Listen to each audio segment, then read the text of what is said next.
है ना।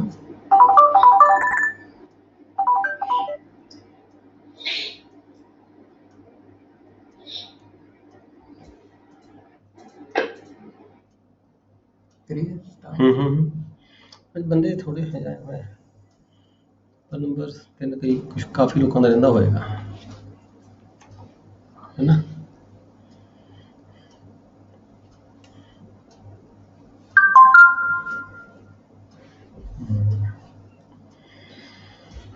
Yes, please, let us start.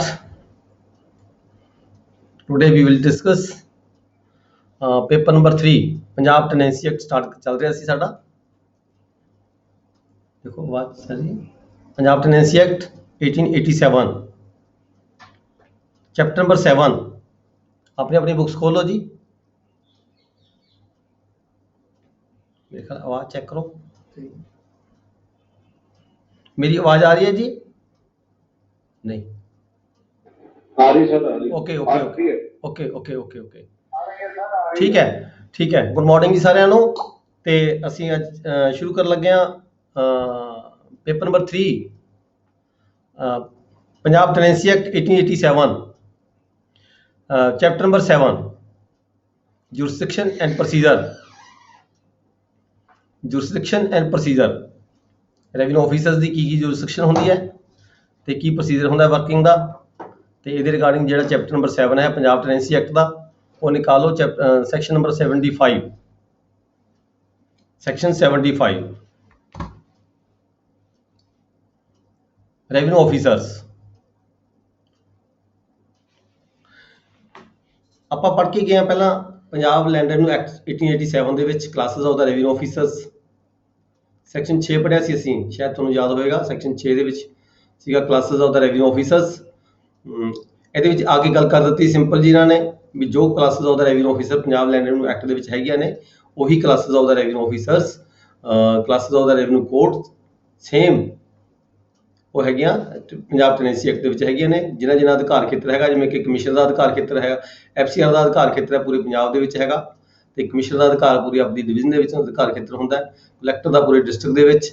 ਇਸੇ ਤਰੀਕੇ ਜਿਹੜਾ SDM ਸਾਹਿਬ ਹੁੰਦੇ ਆ, SDM ਹੁੰਦੇ ਆ, ਅਸਿਸਟੈਂਟ ਕਲੈਕਟਰ ਫਸਟ ਗ੍ਰੇਡ, ਉਹਨਾਂ ਦਾ ਜਿਹੜਾ ਆਪਣੀ ਸਬ ਡਿਵੀਜ਼ਨ ਦੇ ਵਿੱਚ ਹੁੰਦਾ। ਤਹਿਸੀਲਦਾਰ ਤੇ ਨਾਇਬ ਤਹਿਸੀਲਦਾਰ ਜਿਹੜੇ ਵੀ ਇਲਾਕੇ ਨੂੰ ਅਲੋਟ ਕੀਤੇ ਜਾਂਦੇ ਆ ਉਹ ਉਹਨਾਂ ਪਿੰਡਾਂ ਦੇ ਵਿੱਚ ਉਹਨਾਂ ਦਾ ਅਧਿਕਾਰ ਖੇਤਰ ਹੁੰਦਾ ਹੈਗਾ। ਸੇਮ ਪਾਵਰਸ ਐਜ਼ ਡਿਫਾਈਨਡ ਇਨ ਪੰਜਾਬ ਲੈਂਡ ਰੈਵਨਿਊ ਐਕਟ। ਇਹ ਹੈਗੀ ਸੀ ਡੈਫੀਨੇਸ਼ਨ ਰੈਵਨਿਊ ਆਫੀਸਰ ਦੀ। ਦਾ ਐਕਸਪ੍ਰੈਸ਼ਨ ਕਲੈਕਟਰ, ਫਾਈਨੈਂਸ਼ੀਅਲ ਕਮਿਸ਼ਨਰ, ਇਹ ਵੀ ਉਹੀ ਗੱਲ ਕਹੀ ਹੈ ਇਹਦੇ ਵਿੱਚ ਵੀ ਜੋ ਲੈਂਡ ਰੈਵਨਿਊ ਐਕਟ ਦੇ ਵਿੱਚ ਕਲੈਕਟਰ ਹੁੰਦਾ, ਕਲੈਕਟਰ DC ਡਿਸਟ੍ਰਿਕਟ ਦੇ DC ਨੂੰ ਹੀ ਕਲੈਕਟਰ ਕਿਹਾ ਜਾਂਦਾ ਹੈਗਾ। ਠੀਕ ਹੈ। ਪੰਜਾਬ ਦੇ ਫਾਈਨੈਂਸ਼ੀਅਲ ਕਮਿਸ਼ਨਰ ਨੂੰ ਜਿੱਥੇ ਸਾਰੇ ਪੰਜਾਬ ਜਿਹਦੇ ਕੰਟਰੋਲ 'ਚ ਕੰਮ ਕਰਦਾ ਹੈ ਸਾਰੇ ਆਫੀਸਰਸ ਸਾਰੇ ਪੰਜਾਬ ਦੇ ਰੈਵਨਿਊ ਸਬੋਰਡੀਨੇਟ ਹੁੰਦੇ ਆ ਪੂਰੇ ਪੰਜਾਬ ਦੇ ਜਿੰਨੇ ਵੀ ਰੈਵਨਿਊ ਆਫੀਸਰ ਹੁੰਦੇ ਆ, ਮੇ ਬੀ ਉਹ ਤਹਿਸੀਲਦਾਰ, ਨਾਇਬ ਤਹਿਸੀਲਦਾਰ, SDM ਜਾਂ ਕਲੈਕਟਰ। ਠੀਕ ਹੈ। ਸਾਰੇ ਹੀ ਫਾਈਨੈਂਸ਼ੀਅਲ ਕਮਿਸ਼ਨਰ ਦੇ ਕੰਟਰੋਲ 'ਚ ਕੰਮ ਕਰਦੇ ਹੈਗੇ ਆ। ਨੈਕਸਟ ਆ ਗਿਆ section 76 application and proceedings cognizable by the revenue officers. ਕਿਹੜੀਆਂ ਐਪਲੀਕੇਸ਼ਨਸ, ਕਿਹੜੀਆਂ ਪ੍ਰੋਸੀਡਿੰਗ ਜਿਹੜੀਆਂ ਹੈਗੀਆਂ ਨੇ ਉਹ ਨਾਇਬ ਤਹਿਸੀਲਦਾਰ ਵੱਲੋਂ, ਤਹਿਸੀਲਦਾਰ ਵੱਲੋਂ ਜਾਂ ਕਲੈਕਟਰ ਵੱਲੋਂ, AC ਫਸਟ ਗ੍ਰੇਡ ਵੱਲੋਂ ਜਿਹੜੀਆਂ ਹੈਗੀਆਂ ਚੱਲਦੀਆਂ ਨੇ, ਕਿਹੜੀ ਕੋਡ 'ਚ ਕਿਹੜੀਆਂ ਚੱਲਦੀਆਂ ਨੇ। ਇੱਥੇ ਗਰੁੱਪਿਜ਼ਮ ਬਣਾ ਕੇ ਦਿੱਤੀ ਗਈ ਹੈ। ਫਸਟ ਗਰੁੱਪ ਦਿੱਤਾ ਗਿਆ, ਸੈਕੰਡ ਗਰੁੱਪ ਦਿੱਤਾ ਗਿਆ, ਥਰਡ ਗਰੁੱਪ ਦਿੱਤਾ ਗਿਆ। ਠੀਕ ਹੈ। ਜਿਹਨੇ ਪ੍ਰੋਸੀਡਿੰਗ ਗਰੁੱਪ 1 ਦਿੱਤਾ ਗਿਆ ਇਹਦੇ ਵਿੱਚ proceedings under section 27 for the adjustment of the rents. ਜਿੱਥੇ ਅਸੀਂ ਟੈਨੈਂਸੀ ਐਕਟ ਦੇ ਵਿੱਚ ਰੈਂਟ ਦੀ ਗੱਲ ਕਰਦੇ ਹਾਂ, ਰੈਂਟ ਦੀ ਘਾਟਾ ਵਾਧਾ ਕਰਨਾ ਹੁੰਦਾ, ਕਿਸੇ ਵੀ ਕਾਰਨ ਕਰਨਾ ਹੁੰਦਾ। ਠੀਕ ਹੈ। ਉਹ ਜਿਹੜੀਆਂ ਪ੍ਰੋਸੀਡਿੰਗ ਚੱਲਦੀਆਂ ਸਾਰੀਆਂ ਉਹ AC ਫਸਟ ਗ੍ਰੇਡ ਦੀ ਅਦਾਲਤ ਵਿੱਚ ਚੱਲਦੀਆਂ ਨੇ। Collector with the powers of AC first grade, ਯਾਨੀ ਕਿ SDM ਨੂੰ ਪਾਵਰਾਂ ਦਿੱਤੀਆਂ ਜਾਂਦੀਆਂ ਨੇ ਕਲੈਕਟਰ ਦੀਆਂ AC ਫਸਟ ਗ੍ਰੇਡ ਦੇ ਵਿੱਚ, ਜਾਂ ਕਲੈਕਟਰ ਕੋਲੇ ਜਾ ਸਕਦੀ ਹੈ ਜਾਂ AC ਫਸਟ ਗ੍ਰੇਡ ਕੋਲੇ ਜਾ ਸਕਦੀ ਹੈ ਜਿੱਥੇ ਰੈਂਟ ਦਾ ਘਾਟਾ ਵਾਧਾ ਕਰਨਾ ਹੋਵੇ। ਉਹ ਪ੍ਰੋਸੀਡਿੰਗ ਚੱਲਦੀਆਂ ਹੈਗੀਆਂ ਨੇ। ਇਹ ਗਰੁੱਪ 1 ਹੈਗਾ। ਗਰੁੱਪ 1 ਦੇ ਵਿੱਚ ਹੀ ਹੈਗਾ proceeding relating to the remission and suspension of the rent. ਜੇ ਕਿਤੇ ਰੈਂਟ ਦੀ ਗੱਲ ਆ ਜਾਂਦੀ, ਰੈਂਟ ਨੂੰ ਕੋਈ ਪਾਰਟੀ ਕੋਈ ਜਿਹੜਾ ਟੈਨੈਂਟ ਹੈਗਾ ਰਿਮਿਟ ਕਰਵਾਉਣਾ ਚਾਹੁੰਦਾ ਹੈ, ਸਸਪੈਂਡ ਕਰਵਾਉਣਾ ਚਾਹੁੰਦਾ ਹੈ। ਠੀਕ ਹੈ। ਅੰਡਰ ਸੈਕਸ਼ਨ 30 ਉਹ ਵੀ ਜਿਹੜੀ ਪ੍ਰੋਸੀਡਿੰਗ ਹੈਗੀ ਹੈ AC ਫਸਟ ਗ੍ਰੇਡ ਦੀ ਅਦਾਲਤ ਵਿੱਚ ਚੱਲਦੀ ਹੈ। ਇਸੇ ਤਰੀਕੇ applications under section 43 ejectment of a tenant. ਕਿਸੇ ਟੈਨੈਂਟ ਨੂੰ ਐਜੈਕਟ ਕਰਵਾਉਣਾ ਹੈਗਾ ਡਿਗਰੀ ਦੇ against, ejectment of a tenant ਹੈ, ਲੈਂਡਲੋਰਡ ਨੇ ਕੋਈ ਦਾਅਵਾ ਪਾਉਣਾ ਹੈਗਾ ਟੈਨੈਂਟ ਦੀ ਐਜੈਕਟਮੈਂਟ ਦੀ ਖਾਤਰ। ਜਿਵੇਂ ਕਿ ਕੋਈ ਡਿਗਰੀ ਪਾਸ ਹੋਈ ਹੋਵੇ ਲੈਂਡਲੋਰਡ ਦੇ ਹੱਕ ਦੇ ਵਿੱਚ ਟੈਨੈਂਟ ਦੇ ਅਗੇਂਸਟ ਕੋਈ ਡਿਗਰੀ ਪਾਸ ਹੋਈ ਹੋਵੇ, ਕੋਈ ਪੇਮੈਂਟ ਅਦਾ ਨਾ ਕੀਤੀ ਹੋਵੇ ਟੈਨੈਂਟ ਨੇ, ਠੀਕ ਹੈ, ਉਹਦੇ ਰਿਗਾਰਡਿੰਗ ਕੋਈ ਦਾਵਾ ਦਾਇਰ ਕਰਨਾ ਹੈਗਾ, ਆਪਣਾ ਮਾਲਕ ਨੇ ਦਾਵਾ ਦਾਇਰ ਕਰਨਾ ਟੈਨੈਂਟ ਦੇ against, that is to file within the court of AC first grade in group A, ਜੇ ਡਿਗਰੀ ਸੈਟੀਸਫਾਈ ਨਾ ਹੋਵੇ ਤਾਂ। ਫਿਰ ਆ ਗਿਆ ਕਲੌਜ਼ ਡੀ ਹੈਗੀ ਹੈ notice of ejectment within 1 year। Application under section 45 subsection 5 for the ejectment of the tenant on whom a notice of ejectment has been served and who has not। ਜਦੋਂ ਕਿਸੇ ਟੈਨੈਂਟ ਦੀ ejectment ਦੇ ਲਈ ਕੋਈ notice ਦਿੱਤਾ, ejectment ਦੇ ਲਈ ਕੋਈ application ਦਿੰਦਾ ਹੈ, AC ਫਸਟ ਗ੍ਰੇਡ ਦੀ ਅਦਾਲਤ ਦੇ ਵਿੱਚ AC ਫਸਟ ਗ੍ਰੇਡ ਵੱਲੋਂ ਜਿਹੜਾ ਹੈਗਾ ਨੋਟਿਸ ਜਾਰੀ ਕੀਤਾ ਜਾਂਦਾ ਹੈ ਵੀ ਤੁਸੀਂ ਆਪਣਾ 2 ਮਿੰਟ ਦੇ ਅੰਦਰ ਅੰਦਰ ਆ ਕੇ ਆਪਣਾ ਜੇ ਕੁਝ ਦੇਣਾ ਚਾਹੁੰਦੇ ਹੋ, ਰਿਪਲਾਈ ਕਰਨਾ ਚਾਹੁੰਦੇ ਹੋ, ਠੀਕ ਹੈ, ਦਿਓ। ਜਦੋਂ ਉਹ ਨਹੀਂ ਦਿੰਦਾ ਹੈਗਾ, on whom a notice of ejectment has been served and who has not instituted a suit to contest his liability to be ejected, ਪਰ ਉਹ ਇੱਕ ਸਾਲ ਦਾ ਸਮਾਂ ਬੀਤਣ ਦੇ ਬਾਵਜੂਦ ਵੀ ਫਿਰ ਉਹ ਆਪਣੀ ਜਿਹੜੀ ਲਾਇਬਿਲਿਟੀ ਹੈਗੀ ਆ ਉਹ ਕਲੇਮ ਨਹੀਂ ਕਰਦਾ ਹੈਗਾ, ਠੀਕ ਹੈ, ਤਾਂ ਜੇ ਉਹ 1 ਸਾਲ ਦੇ ਅੰਦਰ 2 ਮਹੀਨੇ ਦੇ ਨੋਟਿਸ ਦੇ ਅੰਦਰ ਨਹੀਂ ਕਰਦਾ ਤਾਂ 1 ਸਾਲ ਦਾ ਫਿਰ ਸਮਾਂ ਦਿੱਤਾ ਗਿਆ ਹੈਗਾ ਇਸ ਐਕਟ ਦੇ ਵਿੱਚ। ਜੇ 1 ਸਾਲ ਦੇ ਅੰਦਰ ਫਿਰ ਉਹ ਆਪਣੀ ਲਾਇਬਿਲਿਟੀ ਕਰਨਾ ਚਾਹੁੰਦਾ ਹੈਗਾ, ਕਲੇਮ ਕਰਨਾ ਚਾਹੁੰਦਾ ਹੈ, ਤਾਂ ਫਿਰ ਉਹ AC ਫਸਟ ਗ੍ਰੇਡ ਦੀ ਅਦਾਲਤ ਦਾ ਦਾਵਾ ਦਾਇਰ ਕਰੇਗਾ। ਅਗਲਾ E ਕਲਾਸ ਦੇ ਰਾਈਟ ਆਫ ਆਕੂਪੈਂਸੀ ਦੇ ਸੰਬੰਧ ਵਿੱਚ ਆਉਂਦੀ ਹੈ applications under section 53 54 for the fixing of the value of the right of occupancy. ਜਦੋਂ ਕਿਸੇ ਆਕੂਪੈਂਸੀ ਟੈਨੈਂਟ ਨੇ ਆਪਣੀ ਕੋਈ ਪ੍ਰਾਪਰਟੀ ਪਰਚੇਜ ਕਰਨੀ ਹੋਵੇ, ਉਹਦੇ ਜੋ ਕਬਜ਼ੇ 'ਚ ਹੈਗੀ ਹੈ, ਤਾਂ ਉਹਦੀ ਜਿਹੜੀ ਵੈਲਿਊ ਮਤਲਬ ਕਿ ਵੈਲਿਊ ਡਿਟਰਮਿਨ ਕਰਨੀ ਹੈ, ਤਾਂ ਉਹਦੇ ਰਿਗਾਰਡ ਵੀ ਜਿਹੜੀ ਵੈਲਿਊ ਡਿਟਰਮਿਨ ਕਰਨ ਦੇ ਲਈ ਜਿਹੜਾ ਐਪਲੀਕੇਸ਼ਨ ਹੈਗੀ ਹੈ ਉਹ ਵੀ AC ਫਸਟ ਗ੍ਰੇਡ ਦੀ ਕੋਰਟ ਦੇ ਵਿੱਚ ਦਾਇਰ ਕੀਤੀ ਜਾਂਦੀ ਹੈ। For the possession and last occupancy rights, ਜਦੋਂ ਕਿਸੇ ਆਕੂਪੈਂਸੀ ਦੇ ਜਿਹੜੇ ਰਾਈਟਸ ਨੇ, ਆਕੂਪੈਂਸੀ ਟੈਨੈਂਟ ਦੇ ਜਿਹੜੇ ਰਾਈਟਸ ਨੇ ਖਤਮ ਹੋ ਜਾਂਦੇ ਨੇ ਕਿਸੇ ਕਾਰਨ, ਜਦੋਂ ਉਹਦੇ ਵੱਲੋਂ ਕੋਈ ਇਲੀਗਲ ਐਕਟ ਕੀਤਾ ਜਾਂਦਾ ਹੈਗਾ, ਉਸ ਤੋਂ ਬਾਅਦ ਫਿਰ ਜਦੋਂ ਕਬਜ਼ਾ ਲੈਣਾ ਹੈ ਆਕੂਪੈਂਸੀ ਟੈਨੈਂਟ ਤੋਂ, ਜਿਹੜੀ ਉਹਦੀ ਐਪਲੀਕੇਸ਼ਨ ਹੈ, ਉਹਦਾ ਦਾਵਾ ਹੈਗਾ, ਉਹ ਲੈਂਡਲੋਰਡ ਵੱਲੋਂ ਦਾਇਰ ਕੀਤਾ ਜਾਂਦਾ ਹੈ, ਉਹ AC ਫਸਟ ਗ੍ਰੇਡ ਦੀ ਅਦਾਲਤ ਵਿੱਚ ਦਾਇਰ ਕੀਤਾ ਜਾਂਦਾ ਹੈ। ਇਸੇ ਤਰੀਕੇ ਕੰਪਨਸੇਸ਼ਨ ਦੀ ਗੱਲ ਕਰਦੇ ਹਾਂ। ਜੇ ਕੋਈ ਕੰਪਨਸੇਸ਼ਨ ਲੈਣੀ ਹੈ, proceeding under chapter 6 with respect to the award of compensation for the improvement or disturbance, tenant ਨੇ ਜਾਂ ਕਿਸੇ ਮਾਲਕ ਨੇ ਕੋਈ ਇੰਪਰੂਵਮੈਂਟ ਕੀਤੀ ਹੈ ਲੈਂਡਲੋਰਡ ਉਹਦੇ 'ਚ ਆਪਣੀ ਟੈਨੈਂਸੀ ਦੇ ਵਿੱਚ, ਜਾਂ ਟੈਨੈਂਟ ਨੇ ਕੋਈ ਨਾਲ ਲੱਗਦਾ ਜਿਹੜਾ ਰਕਬਾ ਸੀ ਉਹਨੂੰ ਵਾਹ ਕੇ ਸਵਾਰ ਕੇ ਦੁਬਾਰਾ ਤਿਆਰ ਕਰ ਲਿਆ ਹੈਗਾ, ਉਹਦੇ ਰਿਗਾਰਡਿੰਗ ਦੇ ਵਿੱਚ ਜਦੋਂ ਉਹਦੀ ਕਿਤੇ ਐਜੈਕਟਮੈਂਟ ਹੁੰਦੀ ਹੈ ਤਾਂ ਫਿਰ ਉਹ ਐਜੈਕਟਮੈਂਟ ਦੇ ਵਜੋਂ ਉਸ ਤੋਂ ਪਹਿਲਾਂ ਆਪਣੀ ਇੰਪਰੂਵਮੈਂਟ ਦੇ ਸੰਬੰਧ ਵਿੱਚ ਪੇਮੈਂਟ ਲੈਣੀ ਚਾਹੁੰਦਾ ਹੈ, ਠੀਕ ਹੈ, ਤਾਂ ਉਹ ਜਿਹੜਾ ਦਾਵਾ ਹੈਗਾ ਉਹ ਵੀ AC ਫਸਟ ਗ੍ਰੇਡ ਦੀ ਅਦਾਲਤ ਵਿੱਚ ਦਾਇਰ ਕੀਤਾ ਜਾਂਦਾ ਹੈ ਕੰਪਨਸੇਸ਼ਨ ਲੈਣ ਦੀ ਖਾਤਰ ਇੰਪਰੂਵਮੈਂਟ ਤੇ। ਨੈਕਸਟ ਹੈਗਾ ਗਰੁੱਪ ਸੈਕੰਡ ਗਰੁੱਪ ਹੈਗਾ। ਸੈਕੰਡ ਗਰੁੱਪ ਕਿੱਥੇ ਹੈਗਾ? ਦੇਖੋ, ਜਿਹੜੀ ਫਸਟ ਗਰੁੱਪ ਦੀ ਗੱਲ ਕਰਦੇ ਹਾਂ, ਫਸਟ ਗਰੁੱਪ ਅੱਗੇ ਹੈਗਾ ਸੈਕੰਡ ਗਰੁੱਪ। ਸੈਕੰਡ ਗਰੁੱਪ ਹੈਗਾ ਤਹਿਸੀਲ ਦੇ ਨਾਲ ਰਿਲੇਟਡ, ਤਹਿਸੀਲਦਾਰ, AC ਸੈਕੰਡ ਗ੍ਰੇਡ ਪਰ ਨਾਲ ਸ਼ਰਤ ਲਈ ਹੈ ਤਹਿਸੀਲਦਾਰ। ਜਿਹੜੇ ਗਰੁੱਪ ਸੈਕੰਡ ਦੇ ਵਿੱਚ ਅਰਜ਼ੀਆਂ ਨੇ ਜਾਂ ਦਾਅਵੇ ਹੈਗੇ, ਐਪਲੀਕੇਸ਼ਨਸ ਹੈਗੀਆਂ ਨੇ, ਇਹ ਸਾਰੀਆਂ ਹੀ ਤਹਿਸੀਲਦਾਰ ਦੀ ਕੋਰਟ 'ਚ ਦਾਇਰ ਕੀਤੀਆਂ ਜਾਂਦੀਆਂ ਨੇ, ਠੀਕ ਹੈ। ਸਭ ਤੋਂ ਨੰਬਰ H ਦੀ ਗੱਲ ਕਰਦੇ ਹਾਂ। ਜੇ ਕਿਤੇ ਇਨ ਕਾਇੰਡ ਦੇ ਵਿੱਚ ਪਾਰਟੀਆਂ ਦਾ ਸਮਝੌਤਾ ਹੋਇਆ ਹੋਵੇ ਵੀ ਜਿਹੜੇ ਰੈਂਟ ਲੈਣਾ ਹੈਗਾ ਇਨ ਕਾਇੰਡ ਲੈਣਾ ਹੈ, ਫਸਲ ਦੀ ਵੰਡ ਦੇ ਵਿੱਚ ਕੋਈ ਝਗੜਾ ਪੈ ਗਿਆ ਆਪਸ ਪਾਰਟੀਆਂ ਦਾ, ਠੀਕ ਹੈ, ਜੋ ਵੀ ਪੈਦਾਵਾਰ ਹੋਈ ਉਹਨੂੰ ਵੰਡ ਨੂੰ ਲੈ ਕੇ ਝਗੜਾ ਪੈ ਗਿਆ। ਝਗੜਾ ਕੀ ਪੈ ਗਿਆ? ਮਾਲਕ ਕਹਿੰਦਾ ਵੀ ਟੈਨੈਂਟ ਨੇ ਕੋਈ ਫਸਲ ਵਿੱਚੋਂ ਲੁਕੋ ਲਈ, ਕੋਈ ਢੇਰ ਦੇ ਵਿੱਚੋਂ ਕੁਛ ਅੱਧੀ ਫਸਲ ਲੁਕੋ ਲਈ, ਠੀਕ ਹੈ, ਇੱਦਾਂ ਦਾ ਕੋਈ ਡਿਸਪਿਊਟ ਪੈਂਦਾ ਹੈ, ਜਦੋਂ ਕੋਈ ਇੱਦੀ ਫਿਰ ਐਪਲੀਕੇਸ਼ਨ ਦਿੱਤੀ ਜਾਂਦੀ ਹੈ ਮਾਲਕ ਵੱਲੋਂ for the division of the appraisement of the produce, ਤਾਂ ਉਹ ਅਰਜ਼ੀ ਜਿਹੜੀ ਦਿੱਤੀ ਜਾਂਦੀ ਹੈ ਤਹਿਸੀਲਦਾਰ ਦੀ ਕੋਰਟ ਦਿੱਤੀ ਜਾਂਦੀ ਹੈ। ਇਸੇ ਤਰੀਕੇ ਜਿਹੜੀ ਐਪਲੀਕੇਸ਼ਨ ਹੈ for the ejectment, application under section 45 for the ejectment of a tenant on whom a notice of ejectment has been served and who has not instituted a suit to contest his liability। ਜਦੋਂ ਕੋਈ notice ਭੇਜਿਆ ਜਾਂਦਾ ਹੈ ਕਿਸੇ ਐਜੈਕਟਮੈਂਟ ਦੀ ਖਾਤਰ ਮਾਲਕ ਨੂੰ on the application of the landlord, ਠੀਕ ਹੈ, ਤੇ ਟੈਨੈਂਟ ਨੂੰ ਨੋਟਿਸ ਭੇਜਿਆ ਜਾਂਦਾ ਹੈ, ਤਾਂ ਜਦੋਂ ਨੋਟਿਸ ਉਹਦੇ ਕੋਲ ਚਲਾ ਜਾਂਦਾ ਹੈ ਤੇ ਫਿਰ ਉਹ ਆਪਦੀ ਲਾਇਬਿਲਿਟੀ ਕਲੇਮ ਨਹੀਂ ਕਰਦਾ। 2 ਮਿੰਟ ਦਾ ਸਮਾਂ ਦਿੱਤਾ ਜਾਂਦਾ ਹੈ ਤੇ ਲਾਇਬਿਲਿਟੀ ਕਲੇਮ ਨਹੀਂ ਕਰਦਾ। who has not instituted a suit to contest his liability to be ejected and has not claimed compensation under section 71, now claim ਕਰਦਾ ਹੈ ਤਾਂ ਜਿਹੜੀ ਐਪਲੀਕੇਸ਼ਨ ਹੈਗੀ ਹੈ ਐਪਲੀਕੇਸ਼ਨ ਅੰਡਰ ਸੈਕਸ਼ਨ 45, ਇਹ ਜਿਹੜੀ ਅਰਜ਼ੀ ਹੈਗੀ ਹੈ ਇਹ ਅਰਜ਼ੀ ਵੀ 40 ਸੈਕਸ਼ਨ 5 ਦੇ ਤਹਿਤ ਜਿਹੜੀ ਅਰਜ਼ੀ ਦਿੱਤੀ ਜਾਂਦੀ ਹੈ ਇਹ ਵੀ ਤਹਿਸੀਲਦਾਰ ਦੀ ਅਦਾਲਤ 'ਚ ਦਿੱਤੀ ਜਾਂਦੀ ਹੈ। ਇਸੇ ਤਰ੍ਹਾਂ ਐਪਲੀਕੇਸ਼ਨ ਫਾਰ ਡਿਟਰਮੀਨੇਸ਼ਨ ਕਾਹਦੀ?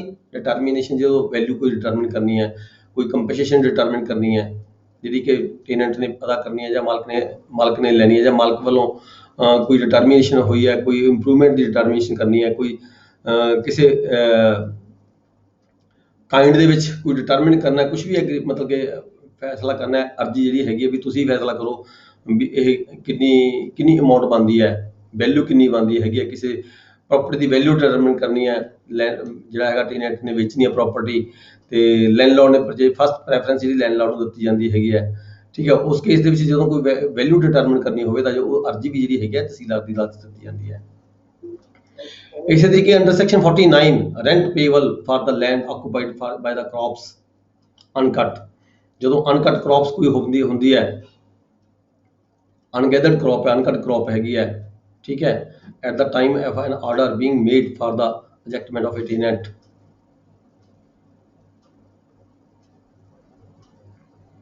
जो कोई समा वध चाहिए हैगा टेनेंट नूं, ਉਹਦੀ फसल खड़ी है जे ਕੱਟੀ नहीं गई, कोई समा वध चाहिए हैगा, उस वध समय का ਜਿਹੜਾ रेंट हैगा वो डिटरमिन करना है, वो भी वो कितना होएगा, ठीक है, वो भी तहसीलदार की कोर्ट 'ਚ अर्जी दी जाएगी।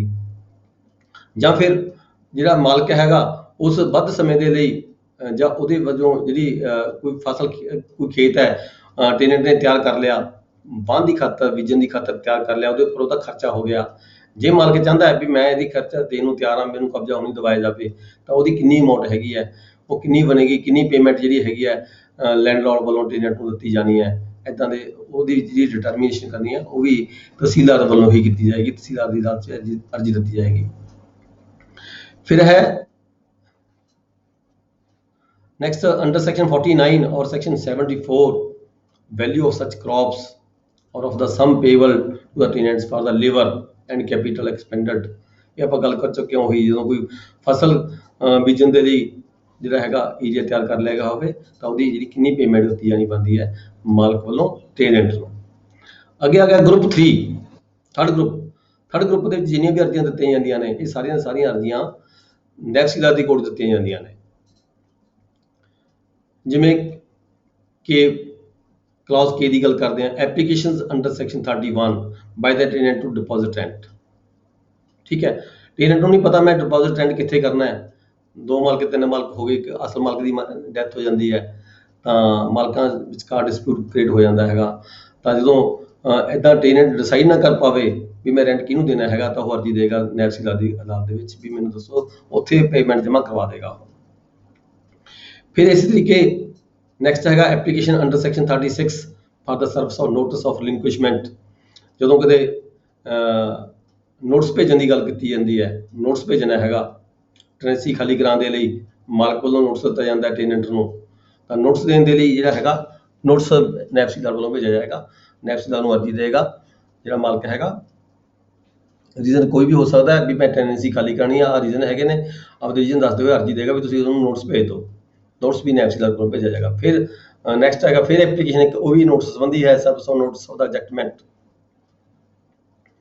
ਇਹ ਪਹਿਲਾਂ ਹੈਗਾ ਸੀ ਰਿਲਿੰਕੁਇਸ਼ਮੈਂਟ ਦਾ, ਰਿਲਿੰਕੁਇਸ਼ਮੈਂਟ ਜੇ ਟੇਨੈਂਟ ਛੱਡਣੀ ਚਾਹੁੰਦਾ ਆਪਣੀ ਟੈਨੈਂਸੀ ਤਾਂ ਵੀ ਉਹ ਐਪਲੀਕੇਸ਼ਨ ਨਾਇਬ ਤਹਿਸੀਲਦਾਰ ਕੋਲ ਜਾਏਗਾ। ਜੇਕਰ ਫਿਰ ਮਾਲਕ ਹੈ ਉਹ ਟੈਨੈਂਸੀ ਛਡਾਉਣੀ ਚਾਹੁੰਦਾ ਹੈ, ਐਮ ਦੇ ਵਿੱਚ ਮਾਲਕ ਟੈਨੈਂਸੀ ਛਡਾਉਣੀ ਚਾਹੁੰਦਾ ਹੈ, ਨੋਟਿਸ ਦੇਣ ਭੇਜਣਾ ਹੈਗਾ ਟੇਨੈਂਟ ਨੂੰ, ਤਾਂ ਜਿਹੜਾ ਮਾਲਕ ਵੱਲੋਂ ਨੋਟਿਸ ਦਿੱਤਾ ਜਾਣਾ ਹੈ ਉਹ ਵੀ ਨਾਇਬ ਤਹਿਸੀਲਦਾਰ ਦੀ ਅਦਾਲਤ ਰਾਹੀਂ ਭੇਜਿਆ ਜਾਏਗਾ। ਜੇ ਟੇਨੈਂਟ ਨੇ ਨੋਟਿਸ ਭੇਜਣਾ ਮਾਲਕ ਨੂੰ ਵੀ ਮੈਂ ਜ਼ਮੀਨ ਆਪਣੀ ਛੱਡਣੀ ਚਾਹੁੰਦਾ, ਤੂੰ ਕਿਸ ਨੂੰ ਅੱਗੇ ਨੂੰ ਫਰਦਰ ਆਪਦਾ ਇੰਤਜ਼ਾਮ ਕਰ ਲੈ, ਤਾਂ ਉਹ ਵੀ ਜਿਹੜਾ ਨੋਟਿਸ ਹੈਗਾ ਨਾਇਬ ਤਹਿਸੀਲਦਾਰ ਰਾਹੀਂ ਭੇਜਿਆ ਜਾਏਗਾ। ਫਿਰ ਹੈਗਾ ਐਨ ਦੇ ਵਿੱਚ ਇਹ ਵੀ ਨੋਟਿਸ ਦੀ ਗੱਲ ਕੀਤੀ ਗਈ ਹੈ, ਐਪਲੀਕੇਸ਼ਨ ਅੰਡਰ सेक्शन 53 और 54 service of notice of intended transfer और इंटेंडेड फोरक्लोजर और अदर इन्फोर्समेंट ऑफ लियन।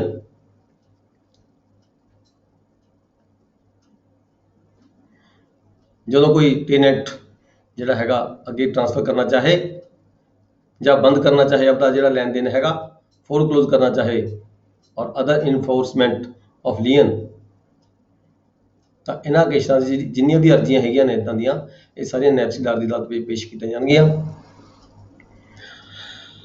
ਨੈਕਸਟ ਹੈ subsection 2 except as otherwise provided by any rule made by the financial commissioner in this behalf a collector or an assistant collector of the first grade may dispose of the applications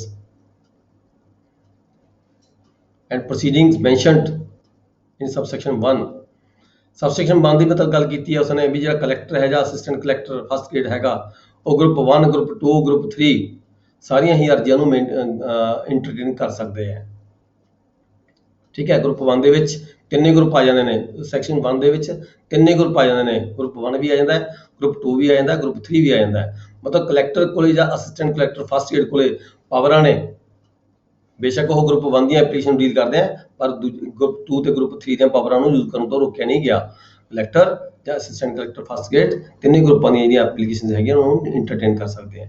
ਇਸੇ ਤਰੀਕੇ ਜੇ ਤਹਿਸੀਲਦਾਰ ਹੈ second B ਦੇ ਵਿੱਚ ਆਪਾਂ ਦੱਸਿਆ ਗਿਆ ਵੀ ਤਹਿਸੀਲਦਾਰ ਹੈਗੇ ਆ, ਤਹਿਸੀਲਦਾਰ ਗਰੁੱਪ 2 ਤੇ ਗਰੁੱਪ 3 ਦੀਆਂ ਸਾਰੀਆਂ ਹੀ ਅਰਜ਼ੀਆਂ ਨੂੰ ਇੰਟਰਟੇਨ ਕੀਤਾ ਜਾ ਸਕਦਾ ਹੈ ਤਹਿਸੀਲਦਾਰ ਵੱਲੋਂ। ਬੇਸ਼ੱਕ ਉਹ ਅਰਜ਼ੀਆਂ ਨੈਫਸੀਲਦਾਰ ਨੇ ਡੀਲ ਕਰਨੀਆਂ ਹੋਣ, ਬੇਸ਼ੱਕ ਤਹਿਸੀਲਦਾਰ ਨੇ ਡੀਲ ਕਰਨੀਆਂ ਹੋਣ, ਪਰ group B specially for the tehsildar ਰੱਖਿਆ ਹੈ, ਗਰੁੱਪ 3 ਜਿਹੜਾ ਹੈਗਾ ਸਪੈਸ਼ਲੀ ਫਾਰ ਨੈਫਸੀਲਦਾਰ ਹੈ। ਪਰ ਫਿਰ ਵੀ ਇੱਥੇ ਆ ਕੇ ਪ੍ਰੋਵੀਜ਼ਨ ਦਿੱਤੀ ਗਈ ਹੈ ਕਿ ਜਿਹੜਾ ਤਹਿਸੀਲਦਾਰ ਹੈਗਾ ਉਹ ਗਰੁੱਪ 2 ਦੀਆਂ ਤੇ ਗਰੁੱਪ 3 ਦੀਆਂ ਮਤਲਬ ਕਿ ਉਹ ਅਰਜ਼ੀਆਂ ਵੀ ਜਿਹੜੀਆਂ ਨੈਫਸੀਲਦਾਰ ਡੀਲ ਕਰਨੀਆਂ ਨੇ ਉਹਨਾਂ ਨੂੰ ਵੀ ਜਿਹੜਾ ਤਹਿਸੀਲਦਾਰ ਹੈਗਾ ਡੀਲ ਕਰ ਸਕਦਾ ਹੈਗਾ। ਅੱਗੇ ਸੀ ਆ ਗਿਆ ਗਰੁੱਪ ਸੀ। ਗਰੁੱਪ ਸੀ 'ਚ ਨੈਫਸੀਲਦਾਰ ਦੀ ਗੱਲ ਕੀਤੀ ਗਈ ਹੈ। ਨੈਫਸੀਲਦਾਰ only applications of third group ਦੇ ਨਾਲ ਡੀਲ ਕਰਦਾ ਹੈ। ਹੋਰ ਜਿਹੜੀਆਂ ਉੱਪਰ ਗਰੁੱਪ 1 ਤੇ ਗਰੁੱਪ 2 ਦੀਆਂ ਜਿਹੜੀਆਂ ਐਪਲੀਕੇਸ਼ਨਸ ਨੇ ਉਹਨਾਂ ਨੂੰ ਜਿਹੜਾ ਨੈਫਸੀਲਦਾਰ ਹੈ ਉਹ ਇੰਟਰਟੇਨ ਨਹੀਂ ਕਰ ਪਾਏਗਾ। ਨੈਕਸਟ ਹੈ section 77 revenue codes and suits cognizable by them। ਇਹ ਰੈਵਨਿਊ ਕੋਡ ਦੀ ਡੈਫੀਨੇਸ਼ਨ ਦਿੱਤੀ ਗਈ ਹੈ। ਇਹਦੇ ਵਿੱਚ ਡੈਫੀਨੇਸ਼ਨ ਹੈ ਰੈਵਨਿਊ ਕੋਡ ਦੀ। ਠੀਕ ਹੈ, when revenue officer is exercising jurisdiction with respect to such suit as is described in subsection 3 and appeal or other proceedings arising out of suit he shall be called the revenue officer। ਜਦੋਂ ਵੀ ਕੋਈ case revenue officer ਕੋਲੇ ਚੱਲਦੇ ਨੇ, ਕੋਈ application ਆਉਂਦੀਆਂ ਨੇ ਤਾਂ ਉਹ ਰੈਵਨਿਊ ਕੋਡ ਦੀ ਤਰ੍ਹਾਂ ਕੰਮ ਕਰਦਾ ਹੈਗਾ। ਠੀਕ ਹੈ, ਇਹਦੇ ਵਿੱਚ ਆ ਕੇ ਗੱਲ ਕਰ ਦਿੱਤੀ ਸੇਮ ਉਹੀ land revenue act the there shall be the same classes of revenue officers revenue codes as the revenue officers। ਜੋ revenue officer ਹੈਗੇ ਆ ਇਸ ਐਕਟ ਦੇ ਵਿੱਚ revenue officer AC first grade second grade, ਠੀਕ ਹੈ, ਤੇ ਕਲੈਕਟਰ ਕਮਿਸ਼ਨਰ ਤੇ ਫਾਈਨੈਂਸ਼ੀਅਲ ਕਮਿਸ਼ਨਰ ਸੇਮ ਕੋਟਾਂ ਜਿਹੜੀਆਂ ਹੈਗੀਆਂ ਨੇ ਉਹ ਵੀ ਇਹਦੇ ਮੁਤਾਬਕ ਹੈਗੀਆਂ ਜਿਵੇਂ ਕਿ ਰੈਵਨਿਊ ਆਫੀਸਰ ਦੀਆਂ ਕੋਟਾਂ ਨੇ ਉਸ ਤਰ੍ਹਾਂ ਰੈਵਨਿਊ ਕੋਡ ਦੀਆਂ ਰੈਵਨਿਊ ਕੋਟਾਂ ਹੁੰਦੀਆਂ ਨੇ। The following suits shall be instituted in the and heard and determined revenue codes, no other code shall। ਉਹ ਕਹਿੰਦੇ ਥੱਲੇ ਕੁਝ ਲਿਸਟਾਂ ਦਿੱਤੀਆਂ ਗਈਆਂ ਨੇ ਜਿਨ੍ਹਾਂ ਨੂੰ ਸਿਰਫ ਰੈਵਨਿਊ ਕੋਡਾਂ ਹੀ ਡੀਲ ਕਰ ਸਕਦੀਆਂ ਨੇ, ਹੋਰ ਕੋਡਾਂ ਡੀਲ ਨਹੀਂ ਕਰਨਗੀਆਂ। ਠੀਕ ਹੈ, ਅੱਗੇ ਇੱਕ ਪ੍ਰੋਵੀਜ਼ਨ ਦਿੱਤੀ ਗਈ ਹੈ procedure where revenue matters is raised in a civil code. ਜਿੱਥੇ ਕਿਤੇ ਕਹਿੰਦਾ ਕੋਈ ਜਿਹੜਾ ਮੈਟਰ ਹੈਗਾ ਕੋਈ ਰੈਵਨਿਊ ਸਿਵਲ ਕੋਡ ਦੇ ਵਿੱਚ ਚਲਾ ਜਾਂਦਾ ਹੈ ਅਚਾਨਕ, ਠੀਕ ਹੈ, ਪਰ ਸਿਵਲ ਕੋਡ ਦੇਖਦੀ ਹੈ ਵੀ ਇਹ this matter is concerned with the revenue code. ਠੀਕ ਹੈ, ਤਾਂ ਜਿਹੜਾ ਹੈਗਾ and return the plaint for the presentation to collector, ਤਾਂ ਉੱਥੇ ਜਿਹੜੀ ਰੈਵਨਿਊ ਸਿਵਲ ਕੋਰਟ ਹੈਗੀ ਹੈ ਉਸ ਮੈਟਰ ਨੂੰ ਵਾਪਸ ਕਰ ਦਿੰਦੀ ਹੈ ਤੇ ਉੱਥੇ ਆਰਡਰ ਕਰਦੀ ਹੈ ਵੀ ਜਿਹੜਾ ਜਾ ਕੇ ਤੁਸੀਂ ਉਹਦੇ ਕਲੈਕਟਰ ਦੀ ਕੋਰਟ ਦੇ ਵਿੱਚ ਜਾ ਕੇ ਇਹ ਐਪਲੀਕੇਸ਼ਨ ਫਾਈਲ ਕਰ ਸਕਦੇ ਹੋ। On the plaint being presented to the collector shall proceed to hear and determine the suit where the value thereof exceeds 1000। ਜਦੋਂ ਕਲੈਕਟਰ ਕੋਲ ਇਦਾਂ ਦੀ ਕੋਈ ਸਿਵਲ ਕੋਰਟ ਦੇ ਥਰੂ ਹੋ ਕੇ ਐਪਲੀਕੇਸ਼ਨ ਆਉਂਦੀ ਹੈ, ਠੀਕ ਹੈ, ਮਤਲਬ ਕਿ ਦਾਵਾ ਜਿਹੜਾ ਦਾਇਰ ਕੀਤਾ ਸੀ ਪਾਰਟੀ ਨੇ ਗਲਤੀ ਦੇ ਨਾਲ ਸਿਵਲ ਕੋਰਟ ਦਾਇਰ ਕਰਤਾ, ਸਿਵਲ ਕੋਰਟ ਨੇ ਦੇਖਿਆ ਵੀ ਇਹ ਮੈਟਰ ਹੈ ਰੈਵਨਿਊ ਦੇ ਨਾਲ ਸੰਬੰਧਿਤ ਹੈਗਾ, ਸਿਵਲ ਕੋਰਟ ਨੂੰ ਕਲੈਕਟਰ ਕੋਲ ਭੇਜ ਦਿੰਦੀ ਹੈ। ਤਾਂ ਕਲੈਕਟਰ ਜੇਕਰ 1000 ਰੁਪਏ ਤੋਂ ਵੱਧ ਦੀ ਅਮਾਊਂਟ ਦਾ ਹੈਗਾ ਦਾਵਾ ਹੈਗਾ ਤਾਂ ਆਪ ਇੰਟਰਟੇਨ ਕਰ ਲੈਣਗੇ, ਨਹੀਂ ਤਾਂ ਫਿਰ ਜਿਹੜੇ ਕਲੈਕਟਰ ਹੈਗਾ ਕਲੈਕਟਰ ਵੱਲੋਂ ਨਿਚਲੀ ਅਦਾਲਤ ਦੇ ਵਿੱਚ ਜਿਹੜਾ ਹੈਗਾ ਕੰਸਰਨਡ ਅਦਾਲਤ ਦੇ ਵਿੱਚ ਭੇਜ ਦਿੱਤਾ ਜਾਵੇਗਾ। ਅਸਿਸਟੈਂਟ ਕਲੈਕਟਰ ਫਸਟ ਗ੍ਰੇਡ ਦੇ ਕੋਲੇ ਭੇਜਿਆ ਜਾਏਗਾ ਤਾਂ ਅਸਿਸਟੈਂਟ ਕਲੈਕਟਰ ਫਸਟ ਗ੍ਰੇਡ ਫਿਰ ਦੇਖਣਗੇ ਵੀ ਇਹ ਜਿਹੜਾ ਮੈਟਰ ਹੈਗਾ ਇਹ ਅਸਿਸਟੈਂਟ ਕਲੈਕਟਰ ਸੈਕੰਡ ਗ੍ਰੇਡ ਦੀ ਕਿਹੜੀ ਕੋਰਟ 'ਚ ਭੇਜਣਾ ਹੈ, ਤਹਿਸੀਲਦਾਰ ਦੀ ਕੋਰਟ ਭੇਜਣਾ ਹੈ ਜਾਂ ਨੈਬ ਦੀ ਕੋਰਟ ਵਿੱਚ ਭੇਜਣਾ ਹੈਗਾ। ਇੱਥੇ ਆ ਕੇ ਫਿਰ ਗਰੁੱਪ ਬਣਾਤੇ, ਫਸਟ ਗਰੁੱਪ ਕਲੈਕਟਰ ਦਾ ਹੈਗਾ, ਜਿਹੜਾ ਫਸਟ ਗਰੁੱਪ ਹੈ ਕਲੈਕਟਰ ਦਾ ਹੈਗਾ। Suits between landlord and tenant for the enhancement of reduction of rent. ਜਦੋਂ ਇਨਹਾਂਸਮੈਂਟ ਜਾਂ ਰਿਡਕਸ਼ਨ ਦੀ ਗੱਲ ਕੀਤੀ ਜਾਂਦੀ ਹੈ ਰੈਂਟ ਦੀ, ਠੀਕ ਹੈ, ਜਿਹੜਾ 1000 ਰੁਪਏ ਤੋਂ ਵੱਧ ਦਾ ਸੂਟ ਹੋਏਗਾ ਉਹ ਕਲੈਕਟਰ ਦੀ ਅਦਾਲਤ ਵਿੱਚ ਚੱਲੇਗਾ। ਇਨਹਾਂਸਮੈਂਟ ਕਰਵਾਉਣੀ ਹੋਵੇ ਚਾਹੇ ਤਾਂ ਰੈਂਟ ਦੀ, ਚਾਹੇ ਰਿਡਕਸ਼ਨ ਕਰਵਾਉਣੀ ਹੋਵੇ। ਇਨਹਾਂਸਮੈਂਟ ਕੌਣ ਕਰਾਏਗਾ? ਮਾਲਕ ਕਰਵਾਉਂਦਾ ਹੈ। ਰਿਡਕਸ਼ਨ ਕੌਣ ਕਰਾਉਂਦਾ? ਟੈਨੈਂਟ ਕਰਵਾਉਂਦਾ ਹੈ। ਜਦੋਂ ਇਦਾਂ ਦਾ ਕੋਈ ਦਾਵਾ ਹੋਏਗਾ 1000 ਰੁਪਏ ਦੀ ਵੈਲਿਊ ਤੋਂ ਵੱਧ ਦਾ ਹੋਏਗਾ ਤਾਂ ਉਹ ਕਲੈਕਟਰ ਦੀ ਕੋਰਟ ਵਿੱਚ ਚੱਲੇਗਾ। ਇਸੇ ਤਰੀਕੇ ਬੀ ਕਲੌਜ਼ ਹੈਗੀ ਹੈ suits between landlord and tenant for the addition or to abatement of rent,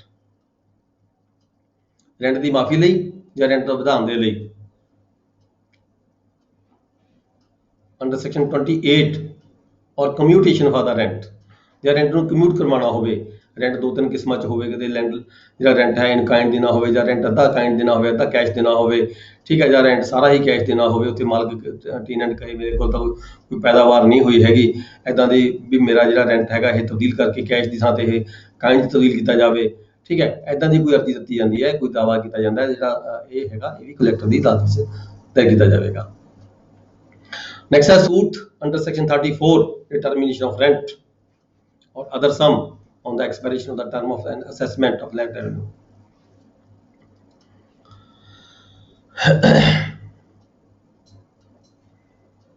जो rent determine करना है under section 34, rent determine करना है under section 34 as prescribed by the section 6 of the Punjab Alienation of Land Act 1900।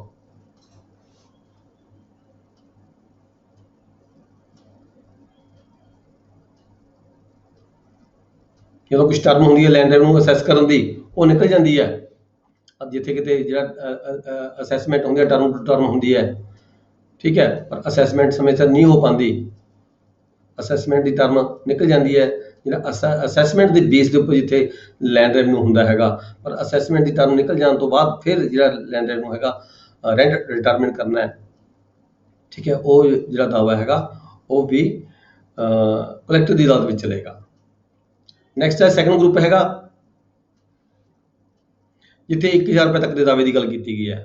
Suit of occupancy ejectment, right of occupancy eject, ਇਹ AC first grade ਦੀ ਗੱਲ ਕੀਤੀ ਹੈ, SDM ਦੀ ਗੱਲ ਕੀਤੀ ਹੈ ਵੀ ਜਿਹੜੇ ਸੈਕੰਡ ਗਰੁੱਪ ਦੇ ਵਿੱਚ ਦਾਅਵੇ ਦਿੱਤੇ ਗਏ ਨੇ, ਠੀਕ ਹੈ, ਉਹ ਏਸੀ ਫਸਟ ਗ੍ਰੇਡ ਦੀ ਅਦਾਲਤ ਵਿੱਚ ਚੱਲਣਗੇ। Suits by tenants to establish a claim to right of occupancy or by a landlord to prove that tenant has not such a right। ਜਿੱਥੇ ਜਿਹੜਾ ਟੈਨੈਂਟ ਹੈਗਾ ਰਾਈਟ ਆਫ ਆਕੂਪੈਂਸੀ ਕਲੇਮ ਕਰਦਾ ਹੋਵੇ,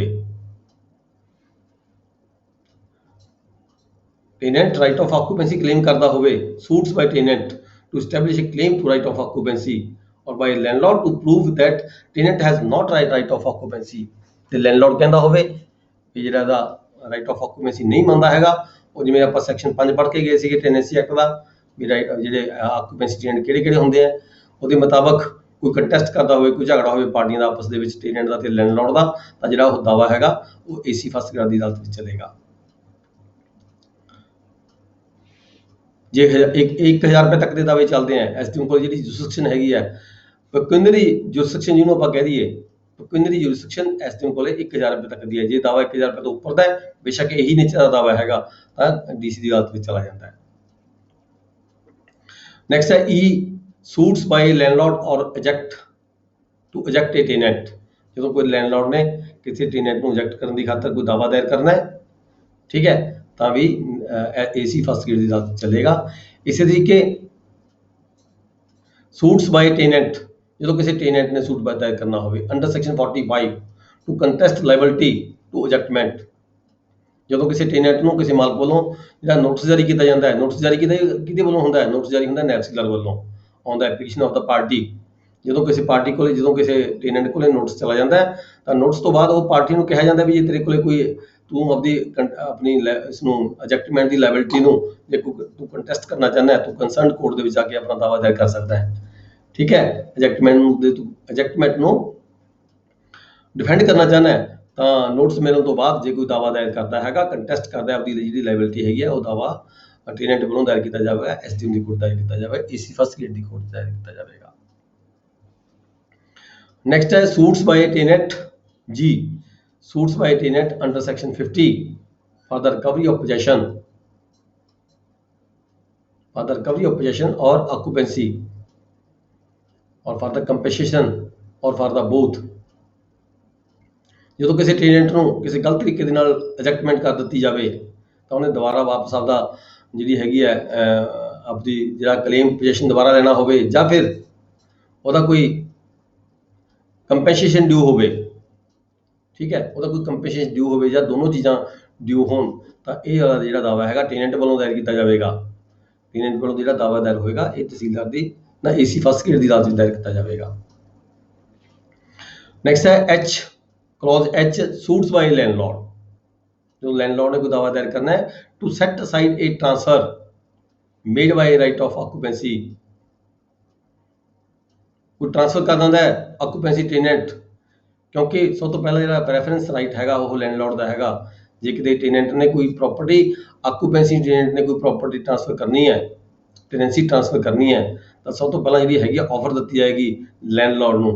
जेकर लैंडलॉर्ड नहीं परचेज करता then he can transfer further, और जो कोई ट्रांसफर कर दिंदा है बगैर लैंडलॉर्ड की कंसेंट तो लैंडलॉर्ड उस अगेंस्ट दावा दायर कर सकता है टू सैट साइड ट्रांसफर, उस ट्रांसफर में सैट साइड करने की खातर right of occupancy or to dispossess a person to whom such a transfer has been made, उस व्यक्ति को टेनेंट ਨੂੰ भी पार्टी बना के ਤੇ जिस व्यक्ति को उसने प्रॉपर्टी दी है ट्रांसफर की है उन्होंने भी पार्टी बना के जो दावा है लैंडलॉर्ड ਨੂੰ दायर किया जा सकता है ਆਪਦਾ ਕਬਜ਼ਾ ਵਾਪਸ ਲੈਣ ਦੀ ਖਾਤਰ ਤੇ ਜਿਹੜੀ ਟ੍ਰਾਂਸਫਰ ਹੋਈ ਹੈ ਉਸ ਨੂੰ ਨਲ ਐਂਡ ਵਾਇਡ ਡਿਕਲੇਅਰ ਕਰਨ ਦੀ ਖਾਤਰ ਇਹ ਵੀ ਏਸੀ ਫਸਟ ਗ੍ਰੇਡ ਦੀ ਅਦਾਲਤ ਵਿੱਚ ਦਾਇਰ ਕੀਤਾ ਜਾਂਦਾ ਹੈ।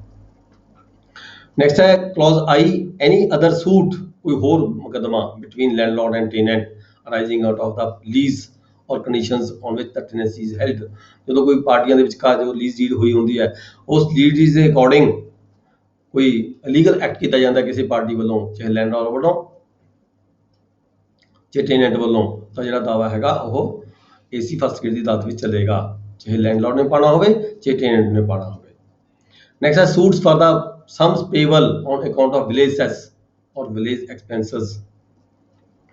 जे विलेज सेस ਦੇ ਰਿਗਾਰਡਿੰਗ ਜਾਂ ਵਿਲੇਜ ਐਕਸਪੈਂਸਸ ਜਿਹੜੇ ਲੈਂਡ ਰੈਂਟ ਤੋਂ ਐਕਸਟਰਾ ਹੁੰਦੇ ਨੇ, ਜੇ ਉਹਦੀ ਪੇਮੈਂਟ ਦੇ ਸੰਬੰਧ ਵਿੱਚ ਕੋਈ पे करना होंगे, मान लो पे करना सी मालक ने या पे करना सी टेनेंट ने पे नहीं किया है तो जो दावा है वो भी एसी फस्ट ग्रेड की अदालत में चलेगा। इस तरीके प्रॉफिट की गल की गई है सूट्स बाय को शेयर, जी को शेयर ने मालक ने रेंट के उपर किहदा दावा कौन कौन क्लेम करता है, ठीक है। Suits by co share in an estate or holding for a share of the profit thereof for a settlement of the accounts. Co share वालों भी मेरा इन्ना राइट बनता है, मेरा इन्ना राइट बनता है, मैनू घट मिलिया है या किराया मेरा वध बनता सीगा, इदां दे जिहड़े को शेयर ने को शेयर वालों अपने जिहड़े रेंट के रिगार्डिंग जिहड़ा कोई दावा दायर किया जाता है वो भी एसी फस्ट ग्रेड की अदालत में दायर किया जाएगा। फिर है ओवर पेमेंट की गल की है, suits for the recovery of over payment of rent, किसी ओवर पेमेंट होगी किसी लैंडलॉर्ड नूं और लैंड रेवेन्यू और any other demand for the which suit has lies revenue court under the section. Over payment होगी मालक नूं पहले वध किते पैसे चले गए तो टेनेंट ने वापस लेने हैं या एडजस्टमेंट करानी हैगी है, ठीक है। इदां दे जिहड़े दावे हैगे आ वो भी एसी फस्ट ग्रेड की अदालत विच दायर किए जाते हैं। नैक्सट है clause M, suits village officer, सैस विलेज ऑफिसर की गल की है, कानूगो की suits relating to the emoluments of kanungo, zaildar, inamdar और विलेज ऑफिसर्स। जो कोई दंदा मुकदमा होवे, ठीक है, वो भी एसी फस्ट ग्रेड की अदालत में चलेगा। नैक्सट आ गया थर्ड ग्रुप। थर्ड ग्रुप की हैगा नैपसीलर की अदालत आ जाती है, नैपसीलर एंड तहसीलदार दोनों आ जाते हैं थर्ड ग्रुप के विच। इत्थे किन्नरी जी जुरिसडिक्शन हैगी है वो 500 रुपए की है, जो दावे है जो मुकदमे है जो 500 रुपए तक का दावा है तो वह तहसीलदार की या नैपसीलर की अदालत दायर हो सकता है। जेकर वो अमाउंट बढ़ जाती है 500 रुपए तो लैके उपर चली जाती है 1000 रुपए तक तो SDM की अदालत आ जाती है, जो 1000 रुपए तो उपर चली जाता है दावा तो वो जी आ जाती है कलैक्टर की अदालत में चला जाता है, ठीक है।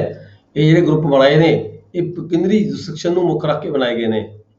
500 रुपए तक का दावा तहसीलदार ते नैपसीलदार, 500 तो लैके 1000 रुपए तक का दावा जो है ਤੁਹਾਨੂੰ क्वेश्चन ये आ जाता है आम तौर पर जे एनी अमाउंट का दावा है तो कि अदालत चलेगा। सिंपल जी गल करते हैं इतने आप 500 रुपए तक का दावा तहसीलदार ते नैपसीलदार की अदालत में, 500 तो लैके 1000 रुपए तक का एसी फस्ट ग्रेड, ठीक है। 1000 रुपए तो उपर कोई भी अमाउंट हो तो कलैक्टर को चलेगा। हम क्लॉज एंड की गल करते हैं, suits by landlord for the arrears of rent. Landlord ने कोई एरिया लेने ने और द मनी इक्विवेलेंट रेंट लेना है रिकवरेबल अंडर सेक्शन 14 ठीक है, रिकवरी ऑफ सच एरियर्स, कोई बकाया खड़ा हैगा रेंट का, sums by any other person to whom a right of to recover the same, rent लैन की खातर ਜਿਹੜਾ ਦਾਵਾ ਹੈਗਾ ਉਹ ਦਾਇਰ ਕੀਤਾ ਜਾਵੇਗਾ AC ਸੈਕੰਡ ਦੀ ਅਦਾਲਤ ਵਿੱਚ। AC ਸੈਕੰਡ ਫਿਰ ਆ ਜਾਂਦੇ ਨੇ ਤਹਿਸੀਲਦਾਰ ਤੇ ਨਾਇਬ ਤਹਿਸੀਲਦਾਰ, ਉਹ ਕਿਹੜੀ ਅਦਾਲਤ ਵਿੱਚ ਦਾਇਰ ਹੋਏਗਾ, ਉਹ ਜਿਹਦਾ ਅਧਿਕਾਰ ਖੇਤਰ ਹੋਏਗਾ ਉੱਥੇ ਜਾਏਗਾ। Then ਹੈਗਾ suits by land owner to recover the money as due for the enjoyment of rights in or over the land or in water including rights irrigation, ਕੋਈ ਲੈਂਡ ਦੇ ਉੱਪਰ ਕੋਈ ਹੋਰ ਮਤਲਬ ਕਿ ਫੈਸਿਲਿਟੀ ਦਿੱਤੀ ਗਈਆਂ ਨੇ ਮਾਲਕ ਵੱਲੋਂ, ਜਿਵੇਂ ਕਿ ਵਾਟਰ ਦੀ ਦਿੱਤੀ ਗਈ ਹੈ, ਇਨਕਲੂਡਿੰਗ ਇਰੀਗੇਸ਼ਨ ਦੇ ਕੋਈ ਸਾਧਨ, ਕੋਈ ਐਕਸਟਰਾ ਕੋਈ ਪੇਚਰ 'ਚ ਕੋਈ ਚਾਰਾਗਾਹ ਹੈ ਉਹਦਾ ਕੋਈ ਬੈਨੀਫਿਟ ਲੈ ਰਿਹਾ ਹੈ ਟੈਨੈਂਟ ਹੈ, ਉਹਦੇ ਰਿਗਾਰਡਿੰਗ ਕੋਈ ਰਿਕਵਰੀ ਬਣਦੀ ਹੈਗੀ ਹੈ ਮਾਲਕ ਦੀ ਟੈਨੈਂਟ ਦੇ ਵੱਲ, ਉਹ ਵੀ ਜਿਹੜਾ ਦਾਵਾ ਹੈਗਾ AC ਸੈਕੰਡ ਗ੍ਰੇਡ ਦੀ ਅਦਾਲਤ ਚਲੇਗਾ। ਇਸੇ ਤਰੀਕੇ ਅੱਗੇ ਕਲੌਜ਼ D ਦਿੱਤੀ ਗਈ ਹੈ, suits for the sums on account of land revenue or any other demand recoverable as an area of land revenue, ये कोई लैंड रेवेन्यू भी बकाया खड़ा किसी वाल, ठीक है,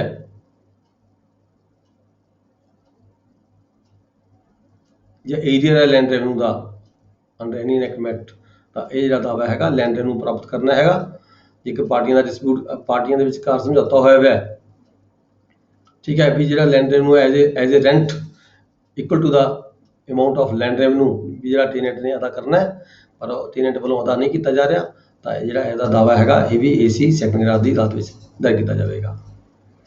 ਨੈਕਸਟ ਹੈ ਸਬਸੈਕਸ਼ਨ 4,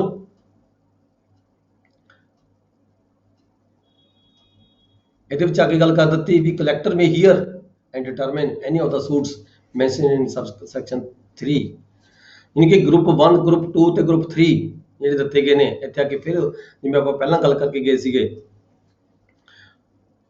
ਦਾਵਾ ਮੇ ਵੀ 500 ਰੁਪਏ ਦਾ ਤੱਕ ਦਾ ਹੋਵੇ, 500 ਦਾ ਹੋਵੇ, 1000 ਤੱਕ ਦਾ ਹੋਵੇ, ਤੋਂ ਕਹਿੰਦੇ ਜੀ ਜਿਹੜੀ ਮਰਜ਼ੀ ਹੋਵੇ, ਠੀਕ ਹੈ, ਕਲੈਕਟਰ ਸਾਰੀ ਤਰ੍ਹਾਂ ਦੇ ਜਿਹੜੇ ਦਾਅਵੇ ਹੈਗੇ ਆ ਉਹਨਾਂ ਨੂੰ ਸੁਣ ਸਕਦਾ ਹੈਗਾ।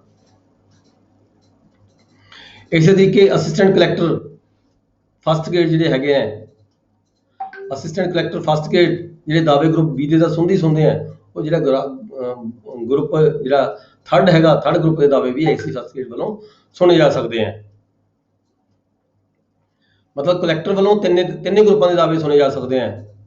असिस्टेंट कलैक्टर फस्ट ग्रेड वालों जो दो ग्रुप आ गए, ग्रुप सैकंड ते ग्रुप थर्ड, दोनों ग्रुपों के दावे सुने जा सकते हैं। पर जिथे गल आ गई assistant collector of the second grade की, ये ओनली जो दावे है थर्ड ग्रुप के जो दावे है तहसीलदार ते नायब तहसीलदार वालों सिर्फ थर्ड ग्रुप के दावे ही सुने जा सकते।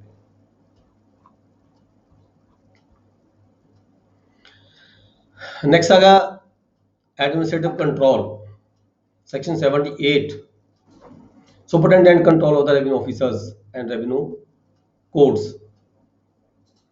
ਆਪਾਂ ਲੈਂਡ ਰੈਵਨਿਊ ਐਕਟ ਵਿੱਚ ਪੜ੍ਹ ਕੇ ਗਏ ਹਾਂ, ਉਹੀ ਸੇਮ ਇੱਥੇ ਕਿਹਾ ਗਿਆ ਹੈਗਾ ਵੀ ਜੇਕਰ ਸਬਸੈਕਸ਼ਨ 1 ਦੇ ਵਿੱਚ ਕਿਹਾ ਵੀ ਜਿਹੜਾ ਫਾਈਨੈਂਸ਼ੀਅਲ ਕਮਿਸ਼ਨਰ ਹੈ ਉਹ ਪੂਰੇ ਪੰਜਾਬ ਦੇ ਜਿੰਨੇ ਵੀ ਆਫੀਸਰਸ ਤੇ ਰੈਵਨਿਊ ਆਫੀਸਰਸ ਨੇ ਸਬਆਰਡੀਨੇਟ ਉਹਦੇ ਪੂਰੇ ਪੰਜਾਬ ਦੇ ਜਿਹੜੇ ਹੈਗੇ ਨੇ ਉਹਨਾਂ ਦੇ ਉੱਪਰ ਕੰਟਰੋਲ FCR ਦਾ ਹੁੰਦਾ ਹੈ। ਨੈਕਸਟ ਹੈ सबसैक्शन 2 ਦੇ ਵਿੱਚ ਕਮਿਸ਼ਨਰ ਆਪਦੀ ਪੂਰੀ ਡਿਵੀਜ਼ਨ ਦੇ ਵਿੱਚ ਜਿੰਨੇ ਵੀ ਰੈਵਨਿਊ ਆਫੀਸਰ ਹੁੰਦੇ ਨੇ ਉਹ ਸਾਰੇ ਉਹਦੇ ਸਬਆਰਡੀਨੇਟ ਹੁੰਦੇ ਆ। ਇਸੇ ਤਰੀਕੇ सबसैक्शन 3 ਦੇ ਵਿੱਚ ਕਲੈਕਟਰ ਦੀ ਗੱਲ ਕੀਤੀ ਗਈ ਹੈ। ਕਲੈਕਟਰ ਦੇ ਅਧੀਨ ਉਹ ਡਿਸਟ੍ਰਿਕਟ ਦੇ ਵਿੱਚ subject as aforesaid at to the control of the commissioner. ਆ ਕਲੈਕਟਰ ਜ਼ਿਲ੍ਹੇ ਦੇ ਵਿੱਚ ਜਿੰਨੇ ਵੀ ਰੈਵਨਿਊ ਆਫੀਸਰ ਹੁੰਦੇ ਆ ਸਾਰੇ ਕਲੈਕਟਰ ਦੀ ਸਬਆਰਡੀਨੇਟ ਦੇ ਵਜੋਂ ਕੰਮ ਕਰਦੇ ਹੈਗੇ ਆ। Next है section 79, power to distribute the business and withdraw any transfer cases। ਇੱਥੇ ਅੱਗੇ ਗੱਲ ਕੀਤੀ ਗਈ ਹੈ फाइनेंशियल कमिश्नर और कलेक्टर, ठीक है, by written order distribute in such manner as he thinks fit any business cognizable revenue officers revenue court under this control। Financial commissioner भी ते कलेक्टर भी अपने अधीन ਕੰਮ ਕਰਦੇ ਰੈਵਨਿਊ ਆਫੀਸਰ ਦਾ ਜਿਹੜਾ ਬਿਜ਼ਨਸ ਹੈਗਾ ਕੋਰਟ ਕੇਸਿਸ ਹੈਗੇ ਨੇ ਉਹਨਾਂ ਨੂੰ ਕੰਟਰੋਲ ਕਰਦੇ ਹੋਏ ਕਿਸੇ ਵੀ ਕੋਈ ਕੇਸ ਨੂੰ ਕਿਸੇ ਇੱਕ ਦੂਜੀ ਕੋਰਟ ਦੇ ਵਿੱਚ ਟ੍ਰਾਂਸਫਰ ਕੀਤਾ ਜਾ ਸਕਦਾ ਹੈ। Distribute in such a manner as he thinks fit any business cognizable by any revenue officer or revenue court under his control, ਵੀ ਉਹਦੀ ਕੋਰਟ ਦੇ ਜਿਹੜੀ ਕੰਟਰੋਲ ਹੈਗੀ ਆ, ਜਿਹੜੀਆਂ ਕੋਰਟਾਂ ਉਹਦੇ ਕੰਟਰੋਲ 'ਚ ਕੰਮ ਕਰਦੀਆਂ ਨੇ, ਠੀਕ ਹੈ। ਕਿਸੇ ਵੀ ਦਾਅਵੇ ਨੂੰ ਕਿਸੇ ਹੋਰ ਕੋਰਟ ਦੇ ਵਿੱਚ ਭੇਜਿਆ ਜਾ ਸਕਦਾ ਹੈ। ਜਾਂ ਫਿਰ ਸਬਸੈਕਸ਼ਨ 2 ਦੇ ਵਿੱਚ ਹੈਗਾ, ਕੋਈ ਵੀ ਜਿਹੜਾ ਆਰਡਰ ਹੈਗਾ, ਕੋਈ ਵੀ ਦਾਅਵਾ ਜਿਹੜਾ ਕਿਸੇ ਕੋਰਟ 'ਚ ਚੱਲ ਰਿਹਾ ਹੈਗਾ, ਉਹਨਾਂ ਦੀ ਸਬੋਰਡੀਨੇਟ ਦੀ ਕੋਰਟ 'ਚ ਚੱਲ ਰਿਹਾ ਹੈਗਾ, ਉੱਥੋਂ ਵਿਦਡਰਾਅ ਕਰਕੇ ਉਹਦੀ ਡਿਸਪੋਜ਼ ਆਫ ਕਰਨ ਦੇ ਲਈ ਖੁਦ ਵੀ ਡਿਸਪੋਜ਼ ਆਫ ਕੀਤਾ ਜਾ ਸਕਦਾ ਹੈ ਜਾਂ ਕਿਸੇ ਹੋਰ ਕੋਰਟ ਨੂੰ ਵੀ ਭੇਜਿਆ ਜਾ ਸਕਦਾ ਹੈ। ਫਿਰ ਗੱਲ ਕੀਤੀ ਹੈ ਸਬਸੈਕਸ਼ਨ 3 ਦੇ ਵਿੱਚ ਲਿਮਟਿਡ ਪਾਵਰਸ ਨੇ ਇੱਥੇ, ਜਿਸ ਕੋਰਟ ਦੇ ਵਿੱਚ ਕੋਈ ਦਾਅਵਾ ਭੇਜਿਆ ਜਾ ਰਿਹਾ ਹੈ, ਸ਼ਰਤ ਇਹ ਵੀ ਹੈਗੀ ਹੈ ਵੀ ਉਸ ਕੋਰਟ ਨੂੰ ਉਹ ਦਾਅਵੇ ਡੀਲ ਕਰਨ ਦੀ ਪਾਵਰ ਹੋਣੀ ਚਾਹੀਦੀ ਹੈ। ਜੇਕਰ ਡੀਲ ਕਰਨ ਦੇ ਦਾਅਵੇ ਐਜ਼ ਏ ਓਰੀਜਨਲ ਕੋਰਟ ਉਹਦੇ ਕੋਲੇ ਪਾਵਰ ਨਹੀਂ ਹੈਗੀ, ਤਾਂ ਜੇ ਕੋਈ ਦਾਅਵਾ ਉਹਦੇ ਕੋਲ ਟ੍ਰਾਂਸਫਰ ਹੋ ਕੇ ਆ ਗਿਆ, ਫਿਰ ਉਹ ਉਸ ਨੂੰ ਡੀਲ ਨਹੀਂ ਕਰ ਪਾਏਗਾ। ਇੱਥੇ ਆ ਕੇ ਲਿਮਟਿਡ ਪਾਵਰ ਦਿੱਤੀ ਗਈ ਹੈ। ਜੇ ਕੋਈ ਟ੍ਰਾਂਸਫਰ ਹੋ ਕੇ ਕਿਸੇ ਕੋਰਟ ਵੱਲੋਂ ਆਉਂਦਾ ਹੈਗਾ ਦਾਅਵਾ, ਤਾਂ ਪਰ ਜੇ ਉਹ ਆਪ ਖੁਦ ਪਹਿਲਾਂ ਉਸ ਨੇਚਰ ਦੇ ਦਾਅਵੇ ਨੂੰ ਡੀਲ ਕਰ ਸਕਦਾ ਹੈ, ਤਦ ਹੀ ਉਹ ਡੀਲ ਕਰ ਸਕਦਾ ਹੈ, ਅਦਰਵਾਈਜ਼ ਨਹੀਂ ਡੀਲ ਕਰ ਪਾਏਗਾ। ਨੈਕਸਟ ਹੈ ਸੈਕਸ਼ਨ 80। ਇਹ ਆ ਗਿਆ ਜਿਹੜਾ ਆਪਣਾ ਸੈਕਸ਼ਨ ਆ ਗਿਆ ਅਪੀਲ, ਰਿਵਿਊ ਤੇ ਰਿਵੀਜ਼ਨ ਦਾ। ਜਿਵੇਂ ਅਸੀਂ ਸੈਕਸ਼ਨ ਲੈਂਡ ਰੈਵਨਿਊ ਐਕਟ ਦੇ ਵਿੱਚ ਪੜ੍ਹਿਆ ਸੀ, ਸੈਕਸ਼ਨ 13, 14, 15, 16, 17 ਪੜ੍ਹੇ ਸੀਗੇ, ਠੀਕ ਹੈ। ਇੱਥੇ ਇਹ ਟੈਨੈਂਸੀ ਐਕਟ ਦੇ ਵਿੱਚ ਆ ਕੇ ਸੈਕਸ਼ਨ 80 ਤੋਂ ਸ਼ੁਰੂ ਹੋ ਜਾਂਦੇ ਨੇ appeals respect to the provisions of this act, original or appeal and orders।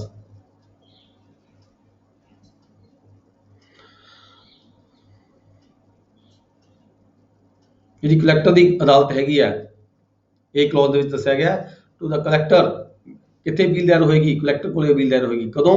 ਜਦੋਂ ਕਿਸੇ ਵੀ AC ਫਸਟ ਨੇ ਜਾਂ AC ਸੈਕੰਡ ਨੇ ਕੋਈ ਆਰਡਰ ਜਾਂ ਡਿਗਰੀ ਪਾਸ ਕੀਤੀ ਹੋਵੇ, ਉਹਦੀ ਜਿਹੜੀ ਅਪੀਲ ਹੈ ਇਹ ਕਲੈਕਟਰ ਦੇ ਕੋਲੇ ਪਾਸ ਹੋਣੀ, ਕਲੈਕਟਰ ਕੋਲੇ ਫਾਈਲ ਹੁੰਦੀ ਹੈ। ਇਸੇ ਤਰੀਕੇ ਜੇਕਰ ਕਿਸੇ B ਦੇ ਵਿੱਚ ਹੈਗਾ, ਜੇਕਰ ਕਲੈਕਟਰ ਨੇ ਕੋਈ ਆਰਡਰ ਪਾਸ ਕੀਤਾ ਹੁੰਦਾ, ਕੋਈ ਡਿਗਰੀ ਪਾਸ ਕੀਤੀ ਹੁੰਦੀ ਹੈ, ਠੀਕ ਹੈ, ਉਹਦੀ ਅਪੀਲ ਕਮਿਸ਼ਨਰ ਕੋਲੇ ਜਾਂਦੀ ਹੈ।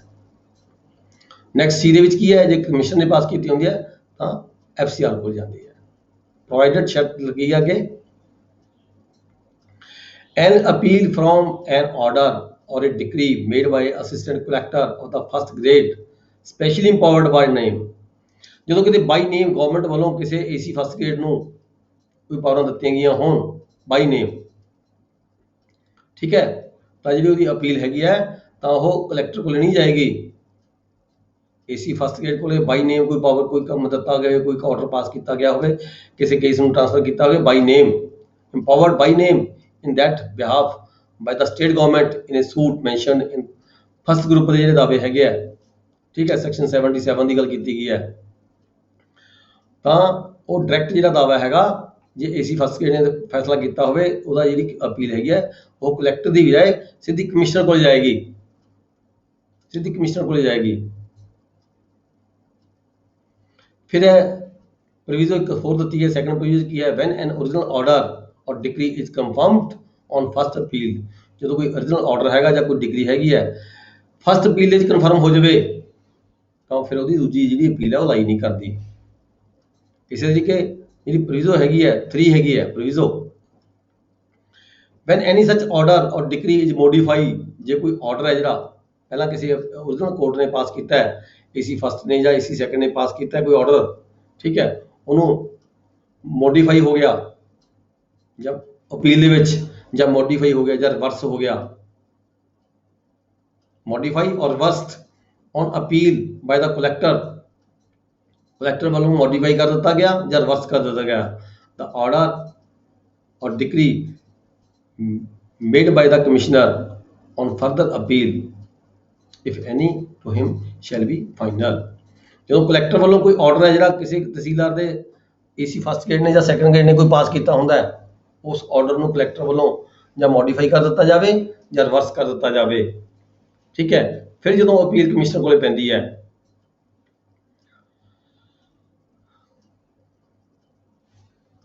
ਜੋ ਕਮਿਸ਼ਨ ਦਾ ਫੈਸਲਾ ਹੋਏਗਾ ਉਹ ਫਾਈਨਲ ਹੋਏਗਾ, ਉਸ ਤੋਂ ਫਰਦ ਜਾ ਕੇ ਅਪੀਲ ਨਹੀਂ ਪਏਗੀ।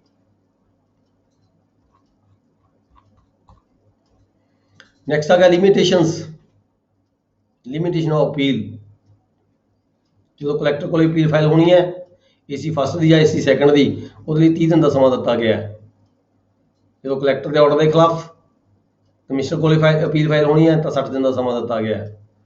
ਜਦੋਂ ਕਮਿਸ਼ਨਰ ਦੇ ਫੈਸਲੇ ਦੇ ਖਿਲਾਫ FCR ਕੋਲ ਅਪੀਲ ਦਾਇਰ ਕੀਤੀ ਜਾਣੀ ਹੈ ਤਾਂ 90 ਦਿਨ ਦਾ ਸਮਾਂ ਦਿੱਤਾ ਗਿਆ।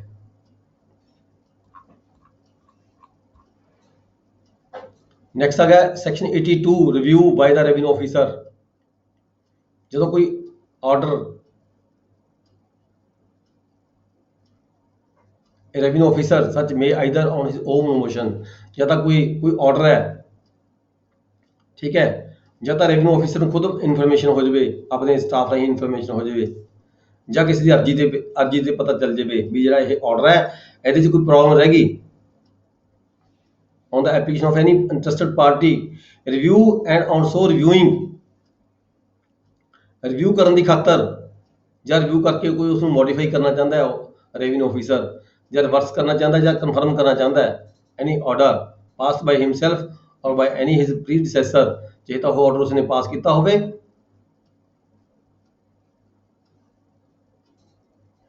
ਚਾਹੇ ਉਹਦੇ ਪ੍ਰੀਡਿਸੈਸਰ ਨੇ ਪਾਸ ਕੀਤਾ ਹੋਵੇ। ਮਤਲਬ ਕਿ ਕੋਈ ਵੀ ਰੈਵਨਿਊ ਆਫਿਸਰ ਆਪਣੀ ਮਰਜ਼ੀ ਦੇ ਨਾਲ ਜਾਂ ਦਰਖਾਸਤ ਆਉਣ ਤੇ ਕਿਸੇ ਵੀ ਆਰਡਰ ਨੂੰ ਰਿਵਿਊ ਕਰ ਸਕਦਾ ਹੈ, ਰਿਵਿਊ ਕਰਕੇ ਮੋਡੀਫਾਈ ਵੀ ਕਰ ਸਕਦਾ ਹੈ, ਰਿਵਰਸ ਵੀ ਕਰ ਸਕਦਾ ਹੈ, ਕਨਫਰਮ ਵੀ ਕਰ ਸਕਦਾ ਹੈ। ਦੇਖੋ ਜਦੋਂ ਰਿਵਿਊ ਕਰਦਾ ਆਪਾਂ ਦੋ ਤਿੰਨ ਚਾਂਸਸ ਹੈ, ਦੋ ਤਿੰਨ ਆਪਸ਼ਨਸ ਹੈਗੀਆਂ ਨੇ। ਰਿਵਿਊ ਕਰਕੇ ਜਾਂ ਤਾਂ ਵਾਪਸ ਕਰ ਸਕਦਾ ਵੀ ਗਲਤ ਹੋ ਗਿਆ, ਮੇਰੇ ਤੋਂ ਇਹ ਆਰਡਰ ਪਾਸ ਨਹੀਂ ਹੋਇਆ, ਕਰਨਾ ਚਾਹੀਦਾ ਸੀ, ਗਲਤ ਹੋ ਗਿਆ, ਮਤਲਬ ਰਿਵਰਸ ਕਰ ਦਿੱਤਾ, ਜਾਂ ਫਿਰ ਤਬਦੀਲੀ ਕਰਕੇ ਮੋਡੀਫਾਈ ਕਰ ਸਕਦਾ ਹੈ, ਜਾਂ ਫਿਰ ਨਹੀਂ ਠੀਕ ਹੈ ਜੋ ਆਰਡਰ ਪਾਸ ਕੀਤਾ ਮੈਨੂੰ ਗਲਤਫਹਿਮੀ ਹੋ ਗਈ ਸੀਗੀ ਜਾਂ ਪਾਰਟੀ ਦੀ ਅਰਜੀ ਮੈਨੂੰ ਉਸ ਵੇਲੇ ਨਹੀਂ ਸੀ ਪਤਾ ਲੱਗਿਆ, ਉਹਨੂੰ ਦੁਬਾਰਾ ਉਸ ਆਰਡਰ ਨੂੰ ਕਨਫਰਮ ਕਰ ਸਕਦਾ ਹੈ। ਪਰ ਤੇ ਦੋ ਤਿੰਨ ਸ਼ਰਤਾਂ ਦਿੱਤੀਆਂ ਗਈਆਂ ਨੇ, ਥੱਲੇ ਪ੍ਰੀਵਿਊ ਦਿੱਤੀ ਗਈ ਹੈ। When a commissioner or collector thinks it necessary, ਜਾਂ ਕਮਿਸ਼ਨਰ ਜਾਂ ਕਲੈਕਟਰ ਇਹ ਚਾਹੇ to review any order which he has not himself passed, commissioner ਨੇ ਜਾਂ ਕਲੈਕਟਰ ਨੇ ਕੋਈ ਆਰਡਰ ਜਿਹੜਾ ਖੁਦ ਪਾਸ ਨਾ ਕੀਤਾ ਗਿਆ ਹੋਵੇ, ਉਹਦੇ ਕਿਸੇ ਪ੍ਰੀਡਿਸੈਸਰ ਨੇ ਪਾਸ ਕੀਤਾ ਗਿਆ ਹੋਵੇ, ਜਾਂ ਫਿਰ revenue officer class below that collector AC first ਹੋਵੇ ਜਾਂ ਸੈਕੰਡ ਹੋਵੇ, ਠੀਕ ਹੈ। ਤਾਂ ਕੀ ਹੋਏਗਾ, ਕੋਈ ਆਰਡਰ ਨੂੰ ਰਿਵਿਊ ਕਰਨਾ ਹੈ, shall first obtain the sanction of the revenue officer to whose control he is immediately subject। ਇਦਾਂ ਦੇ ਕੇਸ ਦੇ ਵਿੱਚ ਕੋਈ ਆਰਡਰ ਨੂੰ ਰਿਵਿਊ ਕਰਨ ਤੋਂ ਪਹਿਲਾਂ, ਠੀਕ ਹੈ, ਜਿਹਦੀ ਪਰਮਿਸ਼ਨ ਹੈ ਫਸਟ ਜਿਹੜੀ ਹੈਗੀ ਹੈ ਕੰਟਰੋਲਿੰਗ ਅਥਾਰਟੀ ਉਹਦੀ ਹੈਗੀ ਹੈ, ਉਹਦੀ ਸੈਂਕਸ਼ਨ ਲਈ ਜਾਏਗੀ। ਫਸਟ ਕੰਟਰੋਲਿੰਗ ਅਥਾਰਟੀ ਤੋਂ ਸੈਂਕਸ਼ਨ ਲਈ ਜਾਏਗੀ, ਕੰਟਰੋਲਿੰਗ ਅਥਾਰਟੀ ਤੋਂ ਸੈਂਕਸ਼ਨ ਲੈਣ ਤੋਂ ਉਪਰੰਤ ਹੀ ਕਿਸੇ ਆਰਡਰ ਨੂੰ ਅਸੀਂ ਜਿਹੜਾ ਹੈਗਾ ਰਿਵਿਊ ਕਰ ਸਕਦੇ ਹਾਂ। ਫਿਰ ਕਿਆ ਜੇ ਕੋਈ ਪਾਰਟੀ ਇਦਾਂ ਦੇ ਕੇਸ ਦੇ ਵਿੱਚ ਰਿਵਿਊ ਕਰਵਾਉਣਾ ਚਾਹੁੰਦੀ ਹੈ, ਪ੍ਰੋਵੀਜ਼ਨ ਦੂਜੀ ਪ੍ਰੋਵੀਜ਼ਨ ਹੈਗੀ ਹੈ, ਆਪਾਂ ਉੱਪਰ ਪੜ੍ਹਿਆ ਸੀਗਾ ਵੀ ਇਹ revenue officer on his own motion or on the application of any interested party, ਜੇ ਕੋਈ ਪਾਰਟੀ ਦੀ ਅਰਜੀ ਆਉਂਦੀ ਹੈ ਤਾਂ ਪਾਰਟੀ ਨੂੰ ਜਿਹੜੀ ਅਰਜੀ ਦੇਣੀ ਬਣਦੀ ਹੈ ਉਹ 90 ਦਿਨਾਂ ਦੇ ਅੰਦਰ ਅੰਦਰ ਪਾਰਟੀ ਅਰਜੀ ਦੇ ਸਕਦੀ ਹੈ, 90 ਦਿਨ ਤੋਂ ਬਾਅਦ ਪਾਰਟੀ ਜਿਹੜੀ ਹੈਗੀ ਆ ਅਰਜੀ ਨਹੀਂ ਦੇ ਸਕਦੇ। ਪਰ ਜੇਕਰ ਪਾਰਟੀ ਸੈਟੀਸਫਾਈ ਕਰਾਉਂਦੀ ਹੈ ਰੈਵਨਿਊ ਆਫਿਸਰ ਨੂੰ ਵੀ ਮੇਰੇ 90 ਦਿਨ ਦੇ ਅੰਦਰ ਅਰਜੀ ਦੇਣ ਦਾ ਕੋਈ ਕਾਰਨ ਸੀਗਾ, ਨਹੀਂ ਸੀ ਦੇ ਸਕਿਆ, ਉਹ ਗੱਲ ਵੱਖਰੀ ਹੈਗੀ ਹੈ, it is subject to the satisfaction of the revenue officer, ਠੀਕ ਹੈ। ਅਦਰਵਾਈਜ਼ ਜਿਹੜੀ ਲਿਮਟ ਹੈਗੀ ਹੈ ਇਹ 90 ਦਿਨ ਦੀ ਕੀਤੀ ਗਈ ਹੈ। ਨੈਕਸਟ ਹੈ ਕਲੌਜ਼ ਸੀ ਪ੍ਰੋਵੀਜ਼ੋ, ਫਿਰ ਇੱਕ ਦਿੱਤੀ ਗਈ ਹੈ proviso, an order shall not be modify or reverse. ਜਦੋਂ ਕਿਸੇ ਰਿਵਿਊ ਆਪਾਂ ਕਰਦੇ ਹਾਂ ਕਿਸੇ ਵੀ ਰੈਵਨਿਊ ਆਫਿਸਰ ਵੱਲੋਂ, ਚਾਹੇ ਕਲੈਕਟਰ ਹੈ, ਚਾਹੇ ਕਮਿਸ਼ਨਰ ਹੈ, ਚਾਹੇ ਤਹਿਸੀਲਦਾਰ ਹੈ, ਚਾਹੇ ਨਾਇਬ ਤਹਿਸੀਲਦਾਰ ਹੈ, ਚਾਹੇ ਐਸਡੀਐਮ ਹੈ, ਜਦੋਂ ਵੀ ਕੋਈ ਰਿਵਿਊ ਕੀਤੀ ਜਾਣੀ ਹੈ, ਜੇ ਰਿਵਿਊ ਕਰਦੇ ਦੌਰਾਨ ਰੈਵਨਿਊ ਆਫਿਸਰ ਵੱਲੋਂ ਕੋਈ ਆਰਡਰ ਹੈ ਜਾਂ ਮੋਡੀਫਾਈ ਕੀਤਾ ਜਾਵੇ ਜਾਂ ਰਿਵਰਸ ਕੀਤਾ ਜਾਵੇ, ਜੇ ਕਨਫਰਮ ਕੀਤਾ ਜਾਵੇ ਦੇਖੋ ਫਿਰ ਤਾਂ ਕੋਈ ਜ਼ਰੂਰਤ ਨਹੀਂ ਹੈ, ਜੇ ਕਨਫਰਮ ਕੀਤਾ ਜਾਵੇ ਫਿਰ ਕਿਸੇ ਪਾਰਟੀ ਨੂੰ ਕੋਈ ਲਾਸ ਪ੍ਰੋਫਿਟ ਨਹੀਂ ਹੋਇਆ। ਪਰ ਜੇਕਰ ਕੋਈ ਆਰਡਰ ਨੂੰ ਤੁਸੀਂ ਰਿਵਿਊ ਕਰਕੇ ਮੋਡੀਫਾਈ ਕਰਨਾ ਚਾਹੁੰਦੇ ਹੋ ਜਾਂ ਰਿਵਰਸ ਕਰਨਾ ਚਾਹੁੰਦੇ ਹੋ ਤਾਂ ਜਿਹੜੀ ਦੂਜੀ ਪਾਰਟੀ ਹੈਗੀ ਸੈਕੰਡ ਪਾਰਟੀ, ਤਾਂ ਉਹਨੂੰ ਨੋਟਿਸ ਦਿੱਤਾ ਜਾਣਾ ਜ਼ਰੂਰੀ ਹੈ। ਉਹਨੂੰ ਨੋਟਿਸ ਭੇਜ ਕੇ ਉਹਦੀ ਹੀਅਰਿੰਗ ਹੋਏਗੀ, ਹੀਅਰਿੰਗ ਕਰਕੇ ਹੀ ਤੁਸੀਂ ਕਿਸੇ ਆਰਡਰ ਨੂੰ ਮੋਡੀਫਾਈ ਕਰ ਸਕਦੇ ਹੋ ਜਾਂ ਰਿਵਰਸ ਕਰ ਸਕਦੇ ਹੋ। Without hearing you can not modify or reverse the order passed earlier। next ਹੈਗਾ D clause, an order against which an appeal has been। ਦੇਖੋ it is very important, ਜੇ ਕਿਸੇ ਆਰਡਰ ਦੇ ਖਿਲਾਫ ਕੋਈ ਅਪੀਲ ਫਾਈਲ ਹੋਗੀ ਤਾਂ ਉਹਦੀ ਤੁਸੀਂ ਰਿਵਿਊ ਨਹੀਂ ਕਰ ਸਕਦੇ। ਇੱਕ ਸ਼ਰਤ ਲੱਗੀ ਵੀ ਹੈ, ਜੇ ਕਿਸੇ ਆਰਡਰ ਦੇ ਖਿਲਾਫ ਕੋਈ ਅਪੀਲ ਫਾਈਲ ਹੋਗੀ, an order against which an appeal has been preferred shall not be reviewed, ਤਾਂ ਉਸ ਆਰਡਰ ਨੂੰ ਰਿਵਿਊ ਨਹੀਂ ਕੀਤਾ ਜਾ ਸਕਦਾ, ਕਿਉਂਕਿ ਉਹ ਤਾਂ ਆਰਡਰ ਆਲਰੇਡੀ ਕਿਸੇ ਉੱਪਰਲੀ ਕੋਰਟ ਚਲਾ ਗਿਆ, ਉੱਥੇ ਰਿਵਿਊ ਹੋਏਗਾ। ਰਿਵਿਊ ਮਤਲਬ ਕਿ ਇਨ ਦਾ ਸ਼ੇਪ ਆਫ ਅਪੀਲ, ਜਦੋਂ ਉੱਥੇ ਅਪੀਲ ਫਾਈਲ ਹੋ ਗਈ ਤਾਂ ਉਹਦੀ ਆਪਣੇ ਆਪ ਹੀ ਰਿਵਿਊ ਹੋ ਜਾਣੀ ਹੈ, ਗਲਤ ਹੈ ਜਾਂ ਸਹੀ ਹੈ ਆਰਡਰ। ਅੱਗੇ ਸਬਸੈਕਸ਼ਨ 2 ਹੈਗਾ ਇਹਦਾ, for the purpose this sanction the collector shall be deemed to be the successor in office of any revenue officer lower class. ਜੇ ਕਿਸੇ ਜਦੋਂ ਸੈਕਸ਼ਨ ਲੈਣ ਦੀ ਗੱਲ ਆ ਜਾਂਦੀ ਹੈ, ਠੀਕ ਹੈ, ਜਦੋਂ ਸੈਕਸ਼ਨ ਲੈਣ ਵੇਲੇ ਕੋਈ ਆਫਿਸ ਖਾਲੀ ਪਿਆ ਹੋਵੇ, ਮੰਨ ਲਓ ਤਹਿਸੀਲਦਾਰ ਨੇ ਐਸਡੀਐਮ ਤੋਂ ਸੈਕਸ਼ਨ ਲੈਣੀ ਹੈ, ਠੀਕ ਹੈ, ਐਸਡੀਐਮ ਦੀ ਕੋਰਟ ਖਾਲੀ ਹੈ ਕਿਸੇ ਕਾਰਨ, ਐਸਡੀਐਮ ਦੀ ਪੋਸਟ ਖਾਲੀ ਹੈ ਕਿਸੇ ਕਾਰਨ, ਜਾਂ ਕਿਸੇ ਇੰਚਾਰਜ ਨਹੀਂ ਦਿੱਤਾ ਗਿਆ, ਤਾਂ ਜਿਹੜਾ ਕਲੈਕਟਰ ਹੈਗਾ he will be the successor in office, ਤਾਂ ਕਲੈਕਟਰ ਤੋਂ ਮਨਜ਼ੂਰੀ ਲਈ ਜਾ ਸਕਦੀ ਹੈ। Then as subsection 3, an appeal shall not be lie from the order refusing a review। ਜਦੋਂ ਕਿਸੇ ਕੇਸ ਦੇ ਵਿੱਚ ਕੋਈ ਅਰਜੀ, ਕੋਈ ਪਾਰਟੀ ਕਿਸੇ ਆਰਡਰ ਦੇ ਖਿਲਾਫ ਕੋਈ ਰਿਵਿਊ ਕਰਵਾਉਂਦੀ ਹੈ, ਵੈਰੀ ਇੰਪੋਰਟੈਂਟ ਹੈ ਜੀ, ਤੁਹਾਨੂੰ ਕੁਐਸਚਨ ਆਉਂਦਾ ਹੈ ਜ਼ਰੂਰ ਇਹਨਾਂ ਸਬਜੈਕਟਾਂ ਦੇ ਉੱਪਰ। ਜਦੋਂ ਕੋਈ ਪਾਰਟੀ ਕੋਈ ਅਪੀਲ ਐਪਲੀਕੇਸ਼ਨ ਦਿੰਦੀ ਹੈ ਵੀ ਜਿਹੜਾ ਸਾਡਾ ਆਰਡਰ ਹੈਗਾ ਇਹ ਰਿਵਿਊ ਕੀਤਾ ਜਾਵੇ, ਠੀਕ ਹੈ, ਐਨ ਅਪੀਲ ਸ਼ੈਲ ਨਾਟ ਬੀ ਲਾਈ ਫਰੋਮ ਆਰਡਰ ਰਿਫਿਊਜ਼ਿੰਗ ਟੂ ਰਿਵਿਊ ਕਰਨ ਲਈ ਅਰਜੀ ਦਿੱਤੀ ਸੀਗੀ ਪਰ ਰਿਫਿਊਜ਼ ਹੋ ਗਈ, ਔਰ ਕਨਫਰਮਿੰਗ ਦਾ ਰਿਵਿਊ ਕਰਨ ਲਈ ਕਿਸੇ ਪਾਰਟੀ ਨੇ ਅਰਜੀ ਦਿੱਤੀ ਸੀਗੀ, ਜਾਂ ਤਾਂ ਉਹਦੀ ਅਰਜੀ ਰਿਫਿਊਜ਼ ਕਰ ਦਿੱਤੀ, ਜਾਂ ਫਿਰ ਜਿਹੜਾ ਆਰਡਰ ਸੀਗਾ ਰਿਵਿਊ ਦੇ ਵਿੱਚ ਦੁਬਾਰਾ ਕਨਫਰਮ ਹੋ ਗਿਆ, ਠੀਕ ਹੈ, ਫਿਰ ਐਸੇ ਆਰਡਰ ਦੇ ਖਿਲਾਫ ਦੁਬਾਰਾ ਜਿਹੜੀ ਹੈਗੀ ਹੈ ਅਪੀਲ ਦਾਇਰ ਨਹੀਂ ਹੋ ਸਕਦੀ। ਇਟ ਇਜ਼ ਵੈਰੀ ਇੰਪੋਰਟੈਂਟ ਹੈ ਜੀ, ਮਤਲਬ ਜਦੋਂ ਕਹਿਣ ਦਾ ਭਾਵ ਹੈ ਆਪੋਜ਼ਿਟ ਹੋ ਗਿਆ, ਜੇ ਅਪੀਲ ਫਾਈਲ ਹੋਗੀ ਤਾਂ ਰਿਵਿਊ ਨਹੀਂ ਹੋਏਗੀ, ਜੇ ਰਿਵਿਊ ਹੋਗੀ ਤਾਂ ਫਿਰ ਅਪੀਲ ਨਹੀਂ ਹੋਏਗੀ। ਮਤਲਬ ਕਹਿਣ ਦਾ ਭਾਵ ਇਹ ਹੈਗਾ ਵੀ ਜੇ ਕੋਈ ਵਿਅਕਤੀ ਰਿਵਿਊ ਦਾ ਬੈਨੀਫਿਟ ਲੈਣਾ ਚਾਹੁੰਦਾ ਕਿਸੇ ਕੋਰਟ ਦੇ ਵਿੱਚ ਜਾ ਕੇ, ਠੀਕ ਹੈ, ਤਾਂ ਫਿਰ ਉਹਨੂੰ ਭੁੱਲ ਜਾਣਾ ਚਾਹੀਦਾ ਹੈ ਵੀ ਮੈਂ ਹੁਣ ਫਰਦਰ ਦੀ ਅਪੀਲ ਫਾਈਲ ਨਹੀਂ ਕਰ ਪਾਵਾਂਗਾ, ਠੀਕ ਹੈ ਜੀ। ਇਹ ਜਿਹੜੀ ਸ਼ਰਤ ਹੈਗੀ ਹੈ ਇਹ ਸਾਰੇ ਕੋਰਟਾਂ ਤੇ ਲਾਗੂ ਹੋ ਜਾਂਦੀ ਹੈ, ਈਵਨ ਦੈਨ ਹਾਈ ਕੋਰਟ ਵੀ ਚਲੀ ਜਾਂਦੀ ਹੈ ਇਹ ਇੱਦਾਂ ਹੀ। ਜੇ ਤੁਸੀਂ ਕਿਸੇ ਕੋਰਟ ਦੇ ਹਾਈ ਕੋਰਟ ਦੇ ਵਿੱਚ ਕਿਸੇ ਕੋਰਟ ਨੇ ਆਰਡਰ ਕਰ ਦਿੱਤਾ, ਜੇ ਤੁਸੀਂ ਰਿਵਿਊ ਚਲੇ ਗਏ ਤਾਂ ਜਿਹੜਾ ਤੁਹਾਡਾ ਰਾਈਟ ਹੈਗਾ ਅਪੀਲ ਦਾ ਉਹ ਖਤਮ ਹੋ ਜਾਂਦਾ ਹੈ। Next is section 83, computation of periods limited for the appeals and applications for review। ਇੱਥੇ ਕੀ ਗੱਲ ਕਰ ਦਿੰਦੇ ਆ ਵੀ ਲਿਮਿਟੇਸ਼ਨ ਐਕਟ ਜਿਹੜਾ 1877 ਹੈਗਾ, ਲਿਮਿਟੇਸ਼ਨ ਐਕਟ ਹੈਗਾ, ਠੀਕ ਹੈ, ਇਨ ਕੰਪਿਊਟੇਸ਼ਨ ਆਫ ਦਾ ਪੀਰੀਅਡ, ਜਦੋਂ ਕਿਤੇ ਪੀਰੀਅਡ ਦੀ ਗੱਲ ਕੀਤੀ ਜਾਣੀ ਹੈ ਵੀ ਜਿਹੜੀ ਅਪੀਲ ਦੀ ਜਿਹੜੀ ਪੀਰੀਅਡ ਹੈ ਉਹ ਕਿੰਨਾ ਹੋਏਗਾ ਰਿਵਿਊ ਦੇ ਵਿੱਚ, ਠੀਕ ਹੈ, shall be governed by the Indian limitation act. ਉੱਥੇ ਕਹਿੰਦੇ ਤੁਸੀਂ ਜਿਹੜਾ ਲਿਮਿਟੇਸ਼ਨ ਐਕਟ ਹੈਗਾ ਉਹਨੂੰ ਵੀ ਗਵਰਨ ਕਰਨਾ ਨਾਲ। ਬੇਸ਼ੱਕ ਆਪਾਂ ਨੂੰ ਸਮਾਂ ਦਿੱਤਾ ਗਿਆ ਹੈ, ਪਰ ਫਿਰ ਵੀ ਕਿਸੇ ਕਾਰਨ ਜੇ ਕਿਤੇ ਜ਼ਰੂਰਤ ਪੈਂਦੀ ਹੈ ਤਾਂ ਅਸੀਂ ਉਹਦਾ ਸਹਾਰਾ ਲੈ ਸਕਦੇ ਹਾਂ, ਕਿਉਂਕਿ ਲਿਮਿਟੇਸ਼ਨ ਐਕਟ ਦੇ ਵਿੱਚ ਹੀ ਜਿਹੜਾ ਹੈਗਾ ਸਾਰਾ ਮੇਨ ਜਿਹੜਾ ਟਾਈਮ ਦੀ ਗੱਲ ਕੀਤੀ ਜਾਂਦੀ ਉੱਥੇ ਕੀਤੀ ਜਾਂਦੀ, ਅਸੀਂ ਉੱਥੋਂ ਹੀ ਇਹ ਜਿਹੜੇ ਸੈਕਸ਼ਨ ਦੇ ਉਧਾਰ ਲੈ ਕੇ ਹੀ ਆਪਣੇ ਸਪੈਸ਼ਲ ਐਕਟਾਂ ਦੇ ਵਿੱਚ ਪਾਉਂਦੇ ਹਾਂ। ਨੈਕਸਟ ਆ ਗਿਆ section 84, power to call for examine revise proceedings or revenue officers or revenue courts. ਇਹ ਕਹਿੰਦੇ ਵੀ ਪਾਵਰ ਹੈਗੀਆਂ ਨੇ ਕਮਿਸ਼ਨਰ ਐਫਸੀਆਰ ਕੋਲੇ may at any time call for the record of any case pending before or disposed of any revenue officers revenue court। ਕਿਸੇ ਵੀ revenue officer ਦੀ court ਦੇ ਵਿੱਚ ਕੋਈ ਦਾਵਾ ਚੱਲਦਾ ਹੈ, ਠੀਕ ਹੈ, ਰੈਵਨਿਊ ਆਫਿਸਰ ਦੀ ਜਾਂ ਰੈਵਨਿਊ ਕੋਰਟ ਦੇ ਅਦਾਲਤ ਵਿੱਚ ਕੋਈ ਦਾਵਾ ਚੱਲਦਾ ਹੈ, ਇਹਦਾ ਵੀ ਜਿਹੜਾ ਫਾਈਨੈਂਸ਼ੀਅਲ ਕਮਿਸ਼ਨ ਹੈਗਾ ਉਹਦੇ ਕੋਲ ਪਾਵਰ ਹੈ ਕਿਸੇ ਵੇਲੇ ਵੀ ਕੋਈ ਜਿਹੜੀ ਫਾਈਲ ਹੈਗਾ ਮੰਗਾ ਕੇ ਚੈੱਕ ਕਰ ਸਕਦੇ ਹੈ, ਡਿਡਕਸ਼ਨਾਂ ਦਿੱਤੀਆਂ ਜਾ ਸਕਦੀਆਂ ਨੇ, ਠੀਕ ਹੈ। ਇਸੇ ਤਰੀਕੇ ਜਿਹੜਾ ਕਮਿਸ਼ਨਰ ਨੇ ਔਰ ਕਲੈਕਟਰ ਨੇ may call for the record of any case pending before or disposed of, ਚਾਹੇ ਉਹਨੇ ਪੈਂਡਿੰਗ ਚੱਲ ਰਿਹਾ ਹੋਵੇ, ਚਾਹੇ ਕੋਈ ਇੰਟਰਮ ਆਰਡਰ ਪਾਸ ਕੀਤਾ ਗਿਆ ਹੋਵੇ ਰੈਵਨਿਊ ਆਫਿਸਰ ਵੱਲੋਂ, ਉਹਨੂੰ ਬੁਲਾ ਕੇ ਜਿਹੜਾ ਆਪਦਾ ਕੰਟਰੋਲ ਹੈ ਕਮਿਸ਼ਨਰ ਪੂਰੇ ਡਿਵੀਜ਼ਨ ਦਾ ਤੇ ਕਲੈਕਟਰ ਪੂਰੇ ਡਿਸਟ੍ਰਿਕਟ ਦੇ ਵਿੱਚੋਂ ਕੋਈ ਵੀ ਅਦਾਲਤ ਵਿੱਚੋਂ ਰੈਵਨਿਊ ਅਫਸਰ ਦੇ ਕੋਲੋਂ ਜਿਹੜਾ ਦਾਵਾ ਹੈਗਾ ਮੰਗਾ ਕੇ ਦੇਖ ਸਕਦੇ ਆ। If in any case in which a commissioner or collector has called for, ਜੇ ਕਿਸੇ ਕੇਸ ਦੇ ਵਿੱਚ ਕਮਿਸ਼ਨਰ ਜਾਂ ਕਲੈਕਟਰ ਨੇ ਕੋਈ ਦਾਵਾ ਮੰਗਾਇਆ, ਕੋਈ ਕੇਸ ਮੰਗਾਇਆ ਹੈਗਾ, ਫਿਰ ਉਹਨੂੰ ਰਿਵਰਸ ਕਰਨਾ ਚਾਹੁੰਦੇ ਆ, ਦੇਖਦਾ ਵੀ ਇਹ ਨਹੀਂ ਗਲਤ ਪਾਸ ਹੋ ਗਿਆ ਰੈਵਨਿਊ ਅਦਾਲਤ ਨੇ ਜੋ ਨੀਚੇ ਕੰਮ ਕਰ ਰਹੀ ਹੈ, ਠੀਕ ਹੈ। ਇਹ ਓਪੀਨੀਅਨ ਹੈ ਕਲੈਕਟਰ ਦਾ ਜਾਂ commissioner the, he the opinion that the proceedings taken ਔਰ order or decree may should be modify, ਵੀ ਇਹ ਮੋਡੀਫਾਈ ਹੋਣੀ ਚਾਹੀਦੀ ਹੈ ਜਾਂ ਰਿਵਰਸ ਹੋਣੀ ਚਾਹੀਦੀ ਹੈ। he shall submit the record with his opinion on the case for the orders of the financial commissioner। ਤਾਂ ਕਲੈਕਟਰ ਜਾਂ ਕਮਿਸ਼ਨਰ ਉਸ ਨੂੰ ਆਪਦਾ ਓਪੀਨੀਅਨ ਦੇ ਕੇ, ਠੀਕ ਹੈ, ਵੀ ਇਹ ਆਰਡਰ ਗਲਤ ਪਾਸ ਹੋ ਗਿਆ ਨਿਚਲੀ ਕੋਰਟ ਵੱਲੋਂ, ਠੀਕ ਹੈ, ਆਪਦਾ ਓਪੀਨੀਅਨ ਦੇ ਕੇ ਜਿਹੜੀ ਸੈਂਕਸ਼ਨ ਹੈਗੀ ਆ ਆਰਡਰ ਲੈ ਸਕਦੇ ਨੇ ਐਫਸੀਆਰ ਦਾ। ਨੈਕਸਟ ਹੈ subsection 4, if after examining a record called for by himself under subsection 1 submitted to him under subsection 3, financial commissioner is of the opinion that it is ਇਨਐਕਸਪੀਡੀਐਂਟ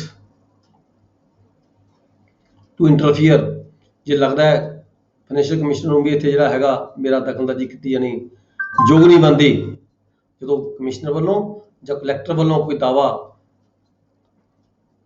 modify ਕਰਾਉਣ ਦੀ ਖਾਤਰ ਜਾਂ reverse ਕਰਾਉਣ ਦੀ ਖਾਤਰ ਆਪਦੇ ਜਿਹੜੇ ਕਮੈਂਟਸ ਦੇ ਕੇ commissioner FCR ਕੋਲ ਭੇਜਿਆ ਜਾਂਦਾ ਹੈ, ਫਿਰ ਕਮਿਸ਼ਨਰ ਨੂੰ ਲੱਗਦਾ ਹੈਗਾ ਵੀ ਇਹ ਜਿਹੜਾ ਮੇਰੇ ਕੋਲ ਕਮੈਂਟਸ ਆਏ ਨੇ, ਜੇ ਮੈਂ ਇਹਦੇ ਵਿੱਚ ਕੋਈ ਦਖਲਅੰਦਾਜ਼ੀ ਕਰਦਾ ਇਸ ਦਾਅਵੇ ਦੇ ਵਿੱਚ, ਜੋ ਆਰਡਰ ਪਹਿਲਾਂ ਦਿੱਲੀ ਕੋਰਟ ਨੇ ਪਾਸ ਕੀਤਾ ਗਿਆ ਵੀ ਉਹ ਠੀਕ ਨਹੀਂ ਹੋਏਗਾ, ਉਹ ਢੁਕਵਾਂ ਹੋਏਗਾ, ਠੀਕ ਹੈ, ਇਨਐਕਸਪੀਡੀਐਂਟ ਹੋਏਗਾ, ਦੈਨ ਉਹ ਉਸ ਤਰੀਕੇ ਨਾਲ ਜਿਹੜਾ ਹੈਗਾ ਆਰਡਰ ਪਾਸ ਕਰ ਸਕਦਾ ਹੈ। ਪਰ ਜੇਕਰ ਸਬਸੈਕਸ਼ਨ 5 ਦੇ ਵਿੱਚ ਕਿਹਾ ਗਿਆ, ਜੇਕਰ ਲੱਗਦਾ ਕਮਿਸ਼ਨਰ ਨੂੰ ਵੀ ਜੇਕਰ ਐਫਸੀਆਰ ਨੂੰ ਇਹ ਲੱਗਦਾ ਹੈਗਾ ਵੀ ਜਿਹੜਾ ਦਾਵਾ ਮੇਰੇ ਕੋਲੇ ਆਇਆ with comments by the commissioner or ਜਾਂ ਕਲੈਕਟਰ, ਠੀਕ ਹੈ, ਤਾਂ ਉਹਦੇ ਵਿੱਚ ਜਿਹੜੀ ਦਖਲਅੰਦਾਜ਼ੀ ਕੀਤੀ ਜਾਣੀ ਬਣਦੀ ਹੈ, ਠੀਕ ਹੈ, ਤਾਂ he shall fix a day for hearing. ਕਿਉਂਕਿ ਦਾਅਵੇ ਦੇ ਵਿੱਚ ਦੇਖੋ ਗੱਲ ਆ ਜਾਂਦੀ ਜਸਟਿਸ ਦੀ, ਨਾਲ ਆ ਜਾਂਦੀ ਗੱਲ ਓਪਰਚੁਨਿਟੀ ਦੀ। ਇਹ ਮੇਨ ਹੈ ਲਾਅ ਦੇ ਵਿੱਚ ਓਪਰਚੁਨਿਟੀ, ਹਰ ਵਿਅਕਤੀ ਨੂੰ ਓਪਰਚੁਨਿਟੀ ਦੇਣਾ ਜਿਹੜਾ ਹੈਗਾ ਲਾਅ ਹੈਗਾ, ਕੋਰਟ ਦੀ ਜ਼ਿੰਮੇਵਾਰੀ ਬਣ ਜਾਂਦੀ ਹੈ। ਜੇ ਹੁਣ ਆਪਾਂ ਜਿਵੇਂ ਗੱਲ ਕੀਤੀ ਸੀ ਵੀ ਜੇਕਰ ਕਿਸੇ ਦਾਅਵੇ ਦੇ ਵਿੱਚ ਅਸੀਂ ਪਹਿਲਾਂ ਰਿਵਿਊ ਦੀ ਗੱਲ ਕੀਤੀ ਸੀ, ਰਿਵਿਊ ਵਿੱਚ ਪੜ੍ਹ ਕੇ ਗਏ ਪਿੱਛੇ ਵੀ ਜੇਕਰ ਰਿਵਿਊ ਕਰਦੇ ਸਮੇਂ ਕੋਈ ਆਰਡਰ ਨੂੰ ਮੋਡੀਫਾਈ ਕਰਨਾ ਜਾਂ ਰਿਵਰਸ ਕਰਨਾ ਹੈ, then opportunity has to be given to the concerned parties. ਇੱਥੇ ਆ ਕੇ ਐਫਸੀਆਰ ਕੋਲ ਵੀ ਇਹੀ ਗੱਲ ਆ ਜਾਂਦੀ ਹੈ ਵੀ ਜੇਕਰ FCR with the comments of the collector or commissioner ਸਹਿਮਤ ਹੁੰਦੇ ਹੋਏ ਇਹ ਦੇਖਦੇ ਆ ਵੀ ਹਾਂ ਇਸ ਦਾਅਵੇ ਦੇ ਵਿੱਚ ਜਿਹੜਾ ਹੈਗਾ ਆਰਡਰ ਹੈ ਜਾਂ ਕੋਈ ਡਿਕਰੀ ਹੈਗੀ ਪਾਸ ਕੀਤੀ ਗਈ ਹੈ ਲੋਅਰ ਕੋਰਟ ਵੱਲੋਂ, ਉਹਨੂੰ ਰਿਵਰਸ ਕੀਤਾ ਜਾਣਾ ਬਣਦਾ ਹੈ ਜਾਂ ਮੋਡੀਫਾਈ ਕੀਤਾ ਜਾਣਾ ਬਣਦਾ ਹੈ, ਤਾਂ ਫਿਰ ਉਹਦੇ ਵੱਲੋਂ ਕੀ ਹੋਏਗਾ, ਐਫਸੀਆਰ ਵੱਲੋਂ ਇੱਕ ਡੇ ਫਿਕਸ ਕੀਤਾ ਜਾਵੇਗਾ। ਇੱਕ ਡੇ ਫਿਕਸ ਕੀਤਾ ਜਾਵੇਗਾ। ਡੇ ਫਿਕਸ ਕਾਹਦੇ ਲਈ ਕੀਤਾ ਜਾਏਗਾ? To hear the parties and may on that or any ਸਬਸੀਕੁਐਂਟ ਡੇ, ਠੀਕ ਹੈ, ਹੀਅਰ ਦ ਪਾਰਟੀ ਨੂੰ ਸੁਣ ਕੇ may appoint in his behalf pass such order as he thinks fit in the case. ਤਾਂ ਪਾਰਟੀ ਨੂੰ ਸੁਣ ਕੇ ਫਿਰ ਫੈਸਲਾ ਕੀਤਾ ਜਾਵੇਗਾ, ਠੀਕ ਹੈ, ਅਦਰਵਾਈਜ਼ ਬਿਨਾਂ ਸੁਣੇ ਕੋਈ ਆਰਡਰ ਪਾਸ ਨਹੀਂ ਕੀਤਾ ਜਾਵੇਗਾ ਐਫਸੀਆਰ ਵੱਲੋਂ। Except when the financial commissioner fixes under subsection 5 a day for hearing, no party has any right to be heard। ਉਹ ਕਹਿੰਦੇ ਵੀ ਜਿਸ ਡੇਟ ਨੂੰ ਜਿਹੜੀ ਹੀ ਤਰੀਕ ਫੇਸ ਕੀਤੀ ਵੀ ਹੈ ਐਫਸੀਆਰ ਵੱਲੋਂ, ਸਿਰਫ ਉਸੇ ਕੇਸ ਉਸੇ ਡੇਟ ਤੇ ਹੀ ਪਾਰਟੀਆਂ ਜਾ ਸਕਦੀਆਂ ਨੇ, ਅਦਰਵਾਈਜ਼ ਬਿਨਾਂ ਕੰਮ ਤੋਂ ਬਗੈਰ, ਉਸ ਤੋਂ ਬਗੈਰ ਡੇਟ ਤੋਂ ਜਾਂ ਪਾਰਟੀਆਂ ਕੋਲ ਕੋਈ ਅਧਿਕਾਰ ਨਹੀਂ ਹੈਗਾ ਜਾ ਕੇ ਕੋਰਟ ਨੂੰ ਜਾ ਕੇ ਦੱਸਣਾ ਕਰਨਾ, ਠੀਕ ਹੈ। ਅਦਾਲਤ ਦਾ ਜਿਹੜਾ ਕੰਮ ਹੈ ਅਦਾਲਤ ਦੇ ਮੁਤਾਬਕ ਹੀ ਹੋਏਗਾ।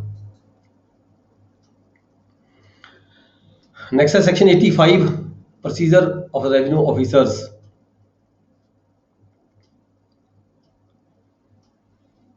ਸਟੇਟ ਗਵਰਨਮੈਂਟ ਦੀ ਗੱਲ ਕੀਤੀ ਗਈ ਵੀ ਸਟੇਟ ਗਵਰਨਮੈਂਟ ਮੇਕ ਰੂਲਸ। ਵੈਸੇ ਤਾਂ ਦੇਖੋ ਰੂਲਸ ਸਟੇਟ ਗਵਰਨਮੈਂਟ ਨੇ ਬਣਾਏ ਹੋਏ ਹੈਗੇ ਆ, ਜਿੱਥੇ ਕਿਤੇ ਕੋਈ ਰੂਲਸ ਦੀ ਕਿਤੇ ਕਮੀ ਰਹਿ ਜਾਂਦੀ ਹੈ, ਠੀਕ ਹੈ, ਕੰਮ ਦੇ ਸੰਬੰਧ ਵਿੱਚ, ਪ੍ਰੋਸੀਜਰ ਦੇ ਸੰਬੰਧ ਵਿੱਚ ਜਿੱਥੇ ਕਿਤੇ ਕੋਈ ਕਮੀ ਰਹਿੰਦੀ ਹੈ, ਫਿਰ ਵੀ ਕੋਰਟ ਨੂੰ ਉਹਦਾ ਅਧਿਕਾਰ ਦਿੱਤਾ ਗਿਆ 85 ਸੈਕਸ਼ਨ ਦੇ ਵਿੱਚ। ਜਿਹੜੀ ਕੋਰਟ ਹੈਗੀ ਹੈ, ਸਟੇਟ ਗਵਰਨਮੈਂਟ ਹੈਗੀ ਹੈ, ਉਹ ਪ੍ਰੋਸੀਜਰ ਦੇ ਲਈ ਰੂਲ ਬਣਾ ਸਕਦੀ ਹੈ ਸਮੇਂ-ਸਮੇਂ ਤੇ। ਇਸ ਤਰੀਕੇ ਜਿਹੜੇ rules may provide among other matters for the mode of enforcing order of ejectment ਦਾ ਜਿਹੜਾ ਆਰਡਰ ਹੈ ਉਹਨੂੰ ਇਨਫੋਰਸ ਕਰਨਾ ਹੈ, ਡਿਲੀਵਰੀ ਆਫ ਪੋਜੈਸ਼ਨ ਦੇਣਾ ਹੈ, ਕਬਜ਼ਾ ਕਾਰਵਾਈ ਦੇਣੀ ਹੈ, ਠੀਕ ਹੈ, ਇਮੂਵੇਬਲ ਪ੍ਰਾਪਰਟੀ ਦਾ ਕਬਜ਼ਾ ਕਾਰਵਾਈ ਕਰਵਾਉਣਾ ਹੈ,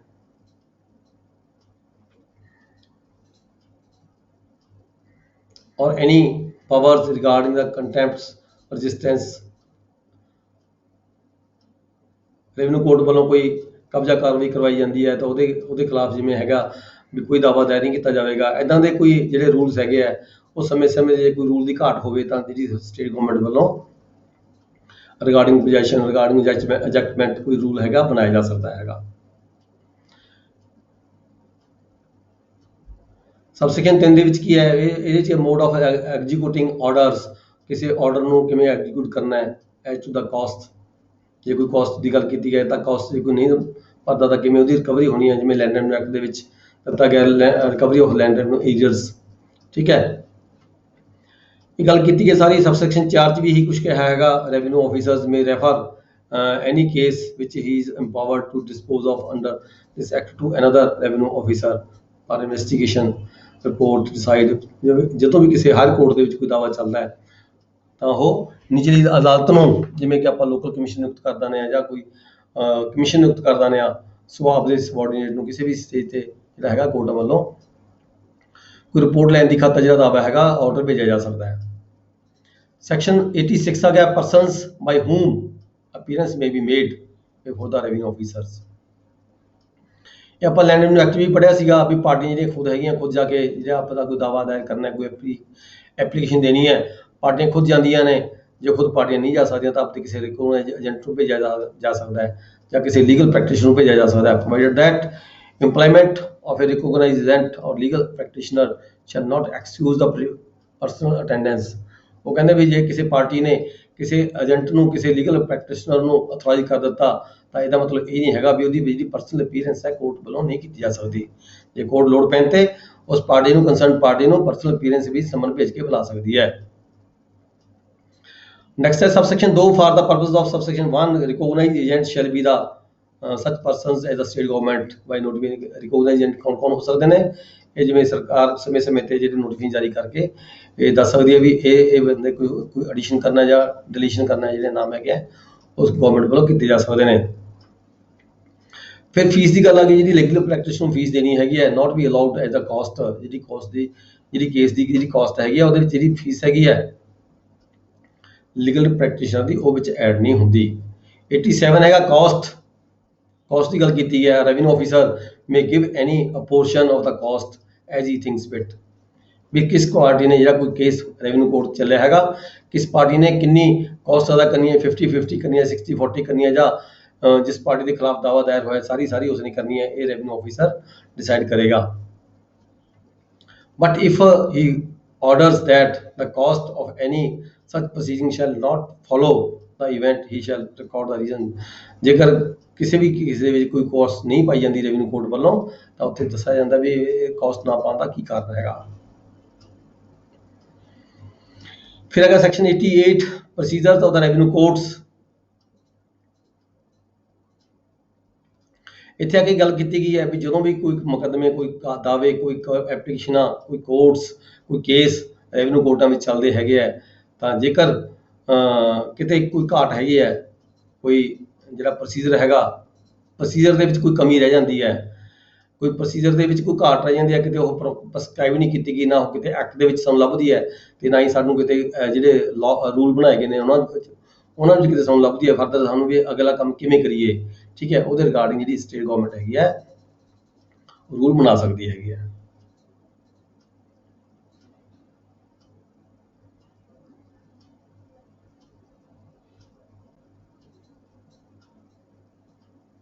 ਤੇ ਨਾਲ ਹੀ ਗਵਰਨਮੈਂਟ ਕਹਿ ਸਕਦੀ ਹੈ ਵੀ ਜੇਕਰ ਕਿਤੇ ਕਮੀ ਨਹੀਂ ਹੈਗੀ ਕਿਤੇ ਕਮੀ ਹੈਗੀ ਇਦਾਂ ਦੀ ਤਾਂ ਤੁਸੀਂ ਜਿਹੜਾ ਹੈਗਾ ਸਿਵਲ ਪ੍ਰੋਸੀਜਰ ਕੋਡ ਦਾ CPC ਦਾ ਜਿਹੜਾ code of civil procedure shall apply with or without the modification to all or any classes of the cases before the court. ਜਿੱਥੇ ਕਿਤੇ ਕੋਈ ਕਮੀ ਹੈਗੀ ਹੈ ਲਾਅ ਦੇ ਵਿੱਚ ਸਾਡੇ ਐਕਟ ਦੇ ਵਿੱਚ ਜਾਂ ਸਾਡੇ ਰੂਲ ਦੇ ਵਿੱਚ ਤਾਂ ਅਸੀਂ ਜਿਹੜਾ ਹੈਗਾ CPC ਦਾ ਜਿਹੜਾ ਸਾਰਾ ਲੈ ਸਕਦੇ ਹਾਂ ਉਹ ਇਹ ਸਬਸੈਕਸ਼ਨ 1 ਦੇ ਵਿੱਚ ਪ੍ਰੋਵਾਈਡ ਕੀਤਾ ਗਿਆ ਹੈ।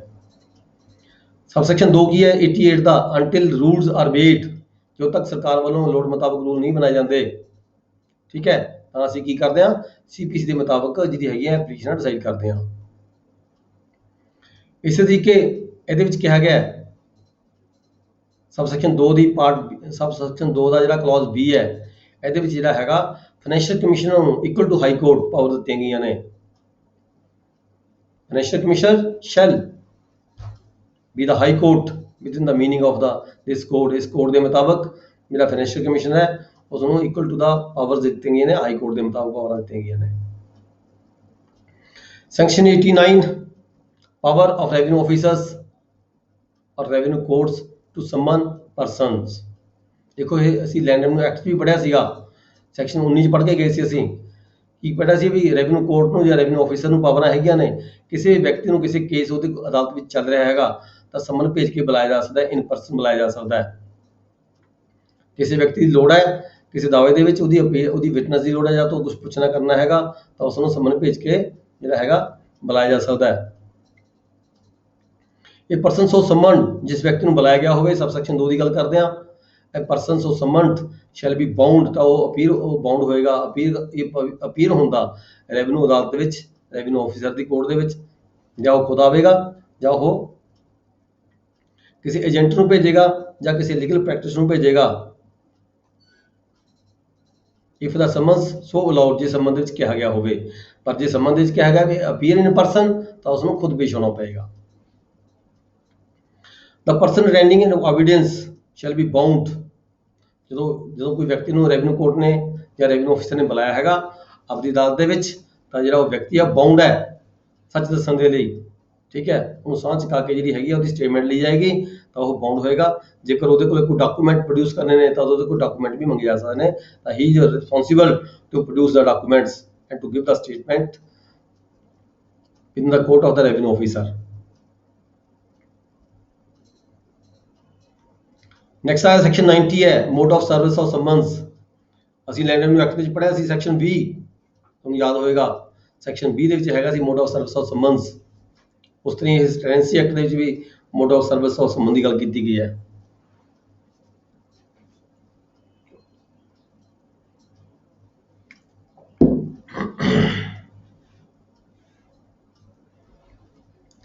ਦੇਖੋ ਮੋਡ ਆਫ ਸਰਵਿਸ ਆਫ ਸਮਨ ਕਿਵੇਂ ਹੁੰਦਾ ਹੈ। ਜਦੋਂ ਕੋਈ ਰੈਵਨਿਊ ਕੋਰਟ ਵੱਲੋਂ, ਕੋਈ ਰੈਵਨਿਊ ਆਫਿਸਰ ਵੱਲੋਂ ਕੋਈ ਸਮਨ ਭੇਜਿਆ ਜਾਂਦਾ ਕਿਸੇ ਵਿਅਕਤੀ ਨੂੰ, ਤਾਂ ਸਭ ਤੋਂ ਪਹਿਲਾਂ ਟੈਂਡੈਂਸੀ ਇਹ ਹੁੰਦੀ ਹੈ, ਜਦੋਂ ਸਾਡਾ ਪਿਆਦਾ ਸਾਡਾ ਜਿਹੜਾ ਪ੍ਰੋਸੈਸ ਸਰਵਿਸ ਸਮਨ ਲੈ ਕੇ ਜਾਂਦਾ, ਸਭ ਤੋਂ ਪਹਿਲਾਂ ਉਹਦੀ ਟੈਂਡੈਂਸੀ ਹੁੰਦੀ ਹੈ ਵੀ ਉਸ ਵਿਅਕਤੀ ਨੂੰ ਜਿਸ ਨਾਮ ਤੇ ਸਮਨ ਜਾਰੀ ਕੀਤਾ ਗਿਆ ਉਹਨੂੰ ਦਿੱਤਾ ਜਾਵੇ। ਠੀਕ ਹੈ, ਜੇ ਉਹ ਨਹੀਂ ਹੁੰਦਾ ਤਾਂ ਉਸਨੇ ਕੋਈ ਰਿਕੋਗਨਾਈਜ਼ ਏਜੰਟ ਆਪਦਾ ਅਥੋਰਾਈਜ਼ ਕੀਤਾ ਗਿਆ ਹੋਵੇ ਉਹਦੇ ਵੱਲੋਂ, ਤਾਂ ਉਹਦੇ ਏਜੰਟ ਨੂੰ ਦਿੱਤਾ ਜਾਂਦਾ ਹੈ। ਪਰ ਫਿਰ ਜੇਕਰ ਉਹ ਵੀ ਨਹੀਂ ਮਿਲਦਾ ਹੈਗਾ, ਤਾਂ ਉਹ ਘਰ ਦੇ ਜਿਹੜਾ ਕੋਈ ਮੈਂਬਰ ਹੈਗਾ, ਘਰ ਦਾ ਮੈਂਬਰ ਹੈਗਾ, ਅਡਲਟ ਮੈਂਬਰ ਹੈਗਾ, ਤੁਹਾਡੀ ਬੁੱਕਸ ਚੈੱਕ ਕਰ ਲਿਓ ਕਿਤੇ ਮੇਲ ਮੈਂਬਰ ਇਕੱਲਾ ਨਾ ਲਿਖਿਆ ਗਿਆ ਹੋਵੇ, ਮੇਲ ਕੱਢ ਦਿਓ ਇੱਥੇ ਇੱਥੇ ਅਡਲਟ ਮੈਂਬਰ ਦੀ ਗੱਲ ਕੀਤੀ ਗਈ ਹੈ। ਜਿੱਦਾਂ ਪੁਰਾਣੀਆਂ ਬੁੱਕਸ ਦੇ ਵਿੱਚ ਨਾਲ ਮੇਲ ਮੈਂਬਰ ਗੱਲ ਕੀਤੀ ਗਈ ਹੈ, ਮੇਲ ਮੈਂਬਰ ਦੀ ਗੱਲ ਖਤਮ ਹੋ ਚੁੱਕੀ ਹੈ। ਇੱਥੇ ਮੇਲ ਹੋਵੇ ਚਾਹੇ ਫੀਮੇਲ ਹੋਵੇ, ਫੈਮਿਲੀ ਦਾ ਕੋਈ ਮੈਂਬਰ ਹੋਵੇ, ਪਰ ਹੋਵੇ ਅਡਲਟ, ਤਾਂ ਉਹਨੂੰ ਵੀ ਸਮਨ ਜਿਹੜਾ ਹੈਗਾ ਕਰਵਾਇਆ ਜਾ ਸਕਦਾ ਹੈ। ਠੀਕ ਹੈ ਜੀ। ਅੱਗੇ ਸਬਸੈਕਸ਼ਨ 2 ਆ ਜਾਂਦੀ ਹੈ 90 ਦੀ। ਇਹਦੇ ਵਿੱਚ ਕੀ ਕਿਹਾ ਹੈਗਾ ਵੀ ਜੇਕਰ ਕੋਈ ਇਸੇ ਤਰੀਕੇ ਨਾਲ ਕੋਈ ਸਮਨਿੰਗ ਨਾ ਤਾਂ ਮੇਲ ਮੈਂਬਰ ਨੂੰ ਹੋ ਪਾਵੇ, ਸੌਰੀ ਨਾ ਤਾਂ ਅਡਲਟ ਮੈਂਬਰ ਨੂੰ ਹੋ ਪਾਵੇ, ਨਾ ਬੰਦਾ ਖੁਦ ਮਿਲੇ, ਨਾ ਕੋਈ ਉਹਦਾ ਕੋਈ ਏਜੰਟ ਮਿਲੇ। ਠੀਕ ਹੈ, ਜੇ ਕੋਈ ਬੰਦਾ ਮਿਲ ਗਿਆ ਤਾਂ ਉਹ ਰਿਫਿਊਜ਼ ਕਰ ਦੇ, ਮੈਂ ਸਮਨ ਨਹੀਂ ਲੈਣਾ ਹੈਗਾ, ਜਾਂ ਉਹ ਟਾਲ ਮਟੋਲਾ ਕਰ ਦੇਵੇ, ਸਮਨ ਲੈਣ ਤੋਂ ਇਨਕਾਰ ਕਰ ਦੇਵੇ, ਤਾਂ ਕੀ ਹੈਗਾ ਜਿਹੜਾ ਉਹਦਾ ਸਮਨ ਹੈਗਾ ਤਾਂ ਉਹਦੀ ਦਰਵਾਜ਼ੇ ਤੇ ਚਸ਼ਪਾ ਕੀਤਾ ਜਾ ਸਕਦਾ ਹੈ, ਪੇਸਟਿੰਗ ਕੀਤੀ ਜਾ ਸਕਦੀ ਹੈ। ਠੀਕ ਹੈ, ਜਾਂ ਫਿਰ ਜੇ ਕੋਈ ਵਿਅਕਤੀ ਉਸ ਪਿੰਡ ਵਿੱਚ ਨਾ ਰਹਿੰਦਾ ਹੋਵੇ, ਠੀਕ ਹੈ, ਉਸ ਪਿੰਡ ਵਿੱਚ ਨਾ ਰਹਿੰਦਾ ਹੋਵੇ ਤਾਂ ਵੀ ਜਿਹੜਾ ਸਮਨ ਹੈਗਾ ਉਹ ਕਿਸੇ ਪਿੰਡ ਦੀ ਸਾਂਝੀ ਜਗ੍ਹਾ ਤੇ, ਜਾਂ ਜਿੱਥੇ ਉਹਦੀ ਜ਼ਮੀਨ ਪੈਂਦੀ ਹੈ ਉੱਥੇ, ਜਾਂ ਕਿਸੇ ਪਿੰਡ ਦੀ ਸਾਂਝੀ ਜਗ੍ਹਾ ਤੇ, ਕਿਤੇ ਧਰਮਸ਼ਾਲਾ ਵਗੈਰਾ ਤੇ, ਜਾਂ ਕੋਈ ਕੌਨਸਪੀਕਸ ਪਲੇਸ ਹੋਏਗਾ ਉੱਥੇ ਪੋਸਟ ਕੀਤਾ ਜਾ ਸਕਦਾ, ਪੇਸਟ ਕੀਤਾ ਜਾ ਸਕਦਾ ਹੈ, ਜਿਹਦੇ ਦਾ ਹਾਜ਼ਰੀ ਦੀ ਉੱਥੇ ਜਿਹੜਾ ਨੰਬਰਦਾਰ ਜਾਂ ਚੌਕੀਦਾਰ ਦੀ ਹਾਜ਼ਰੀ ਦੇ ਵਿੱਚ ਚਸ਼ਪਾ ਕੀਤਾ ਜਾ ਸਕਦਾ ਹੈ। ਫਿਰ ਇਹਦਾ ਸਬਸੈਕਸ਼ਨ 3 ਦੇ ਵਿੱਚ ਕੀ ਹੈਗਾ, ਜਿੱਥੇ ਕਿਤੇ ਜਿਹੜੀ ਗਿਣਤੀ ਹੈਗੀ ਹੈ ਬਹੁਤ ਜ਼ਿਆਦਾ ਹੋਵੇ ਡਿਫੈਂਡੈਂਟਸ ਦੀ, ਠੀਕ ਹੈ, 100 ਦੀ ਗਿਣਤੀ 'ਚ ਹੁਣ 50, 60, 70, 80, 90, 100 ਇੱਦਾਂ ਜ਼ਿਆਦਾ ਡਿਫੈਂਡੈਂਟ ਹੋਣ, ਆਪੋਜ਼ਿਟ ਪਾਰਟੀਆਂ ਇੱਦਾਂ ਜ਼ਿਆਦਾ ਹੋਣ, ਤਾਂ ਫਿਰ ਜਿਹੜੇ ਉੱਪਰਲੇ, ਇਹ ਨਹੀਂ ਹੈਗਾ ਵੀ ਡਾਇਰੈਕਟ ਤੁਸੀਂ ਮਨਾਦੀ ਕਰ ਦੋਗੇ, ਨਹੀਂ, ਜਿਹੜੇ ਉੱਪਰਲੇ ਤਰੀਕੇ ਨੇ ਪਹਿਲਾਂ ਉਹ ਅਪਣਾਏ ਜਾਣਗੇ। ਸਮਨਿੰਗ ਪਰਸਨਲ ਹੋਏਗੀ, ਫੈਮਿਲੀ ਮੈਂਬਰਾਂ ਨੂੰ ਹੋਏਗੀ, ਜਾਂ ਰਿਕੋਗਨਾਈਜ਼ ਏਜੰਟਾਂ ਨੂੰ ਹੋਏਗੀ। ਠੀਕ ਹੈ, ਉਸ ਤੋਂ ਬਾਅਦ ਫਿਰ ਪੇਸਟਿੰਗ ਦਾ ਕੰਮ ਚੱਲੇਗਾ। ਪੇਸਟਿੰਗ ਹੋਏਗੀ, ਦਰਵਾਜ਼ੇ ਤੇ ਹੋਏਗੀ, ਦੀਵਾਰ ਤੇ ਹੋ ਸਕਦੀ ਹੈ, ਸਾਂਝੀ ਥਾਂ ਤੇ ਹੋ ਸਕਦੀ ਹੈ। ਉਸ ਤੋਂ ਬਾਅਦ ਵੀ ਫਿਰ ਵੀ ਜੇ ਸਮਨਿੰਗ ਪ੍ਰੋਪਰ ਨਹੀਂ ਹੋ ਪਾ ਰਹੀ, ਕੁਝ ਬੰਦੇ ਸਮਨਿੰਗ ਕਰਾਂ ਤੋਂ 50% ਦੇ ਕਰੀਬ, 60%, 40%, 30% ਰਹਿ ਗਏ, ਠੀਕ ਹੈ, ਫਿਰ ਤੁਹਾਨੂੰ ਲੱਗਦਾ ਹੈਗਾ, ਰੈਵਨਿਊ ਆਫਿਸਰ ਦੀ ਸੈਟੀਸਫੈਕਸ਼ਨ ਹੋਣੀ ਚਾਹੀਦੀ ਹੈ ਇਸ ਗੱਲ ਦੇ ਵਿੱਚ, ਜੇ ਉਹਨੂੰ ਲੱਗਦਾ ਵੀ ਹੁਣ ਜਿਹੜੀ ਸਮਨਿੰਗ ਹੈ ਉਹ ਉਸ ਤਰੀਕੇ ਕੀਤੀ ਜਾਣੀ ਵਾਜਬ ਨਹੀਂ ਲੱਗਦੀ, ਜਾਂ ਫਿਰ ਤੁਸੀਂ ਜਿਹੜੀ ਮਨਾਦੀ ਹੈ ਪਿੰਡ 'ਚ ਮਨਾਦੀ ਕਰਾ ਸਕਦੇ ਹੋ, ਪਿੰਡ 'ਚ ਮਨਾਦੀ ਕਰਾ ਕੇ ਢੋਲ ਵਜਾ ਕੇ, ਪੀਪਾ ਖੜਕਾ ਕੇ, ਠੀਕ ਹੈ, ਪਟਵਾਰੀ ਹਲਕਾ ਦੇ ਰਫਟ ਰੋਜ਼ਨ ਜਾਂ ਦਰਜ ਕਰਕੇ ਜਿਹੜੀ ਹੈਗੀ ਹੈ ਸਪੀਕਰ 'ਚ ਵੀ ਕਰਵਾ ਸਕਦੇ ਹੋ, ਜਾਂ ਕਸਟਮਰੀ ਲਾਅ ਹੈਗਾ, ਕਸਟਮਰੀ ਮੈਥਡ ਜਿਹੜਾ ਹੈਗਾ ਸਾਡਾ ਢੋਲ ਵਜਾ ਕੇ ਉਹ ਜਿਹੜੀ ਪਿੰਡ 'ਚ ਮਨਾਦੀ ਕਰਾਈ ਜਾ ਸਕਦੀ ਹੈ। ਠੀਕ ਹੈ, ਫਿਰ ਅੱਗੇ ਸਬਸੈਕਸ਼ਨ 4 ਹੈਗਾ ਸਮਨਸ ਮੇ। ਜੇਕਰ ਰੈਵਨਿਊ ਆਫਿਸਰ ਨੂੰ ਲੱਗਦਾ ਹੈ ਸਮਨ ਦੇ ਉੱਪਰ ਨੋਟ ਹੋ ਕੇ ਆਇਆ ਵੀ ਇਹ ਜਿਹੜਾ ਵਿਅਕਤੀ ਪਿੰਡ ਵਿੱਚ ਨਹੀਂ ਰਹਿੰਦਾ ਹੈਗਾ, ਠੀਕ ਹੈ, ਤਾਂ ਉਹਦਾ ਜਿਹੜਾ ਪਾਰਟੀ ਹੈਗੀ ਹੈ, ਕੰਸਰਨਡ ਪਾਰਟੀ ਜਿਹੜੀ ਹੈਗੀ ਹੈ, ਜਿਹਨੇ ਦਾਅਵਾ ਦਾਇਰ ਕੀਤਾ ਹੈ, ਉਹ ਐਡਰੈਸ ਪੇਸ਼ ਕਰਨੀ ਜ਼ਿੰਮੇਵਾਰ ਹੋਏਗੀ। ਉਹ ਐਡਰੈਸ ਦੇਵੇਗੀ ਪਾਰਟੀਆਂ ਜਿਹੜੇ ਪਿੰਡ ਵਿੱਚ ਨਹੀਂ ਰਹਿੰਦੇ ਹੈਗੇ, ਤਾਂ ਉਹਨਾਂ ਵਿਅਕਤੀਆਂ ਨੂੰ ਡਾਕ ਰਾਹੀਂ ਵੀ ਸਮਨ ਭੇਜੇ ਜਾ ਸਕਦੇ ਨੇ।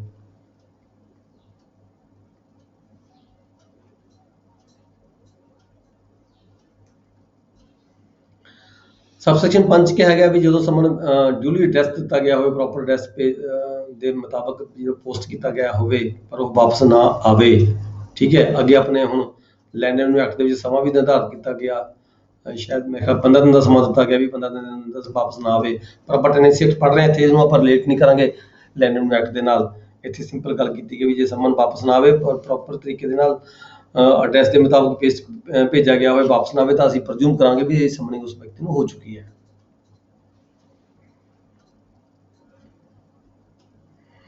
ਉੱਪਰ ਗੱਲ ਕਰ ਰਹੇ ਸੀ ਅਸੀਂ ਕੇਸਾਂ ਦੀ, ਦਾਅਵਿਆਂ ਦੀ, ਠੀਕ ਹੈ, ਕਿਸੇ ਦਾਅਵੇ ਦੇ ਵਿੱਚ, ਕਿਸੇ ਸੂਟ ਦੇ ਵਿੱਚ ਸਮਨ ਭੇਜਣਾ, ਠੀਕ ਹੈ। ਹੁਣ ਸੈਕਸ਼ਨ 91 ਦੇ ਵਿੱਚ ਕੀ ਗੱਲ ਕੀਤੀ ਹੈ, ਕੋਈ ਆਰਡਰ ਹੈ, ਕੋਈ ਨੋਟਿਸ ਹੈ, ਉਹ ਜਿਹੜਾ ਆਰਡਰ ਸੀਗਾ ਉਹ ਕਿਸੇ ਦਾਅਵੇ ਦੇ ਅਗੇਂਸਟ ਸੀਗਾ। ਹੁਣ ਅਸੀਂ ਕੋਈ ਨੋਟਿਸ ਕਿਸੇ ਹੋਰ ਕੇਸ 'ਚ ਵੀ ਹੋ ਸਕਦਾ, ਕਿਸੇ ਹੋਰ ਪ੍ਰੋਸੀਡਿੰਗ 'ਚ ਵੀ ਹੋ ਸਕਦਾ ਹੈ, ਜਾਂ ਕੋਈ ਆਰਡਰ ਵੀ ਹੋ ਸਕਦਾ ਹੈ। ਉਹਦੇ ਵਿੱਚ ਵੀ ਜਿਹੜਾ mode of service of notice, order ਔਰ ਪ੍ਰੋਕਲੇਮੇਸ਼ਨ ਔਰ ਕਾਪੀ ਦੇਅਰ ਆਫ ਵੀ ਅਸੀਂ ਤਰੀਕਾ ਅਪਣਾ ਸਕਦੇ ਹਾਂ ਕਿ ਸਾਡੇ ਕੋਲੇ ਕੋਈ ਹੋਰ ਕਿਸੇ ਕਾਰਨ ਅਸੀਂ ਨੋਟਿਸ ਭੇਜਣਾ ਕਿਸੇ ਵਿਅਕਤੀ ਨੂੰ। ਨੋਟਿਸ, ਆਰਡਰ ਔਰ ਪ੍ਰੋਕਲੇਮੇਸ਼ਨ ਔਰ ਕਾਪੀ ਆਫ ਦਾ ਐਨੀ ਸੱਚ ਡਾਕੂਮੈਂਟ ਇਸ਼ੂਡ ਬਾਈ ਰੈਵਨਿਊ ਆਫਿਸਰ, ਕਿਸੇ ਰੈਵਨਿਊ ਆਫਿਸਰ ਨੇ ਕੋਈ ਨੋਟਿਸ ਭੇਜਣਾ ਹੈ, ਕੋਈ ਆਰਡਰ ਦੀ ਕਾਪੀ ਭੇਜਣੀ ਹੈ ਕਿਸੇ ਵਿਅਕਤੀ ਕੋਲੇ, ਠੀਕ ਹੈ, revenue officer or revenue court for service on any person shall be served in the manner provided in the last foregoing sections. ਜੋ ਪ੍ਰੋਸੀਜਰ ਸੀ ਉਹ ਅਡਾਪਟ ਕੀਤਾ ਹੈਗਾ, ਉਹੀ ਜਿਹੜਾ ਪ੍ਰੋਸੀਜਰ ਹੈਗਾ ਅਸੀਂ ਥੱਲੇ ਵੀ ਅਡਾਪਟ ਕਰ ਸਕਦੇ ਹਾਂ। ਕੋਈ ਅਸੀਂ ਨੋਟਿਸ ਭੇਜਣਾ ਹੈ, ਠੀਕ ਹੈ, ਕੋਈ ਆਰਡਰ ਦੀ ਕਾਪੀ ਭੇਜਣੀ ਹੈ, ਕੋਈ ਆਰਡਰ ਪਾਸ ਕੀਤਾ ਕੋਰਟ ਨੇ ਉਹਦੀ ਕਾਪੀ ਭੇਜਣੀ ਹੈ ਕਿਸੇ ਕੰਸਰਨ ਪਾਰਟੀ ਨੂੰ, ਠੀਕ ਹੈ। ਇਹ ਅਸੀਂ ਉਹ ਜਿਹੜਾ ਸੈਕਸ਼ਨ 90 ਦੇ ਵਿੱਚ ਪ੍ਰੋਸੀਜਰ ਅਡਾਪਟ ਕੀਤਾ ਗਿਆ ਉਹ ਪ੍ਰੋਸੀਜਰ ਅਡਾਪਟ ਕਰਕੇ ਹੀ ਵੀ ਭੇਜ ਸਕਦੇ ਹਾਂ। ਨੈਕਸਟ ਹੈ section 92 additional mode of publishing ਪ੍ਰੋਕਲੇਮੇਸ਼ਨ।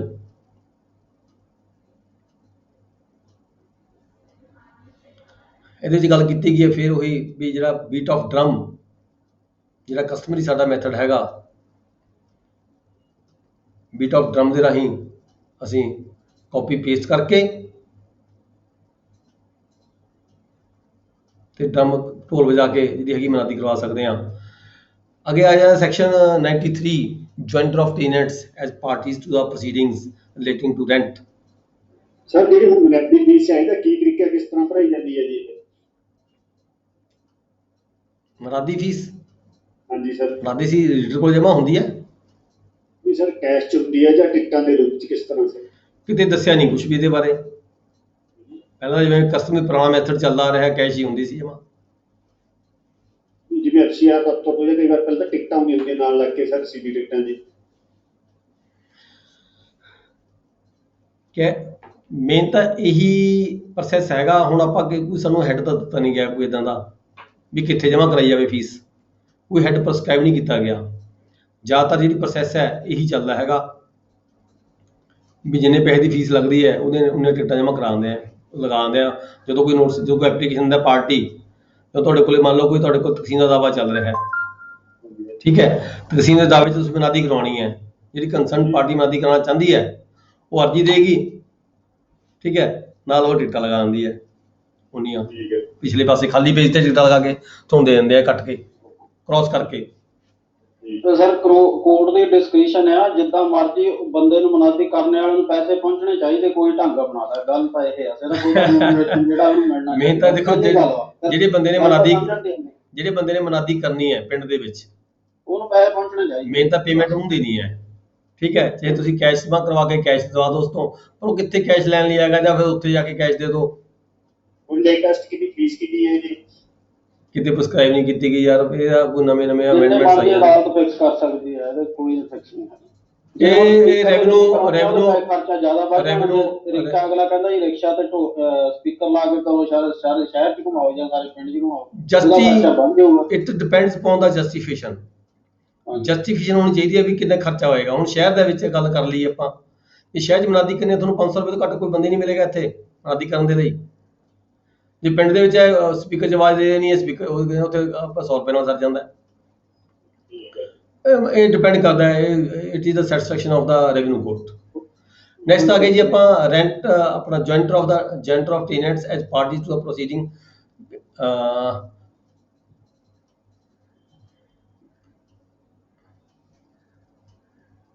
ਜਦੋਂ ਕਿਸੇ ਮਾਲਕ ਨੇ ਰੈਂਟ ਲੈਣਾ ਹੈਗਾ, ਠੀਕ ਹੈ, ਕਿ ਉਹ ਜਿਹੜੇ ਟੈਨੈਂਟ ਨੇ, ਇੱਕ ਨੇ ਜਾਂ ਦੋ ਨੇ, ਜਿਵੇਂ ਮਤਲਬ ਅਸਲ ਟੈਨੈਂਟ ਦੀ ਡੈਥ ਹੋ ਜਾਂਦੀ ਹੈ ਤਾਂ ਟੈਨੈਂਟ ਯਾਰ 1 ਜਾਂ 2 ਵੱਜ ਜਾਂਦੇ ਨੇ, 3 ਹੋ ਜਾਂਦੇ, ਉਹਦੇ ਵਾਰਸ ਹੈਗੇ ਆ ਵੀ ਮੇਲ ਪਾਰਟੀਜ਼ ਟੂ ਐਨੀ ਪ੍ਰੋਸੀਡਿੰਗਸ, ਤਾਂ ਜਿਹੜਾ ਉਹਦੇ ਜਿਹੜੇ ਹੈਗੇ ਨੇ ਸਾਰੇ ਜਿਹੜੇ ਟੈਨੈਂਟ ਨੇ ਉਹਨਾਂ ਨੂੰ ਪਾਰਟੀ ਬਣਾਇਆ ਜਾ ਸਕਦਾ ਹੈ। But a decree or order shall not be made in any such proceeding unless the revenue officer or revenue court is satisfied that all the parties there to have had an opportunity of hearing and being heard.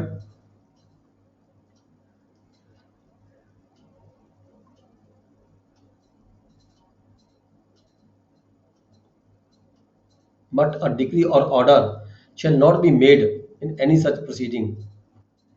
ਕਹਿੰਦਾ ਜਦੋਂ ਕੋਈ decree ਪਾਸ ਕਰਨੀ ਹੈ ਜਾਂ ਕੋਈ order pass ਕਰਨਾ ਹੈ, ਠੀਕ ਹੈ, ਉੱਥੇ ਰੈਵਨਿਊ ਆਫਿਸ ਦੀ ਤਸੱਲੀ ਹੋਣੀ ਚਾਹੀਦੀ ਹੈ ਵੀ ਅਸੀਂ ਉਹਨਾਂ ਨੂੰ ਸੁਣ ਲਿਆ, ਠੀਕ ਹੈ। ਪਰ ਜੇ ਹੁਣ ਸਮਨ ਬਾਰ-ਬਾਰ ਸਮਨ ਕਰਨ ਦੇ ਬਾਵਜੂਦ ਪਾਰਟੀਆਂ ਹਾਜ਼ਰ ਨਹੀਂ ਆਉਂਦੀਆਂ, ਠੀਕ ਹੈ, ਤਾਂ ਤੁਹਾਡੀ ਜਿਹੜੀ ਸਮਨਿੰਗ ਹੈ ਉਹ ਪ੍ਰੋਪਰ ਹੋਣੀ ਚਾਹੀਦੀ ਹੈ। ਇਹ ਸੈਟੀਸਫੈਕਸ਼ਨ ਹੋਣੀ ਚਾਹੀਦੀ ਹੈ ਰੈਵਨਿਊ ਆਫਿਸਰ ਦੀ, ਜਾਂ ਤਾਂ ਅਸੀਂ ਸਮਨਿੰਗ ਪ੍ਰੋਪਰ ਕਰਾਤੀ, ਜੇ ਸਮਨਿੰਗ ਕਰਵਾ ਦਿੱਤੀ ਤਾਂ ਪਾਰਟੀਆਂ ਨੂੰ ਸੁਣਿਆ ਗਿਆ ਜਾਂ ਨਹੀਂ ਸੁਣਿਆ ਗਿਆ ਇਹ ਫਾਈਲ ਦੇ ਉੱਪਰ ਰਿਕਾਰਡ ਤੇ ਆਉਣਾ ਚਾਹੀਦਾ ਹੈ। ਜਾਂ ਸਮਨਿੰਗ ਜੇ ਤੁਹਾਡੀ ਪ੍ਰੋਪਰ ਨਹੀਂ ਹੈਗੀ ਤਾਂ ਫਿਰ ਉਹਨੂੰ ਸਮਨਿੰਗ ਪ੍ਰੋਪਰ ਹੋਣੀ ਚਾਹੀਦੀ ਹੈ। ਕੋਈ ਵੀ ਡਿਗਰੀ ਕੋਈ ਡਿਗਰੀ ਜਾਂ ਕੋਈ ਆਰਡਰ ਪਾਸ ਕਰਨ ਤੋਂ ਪਹਿਲਾਂ ਕਿਸੇ ਟੈਨੈਂਟ ਦੇ ਖਿਲਾਫ ਅਸੀਂ ਪਾਸ ਕਰਦੇ ਹਾਂ ਤਾਂ ਸਾਡੀ ਰੈਵਨਿਊ ਕੋਰਟ ਦੀ ਜ਼ਿੰਮੇਵਾਰੀ ਬਣ ਜਾਂਦੀ ਹੈ ਵੀ ਉਸ ਨੂੰ ਸੁਣਿਆ ਗਿਆ ਜਾਂ ਨਹੀਂ ਸੁਣਿਆ ਗਿਆ। ਜੇਕਰ ਨਹੀਂ ਸੁਣਿਆ ਗਿਆ, ਜੇ ਸੁਣਿਆ ਗਿਆ ਤਾਂ ਠੀਕ ਹੈ, ਜੇਕਰ ਨਹੀਂ ਸੁਣਿਆ ਗਿਆ ਤਾਂ ਕੀ ਸਮਨਿੰਗ ਪ੍ਰੋਪਰ ਹੋਈ ਜਾਂ ਨਹੀਂ ਹੋਈ। ਜੇ ਸਮਨਿੰਗ ਪ੍ਰੋਪਰ ਨਹੀਂ ਹੋਈ ਤਾਂ ਫਿਰ ਤੁਸੀਂ ਜਿਹੜਾ ਆਰਡਰ ਪਾਸ ਕਰਦੇ ਹੋ ਉਹ ਗਲਤ ਹੋ ਜਾਂਦਾ ਹੈ। ਇਹ ਡਿਗਰੀ ਔਰ ਆਰਡਰ ਮੈਂ ਪਹਿਲਾਂ ਵੀ ਕਿੰਨੀ ਵਾਰੀ ਗੱਲ ਕਰ ਚੁੱਕਿਆ ਵੀ ਸਾਡੇ ਜਿਹੜੇ ਮੈਕਸਿਮਮ ਕੇਸ ਹੈ 10-10 ਸਾਲਾਂ ਬਾਅਦ ਵੀ ਸਿਰਫ ਇੱਕ ਸਮਨਿੰਗ ਦੀ ਪ੍ਰੋਪਰ ਸਮਨਿੰਗ ਨਾ ਹੋਣ ਦੀ ਵਜ੍ਹਾ ਕਰਕੇ 10-10 ਸਾਲ ਦੀ ਕੇਸ ਦੀ ਪੈਰਵਾਈ ਕੀਤੀ ਗਈ ਹੈ। ਰੈਵਨਿਊ ਅਫਸਰਾਂ ਨੇ ਵੀ ਕੰਮ ਕੀਤਾ, ਐਡੀਟਰ ਨੇ ਵੀ ਕੰਮ ਕੀਤਾ, ਪਿਆਦਾਂ ਨੇ ਵੀ ਕੰਮ ਕੀਤਾ, ਠੀਕ ਹੈ। ਮੁੜ ਕੇ ਆ ਕੇ ਸਿਰਫ ਇਸੇ ਪੁਆਇੰਟ ਤੇ ਆ ਕੇ ਉਹ ਵਾਪਸ ਹੋ ਜਾਂਦੇ ਨੇ, ਰਿਮਾਂਡ ਬੈਕ ਹੁੰਦੇ ਵੀ ਦੁਬਾਰਾ ਪਾਰਟੀ ਨੂੰ ਸੁਣ ਕੇ ਫੈਸਲਾ ਕਰੋ। 10-10 ਸਾਲ ਦਾ ਤੁਹਾਡਾ ਕੀਤਾ ਹੈ ਜਿਹੜਾ ਕੰਮ ਹੈ ਉਹ ਬੇਕਾਰ ਹੋ ਜਾਂਦਾ ਹੈ। ਇਸ ਕਰਕੇ ਕਿਸੇ ਵੀ ਕੇਸ ਨੂੰ ਮੇਰੀ ਨਿੱਜੀ ਰਾਏ ਹੈਗੀ ਹੈ ਵੀ ਕਿਸੇ ਵੀ ਕੇਸ ਨੂੰ ਫਰਦਰ ਪ੍ਰੋਸੀਡ ਕਰਨ ਤੋਂ ਪਹਿਲਾਂ, ਫਰਦਰ ਅਗਲੀ ਕਾਰਵਾਈ ਕਰਨ ਤੋਂ ਪਹਿਲਾਂ ਤੁਹਾਨੂੰ ਦੇਖੋ ਜਿਹੜੀ ਪਾਰਟੀ ਇੰਟਰਸਟਡ ਹੁੰਦੀ ਹੈ ਵੀ ਪ੍ਰੋਪਰ ਪਾਰਟੀ ਨੂੰ ਪਤਾ ਨਾ ਚੱਲੇ ਐਕਸ ਪਾਰਟੀ ਦਾ ਆਵਾਜ਼ ਹੈ ਫੈਸਲਾ ਹੋ ਜਾਵੇ, ਠੀਕ ਹੈ। ਉਹ ਤਾਂ ਚਾਹੁੰਦੀਆਂ ਨੇ ਵੀ ਇਦਾਂ ਹੀ ਫਟਾਫਟ ਹੋ ਜਾਵੇ, ਪਰ ਨਹੀਂ, ਫਰਦਰ ਪ੍ਰੋਸੀਡਿੰਗ ਸਟਾਰਟ ਕਰਨ ਤੋਂ ਪਹਿਲਾਂ ਤੁਹਾਡੀ ਇਹ ਸੈਟੀਸਫੈਕਸ਼ਨ ਹੋਣੀ ਚਾਹੀਦੀ ਹੈ ਵੀ ਤੁਸੀਂ ਸਾਰੇ ਪ੍ਰੋਸੈਸ ਜਿਹੜੇ ਅਡਾਪਟ ਕਰ ਲਏ ਪ੍ਰੋਪਰ, ਕੋਈ ਵੀ ਐਸਾ ਪ੍ਰੋਸੈਸ ਨਾ ਰਿਹਾ ਹੋਵੇ ਜਿਹੜਾ ਕਿ ਜਾ ਕੇ ਫਿਰ ਉਹ ਜਿਹੜਾ ਕੋਈ ਵਿਅਕਤੀ ਹੈਗਾ ਉਹ ਜਾ ਕੇ ਕੋਰਟ ਦੇ ਵਿੱਚ ਅਪੀਲ ਕਰੇ ਮੈਨੂੰ ਤਾਂ ਜੀ ਸੁਣਨ ਦਾ ਮੌਕਾ ਨਹੀਂ ਮਿਲਿਆ, ਮੈਨੂੰ ਤਾਂ ਨੋਟਿਸ ਹੀ ਨਹੀਂ ਹੋਇਆ, ਸਾਹਮਣੇ ਨਹੀਂ ਹੋਇਆ, ਠੀਕ ਹੈ। ਇਹ ਬਹੁਤ ਜ਼ਰੂਰੀ ਹੈਗਾ।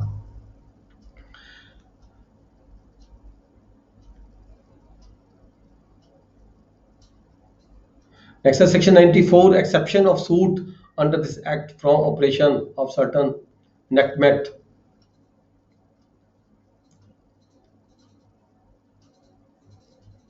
Nothing in this section 424 और CPC ਛੱਡੋ, ਇਹ ਕੋਈ ਰੈਲੀਮੈਂਟ ਨਹੀਂ ਹੈਗਾ। Payment into court of money admitted to be due to a third person. ਜਦੋਂ ਕੋਈ ਪੇਮੈਂਟ ਲੈਂਡਲੋਰਡ ਦਾਵਾ ਦਾਇਰ ਕਰਦਾ ਹੈ, ਠੀਕ ਹੈ, ਟੈਨੈਂਟ ਕਹਿੰਦਾ ਮੈਂ ਅਮਾਉਂਟ ਤਾਂ ਦੇਣੀ ਹੈ ਪਰ ਮੈਂ ਇਹਦੀ ਨਹੀਂ ਦੇਣੀ। when a defendant admits the money, ਜਦੋਂ ਕਿਸੇ ਦੇ ਖਿਲਾਫ ਦਾਵਾ ਦਾਇਰ ਹੁੰਦਾ ਹੈ ਤਾਂ ਉਹ ਵਿਅਕਤੀ ਕਹਿੰਦਾ ਵੀ ਪੇਮੈਂਟ ਮੈਂ ਦੇਣੀ ਹੈ ਪਰ ਮੈਂ ਇਹਦੀ ਨਹੀਂ ਦੇਣੀ, ਮੈਂ ਦੂਜੇ ਬੰਦੇ ਦੀ ਦੇਣੀ ਹੈ, ਠੀਕ ਹੈ। the court shall except for special reasons to be recorded refuse to take cognizance, ਤਾਂ ਫਿਰ ਉਹ ਜਿਹੜੀ ਕੋਰਟ ਹੈਗੀ ਹੈ ਉਹ ਮੁਕੱਦਮੇ ਦੀ ਜਿਹੜੀ ਕਾਰਵਾਈ ਹੈ ਨਹੀਂ ਲੈਂਦੀ, ਕਰਦੀ ਹੈਗੀ ਜਦੋਂ ਉਹ ਵਿਅਕਤੀ ਜਿਹੜਾ ਹੈਗਾ ਅਮਾਉਂਟ ਜਿਹੜੀ ਕੋਰਟ ਦੇ ਵਿੱਚ ਜਮ੍ਹਾਂ ਕਰਾ ਦਿੰਦਾ ਹੈ। where such a payment is made the court shall forthwith cause notice of the payment, ਤਾਂ ਜਿਹੜੀ ਥਰਡ ਪਾਰਟੀ ਹੈਗੀ ਹੈ ਜਦੋਂ ਕੋਈ ਪੇਮੈਂਟ ਜਮ੍ਹਾਂ ਕਰਾ ਦਿੱਤੀ ਤਾਂ ਕੋਰਟ ਵੱਲੋਂ ਨੋਟਿਸ ਭੇਜਿਆ ਜਾਏਗਾ ਉਸ ਪਾਰਟੀ ਨੂੰ ਵੀ ਆ ਕੇ ਆਪਣੀ ਪੇਮੈਂਟ ਲੈ ਲਓ। unless third person within 3 months, ਜੇਕਰ ਉਹ ਥਰਡ ਪਰਸਨ ਹੈਗਾ 3 ਮਹੀਨੇ ਦੇ ਅੰਦਰ ਆ ਕੇ ਪੇਮੈਂਟ ਨਹੀਂ ਲੈਂਦਾ ਤਾਂ ਜਿਹੜਾ ਜਿਸ ਵਿਅਕਤੀ ਨੇ ਦਾਅਵਾ ਦਾਇਰ ਕੀਤਾ ਸੀ, ਜਿਹੜਾ ਮਾਲਕ ਸੀਗਾ, ਜਿਹੜਾ ਅਮਾਉਂਟ ਕਲੇਮ ਕਰਦਾ ਸੀਗਾ, ਤਾਂ ਫਿਰ ਪੇਮੈਂਟ ਉਸ ਨੂੰ ਕਰ ਦਿੱਤੀ ਜਾਵੇਗੀ। It shall be paid to the plaintiff on the application to the court, ਜਦੋਂ ਉਹ ਐਪਲੀ ਦੇਗਾ ਵੀ ਉਹ ਬੰਦੇ ਨੂੰ ਜਿਸ ਨੂੰ ਕਹਿੰਦਾ ਸੀਗਾ ਵੀ ਪੇਮੈਂਟ ਉਸਨੇ ਲੈਣੀ ਹੈ ਉਹ ਬੰਦਾ ਤਾਂ ਆਇਆ ਨਹੀਂ, 3 ਮਹੀਨੇ ਲੰਘ ਵੀ ਗਏ, ਇਹ ਪੇਮੈਂਟ ਮੇਰੀ ਬਣਦੀ ਹੈ ਮੈਨੂੰ ਦਿੱਤੀ ਜਾਵੇ, ਤਾਂ ਜਿਹੜੀ ਕੋਰਟ ਹੈ ਉਸ ਨੂੰ ਪੇਮੈਂਟ ਕਰ ਦੇਗੀ। Nothing in this section shall affect the right of any person to recover from the plaintiff, ਪਰ ਕਹਿੰਦਾ ਇਹਦੇ ਵਿੱਚ ਕੀ ਕਿਹਾ ਗਿਆ ਕਿਸੇ ਵਿਅਕਤੀ ਨੂੰ ਕਿਸੇ ਦੂਜੇ ਤੋਂ ਪੇਮੈਂਟ ਲੈਣ ਦੀ ਖਾਤਰ ਦਾਵਾ ਕਰਨ ਤੋਂ ਨਹੀਂ ਰੁਕਿਆ ਜਾਂਦਾ। ਜੇ ਕੋਈ ਪੇਮੈਂਟ ਕਿਸੇ ਵਿਅਕਤੀ ਕੋਲ ਗਲਤ ਚਲੀ ਜਾਂਦੀ ਹੈ ਤਾਂ ਦੂਜਾ ਵਿਅਕਤੀ ਆਪਦਾ ਦਾਵਾ ਦਾਇਰ ਕਰਕੇ ਰਿਕਵਰੀ ਕਰਵਾ ਸਕਦਾ ਹੈ। when a defendant pays money into the court under this section, ਜਦੋਂ ਵਿਅਕਤੀ ਵੱਲੋਂ ਡਿਫੈਂਡੈਂਟ ਵੱਲੋਂ ਇਸ ਸੈਕਸ਼ਨ ਦੇ ਤਹਿਤ ਜਿਹੜੀ ਅਮਾਉਂਟ ਹੈਗੀ ਹੈ ਕੋਰਟ ਜਮ੍ਹਾਂ ਕਰਾ ਦਿੱਤੀ ਜਾਂਦੀ ਹੈ, court shall give the defendant a receipt, ਤਾਂ ਜਿਹੜੀ ਡਿਫੈਂਡੈਂਟ ਹੈ ਉਸ ਨੂੰ ਕੋਰਟ ਵੱਲੋਂ ਰਸੀਦ ਦਿੱਤੀ ਜਾਵੇਗੀ। ਜਿਹੜੀ ਇਹ ਰਸੀਦ ਹੈ ਇਹੀ ਸਮਝਿਆ ਜਾਵੇਗਾ ਵੀ ਇਹ ਜਿਹੜੀ ਮਾਲਕ ਵੱਲੋਂ ਰਸੀਦ ਦਿੱਤੀ ਗਈ ਹੈ। 96 क्या है execution of decree for the arrears of rent. Execution of decree for arrear of rent, जो रेंट की गल की जाती है, रेंट की कोई डिग्री पास होगी मालक के हक दे विच, a court passing a decree for the arrear of rent may on the application of the decree holder order execution thereof against the movable property. जी कोर्ट हैगी है ਉਹਦੀ मूवेबल प्रॉपर्टी ਦੇ अगेंस्ट भी, ਜਾਂ टेनेंट हैगा ਜਾਂ ਉਹਦੀ ਅਨਕਟ ਫਸਲ ਦੇ ਹੈਗੀ ਆ ਉਹਦੇ ਅਗੇਂस्ट भी ਜਿਹੜੀ डिग्री है एग्जीक्यूशन ਲਈ ਜ਼ਾਇਰ ਕਰਨ ਦੇ ਲਈ ਤਾਂ ਆਰਡਰ ਕਰ ਸਕਦੀ ਹੈ। 97 ਦੇ ਵਿੱਚ prohibition of imprisonment of tenant in execution of decree for the rent. ਜਿਹੜੀ ਰੈਂਟ ਦੀ ਕੋਈ ਡਿਗਰੀ ਪਾਸ ਹੋਈ ਵੀ ਹੈ ਜਦੋਂ ਉਹਦੀ ਐਗਜ਼ੀਕਿਊਸ਼ਨ ਕਰਨੀ ਹੈ ਉਹਦੇ ਵਿੱਚ ਕਹਿੰਦੇ tenant shall not be during the continuance of his occupancy, ਜਦੋਂ ਉਹ ਆਕੂਪੈਂਸੀ ਟੈਨੈਂਟ ਹੈਗਾ ਤਾਂ ਉਹ ਲਾਇਬਲ ਨਹੀਂ ਹੈ, ਉਹਨੂੰ ਸਜ਼ਾ ਨਹੀਂ ਕੀਤੀ ਜਾ ਸਕਦੀ। A tenant shall not during the continuance of his occupancy be liable to the imprisonment on the application of the landlord in execution of a decree for the arrears of the rent। ਜਿੱਥੇ occupancy tenant ਦੀ ਗੱਲ ਕਰਦੇ ਆ ਉੱਥੇ ਉਹਦੇ ਖਿਲਾਫ ਕੋਈ decree ਪਾਸ ਹੋ ਜਾਂਦੀ ਹੈ, ਠੀਕ ਹੈ, ਤਾਂ ਉਸ ਨੂੰ ਜੇਲ੍ਹ ਵਿੱਚ ਨਹੀਂ ਭੇਜਿਆ ਜਾ ਸਕਦਾ। Power to refer party to the civil suit। Power to refer party to the civil suit, ਇੱਥੇ ਅੱਗੇ ਗੱਲ ਕਰੀਏ ਸੈਕਸ਼ਨ 98 ਦੇ ਵਿੱਚ, ਜਦੋਂ ਕਿਸੇ ਰੈਵਨਿਊ ਕੋਰਟ ਦੇ ਵਿੱਚ ਕੋਈ ਦਾਵਾ ਚੱਲਦਾ ਹੈ, ਠੀਕ ਹੈ, ਜੇ ਉਹ ਓਰੀਜਨਲ ਕੋਰਟ ਹੈ, ਜੇ ਉਹ ਅਪੀਲੈਂਟ ਕੋਰਟ ਹੈ, ਜੇ ਉਹ ਰਿਵੀਜ਼ਨਲ ਕੋਰਟ ਹੈ, ਜਦੋਂ ਕੋਰਟ ਨੂੰ ਲੱਗੇ ਵੀ ਜਿਹੜਾ ਦਾਵਾ ਹੈਗਾ ਇਹਦੇ ਵਿੱਚ ਜਿਹੜਾ ਕੋਈ ਇਸ਼ੂ ਹੈਗਾ, ਉਹ ਜਿਹੜਾ ਇਸ਼ੂ ਹੈ ਉਹ ਸਾਡੇ ਡਿਸਾਈਡ ਕਰਨ ਦਾ ਨਹੀਂ ਹੈਗਾ, ਇਹ ਜਿਹੜਾ ਇਸ਼ੂ ਹੈ ਸਿਵਲ ਕੋਰਟ ਤੋਂ ਡਿਸਾਈਡ ਕੀਤਾ ਜਾਣਾ ਬਣਦਾ ਹੈ। ਤਾਂ ਜਿਹੜੀ ਰੈਵਨਿਊ ਕੋਰਟ ਹੈ ਉਹ ਡਾਇਰੈਕਸ਼ਨ ਦੇ ਸਕਦੇ ਪਾਰਟੀ ਨੂੰ ਵੀ ਤੁਸੀਂ ਜਿਹੜਾ ਇਹ ਵਾਲਾ ਜਿਹੜਾ ਇਸ਼ੂ ਹੈਗਾ ਆਰਡਰ ਕਰ ਸਕਦੀ ਹੈ ਵੀ ਜਿਹੜਾ ਇਹ ਵਾਲਾ ਇਸ਼ੂ ਹੈਗਾ ਸਾਡੇ ਕੰਟਰੋਲ ਖੇਤਰ ਵਿੱਚ ਨਹੀਂ ਆਉਂਦਾ, ਤੁਸੀਂ ਜਾ ਕੇ ਇਹਦਾ ਜਿਹੜਾ ਫੈਸਲਾ ਹੈਗਾ ਉਹ ਸਿਵਲ ਕੋਰਟ ਤੋਂ ਕਰਵਾ ਕੇ ਲੈ ਕੇ ਆਓ। Required by order in writing any party to the proceeding institute within such time as, ਉੱਥੇ ਟਾਈਮ ਫਿਕਸ ਕਰ ਸਕਦੀ ਹੈ ਵੀ ਇੰਨੇ ਸਮੇਂ ਦੇ ਅੰਦਰ ਅੰਦਰ ਤੁਸੀਂ ਜਾ ਕੇ ਜਿਹੜਾ ਹੈਗਾ ਇਹ ਫੈਸਲਾ ਕਰਵਾ ਕੇ ਲੈ ਕੇ ਆਉਣਾ ਹੈ ਸਿਵਲ ਕੋਰਟ ਤੋਂ। If the party institute the suit in compliance, ਜਦੋਂ ਪਾਰਟੀ ਵੱਲੋਂ ਕੋਈ ਦਾਅਵਾ ਦਾਇਰ ਕਰ ਦਿੱਤਾ ਜਾਂਦਾ ਹੈ, ਠੀਕ ਹੈ, ਇੱਦਾਂ ਦੇ ਕੇਸ ਦਾ ਫਾਈਨਲ ਡਿਸੀਜਨ ਸਿਵਲ ਕੋਰਟ, ਤਾਂ ਜਿਹੜਾ ਕੇਸ ਹੈ ਰੈਵਨਿਊ ਕੋਰਟ ਜਿਹੜਾ ਚੱਲ ਰਿਹਾ ਹੈਗਾ ਉਹ ਸਿਵਲ ਕੋਰਟ ਦੇ ਫੈਸਲੇ ਦੇ ਮੁਤਾਬਕ ਹੀ ਫੈਸਲਾ ਕੀਤਾ ਜਾਵੇਗਾ। Next section 99 power to refer to high court question as to the jurisdiction. If the presiding officer of a civil or a revenue court, ਇੱਥੇ ਦੋਨਾਂ ਕੋਰਟਾਂ ਦੀ ਗੱਲ ਕੀਤੀ ਗਈ ਹੈ, ਚਾਹੇ ਉਹ ਪ੍ਰੈਜ਼ਾਈਡਿੰਗ ਆਫੀਸਰ ਹੋਵੇ ਸਿਵਲ ਕੋਰਟ ਦਾ, ਚਾਹੇ ਉਹ ਪ੍ਰੈਜ਼ਾਈਡਿੰਗ ਆਫੀਸਰ ਹੋਵੇ ਰੈਵਨਿਊ ਕੋਰਟ ਦਾ, in which the suit has been instituted, doubt ਹੋਏ ਉਸ ਨੂੰ ਕੋਰਟ ਨੂੰ ਇਸ ਗੱਲ ਦਾ ਕਾਹਦਾ, whether he is the precluded from taking cognizance, ਵੀ ਕੀ ਸਾਨੂੰ ਕੋਰਟ ਸਮਝਦੀ ਹੈ ਵੀ ਕੀ ਸਾਨੂੰ ਇਸ ਕੇਸ ਦੇ ਨੂੰ ਫੈਸਲਾ ਕਰਨ ਤੋਂ ਰੋਕਿਆ ਗਿਆ ਜਾਂ ਨਹੀਂ ਰੋਕਿਆ ਗਿਆ। ਮੇ ਵੀ ਕੋਈ ਡਾਊਟ ਹੋਵੇ ਉਸ ਨੂੰ ਵੀ ਸ਼ਾਇਦ ਸਾਨੂੰ ਇਸ ਕੇਸ ਦਾ ਫੈਸਲਾ ਕਰਨ ਤੋਂ ਰੋਕਿਆ ਗਿਆ ਹੈ, ਤਾਂ ਹੀ ਮੇ ਰੈਫਰ ਦਾ ਮੈਟਰ ਥਰੂ ਦਾ ਡਿਸਟ੍ਰਿਕਟ ਜੱਜ। ਜੇਕਰ ਸਿਵਲ ਕੋਰਟ ਦੀ ਗੱਲ ਹੈ ਤਾਂ ਉਹ ਜਿਹੜਾ ਮੈਟਰ ਹੈਗਾ ਡਿਸਟ੍ਰਿਕਟ ਜੱਜ ਕੋਲੇ ਭੇਜੇਗੀ, ਥਰੂ ਡਿਸਟ੍ਰਿਕਟ ਜੱਜ ਹਾਈ ਕੋਰਟ ਕੋਲ ਜਾਏਗਾ। ਜੇਕਰ ਮੈਟਰ ਕਿਸੇ ਰੈਵਨਿਊ ਕੋਰਟ ਦਾ ਹੈ ਤਾਂ ਕਮਿਸ਼ਨਰ ਨੂੰ ਭੇਜਿਆ ਜਾਏਗਾ,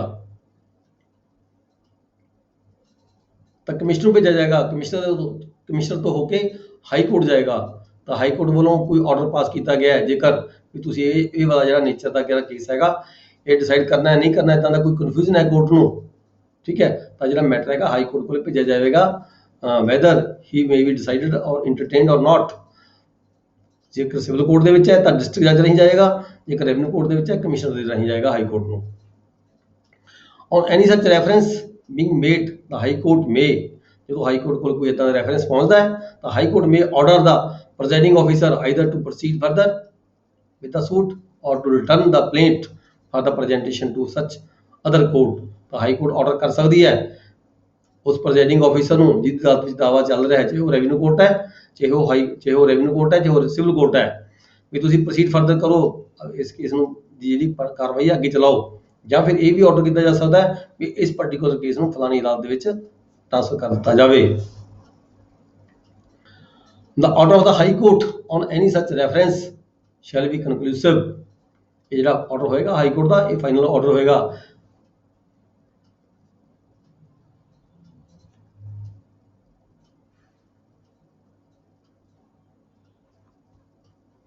नेक्स्ट आएगा section 100,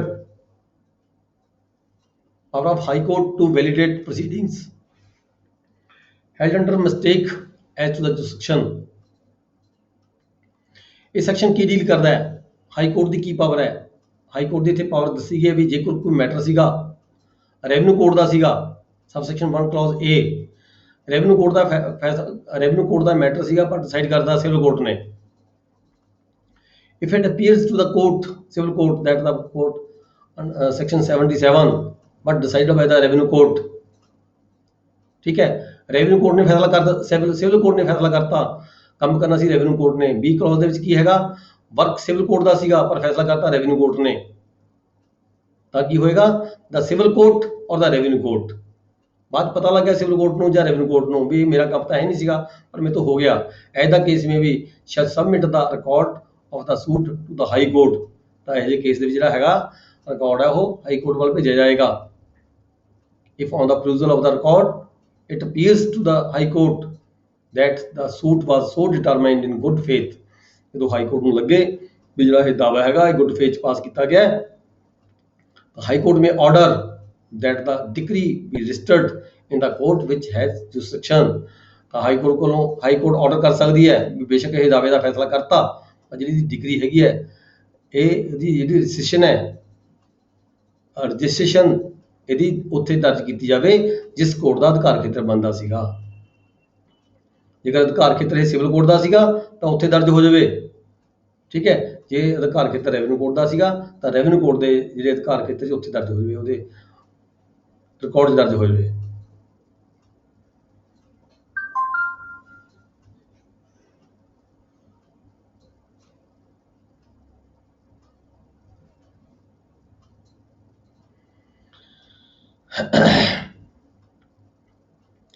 should have been if it appears to the high court, otherwise then on the submission of the revenue record under section 1 civil court under the control has determined should have been heard and determined by revenue court, the high court may pass any order which it might have been passed।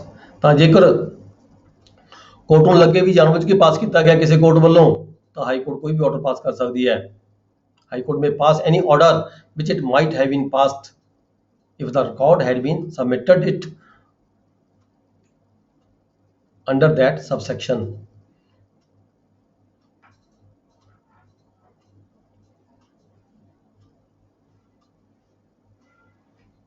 ਤਾਂ register main ਗੱਲ ਆ ਗਈ ਵੀ ਜੇ ਕੋਈ order ਇਦਾਂ ਦਾ ਪਾਸ ਹੋ ਜਾਂਦਾ good faith ਦੇ ਵਿੱਚ ਤਾਂ ਜਿਸ ਕੋਰਟ ਦੀ ਅਧਿਕਾਰ ਖੇਤਰ ਹੈਗਾ ਤਾਂ ਜਾ ਕੇ ਜਿਹੜਾ ਰਜਿਸਟ੍ਰੇਸ਼ਨ ਨੰਬਰ ਹੈ ਉਸ ਕੋਰਟ ਦਾ ਲੱਗਦਾ ਹੈ। Tax section 101 place of sitting ਕਿੱਥੇ ਹੋਏਗਾ, ਜਿਹੜਾ ਵੀ ਅਧਿਕਾਰ ਖੇਤਰ ਹੋਏਗਾ ਅਸਿਸਟੈਂਟ ਕਲੈਕਟਰ ਜਿਹੜੀ ਉਹਦੀ ਜੁਰਿਸਡਿਕਸ਼ਨ ਹੋਏਗੀ। Any other revenue officer revenue court may only exercise his power under this act. Local limits ਇੱਥੇ ਉਹਦੀਆਂ ਲੋਕਲ ਲਿਮਿਟਸ ਹੋਣਗੀਆਂ। ਜਿਹੜੀ ਹੌਲੀਡੇ ਕੀ ਹੈ ਜੋ FCR ਵੱਲੋਂ ਡਿਸਾਈਡ ਕੀਤੀ ਜਾਏਗੀ ਉਹ ਹੌਲੀਡੇਜ਼ ਹੋਣਗੀਆਂ। ਪਰ ਸਬਸੈਕਸ਼ਨ 2 ਚ ਕਿਹਾ ਗਿਆ ਵੀ ਜੇਕਰ ਹੌਲੀਡੇਜ਼ ਕੋਈ ਕੰਮ ਕਰ ਦਿੱਤਾ ਗਿਆ ਕਿਸੇ ਰੈਵਨਿਊ ਆਫਿਸਰ ਵੱਲੋਂ ਤਾਂ ਉਹ ਕੰਮ ਜਿਹੜਾ ਹੈਗਾ ਇਨਵੈਲਿਡ ਨਹੀਂ ਹੋਏਗਾ, ਠੀਕ ਹੈ। may be हो चुका होवे। Discharge of duties of the collector dying or being disabled, जेकर कोई डिस्ट्रिक्ट कलैक्टर की डेथ हो जाती है अचानक, ठीक है, तो ਜਿਹੜੇ ਵੀ ਐਗਜ਼ੈਕਟਿਵ ਆਫੀਸਰ ਨੂੰ ਐਗਜ਼ੈਕਟਿਵ ਐਡਮਿਨਿਸਟ੍ਰੇਟਰ ਨੂੰ ਡਿਸਟ੍ਰਿਕਟ ਦੀ ਪਾਵਰ ਦਿੱਤੀ ਜਾਂਦੀ ਹੈ ਤਾਂ ਉਸ ਨੂੰ ਹੀ ਕਲੈਕਟਰ ਪ੍ਰਜ਼ੂਮ ਕੀਤਾ ਜਾਵੇਗਾ। Retention of power by the revenue officer on transfer, ਜੇ ਕਿਸੇ ਰੈਵਨਿਊ ਆਫੀਸਰ ਦੀ ਪਾਵਰ ਟ੍ਰਾਂਸਫਰ ਕਿਤੇ ਹੋ ਜਾਂਦੀ ਹੈ ਤਾਂ ਜਿਹੜੀਆਂ ਪਾਵਰਾਂ ਹੈਗੀਆਂ ਉਹ ਨਾਲ ਹੀ ਨਾਲ ਉੱਥੇ ਚਲੇ ਜਾਂਦੀਆਂ ਨੇ ਜਿੱਥੇ ਉਹ ਜਾ ਕੇ ਡਿਊਟੀ ਕਰਦਾ ਹੈ, ਜਿੱਥੇ ਜਾ ਕੇ ਉਹਦੀ ਲੋਕਲ ਲਿਮਿਟ ਬਣ ਜਾਂਦੀ ਹੈ। ਉਸੇ ਲੋਕਲ ਲਿਮਿਟ ਦੇ ਵਿੱਚ ਉਹਦੀਆਂ ਪਾਵਰਸ ਨੇ ਕੰਟੀਨਿਊ ਰਹਿੰਦੇ, ਕੋਈ ਨਵਾਂ ਆਰਡਰ ਕਰਨ ਦੀ ਲੋੜ ਨਹੀਂ ਹੁੰਦੀ। Next section 105 conferment of powers of revenue officers or revenue courts.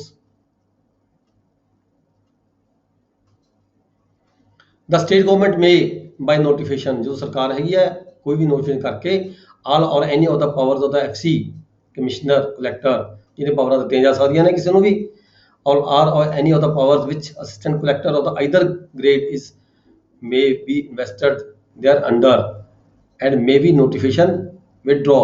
ਸਰਕਾਰ ਨੋਟੀਫਿਕੇਸ਼ਨ ਜਾਰੀ ਕਰਦੀ ਹੈ, ਠੀਕ ਹੈ, ਤੇ ਆਰਡਰ ਨੂੰ ਉਸ ਆਰਡਰ ਨੂੰ ਨੋਟੀਫਿਕੇਸ਼ਨ ਨੂੰ ਵਿਥਡਰਾ ਵੀ ਕਰ ਸਕਦੀ ਹੈ government. A person on whom powers are conferred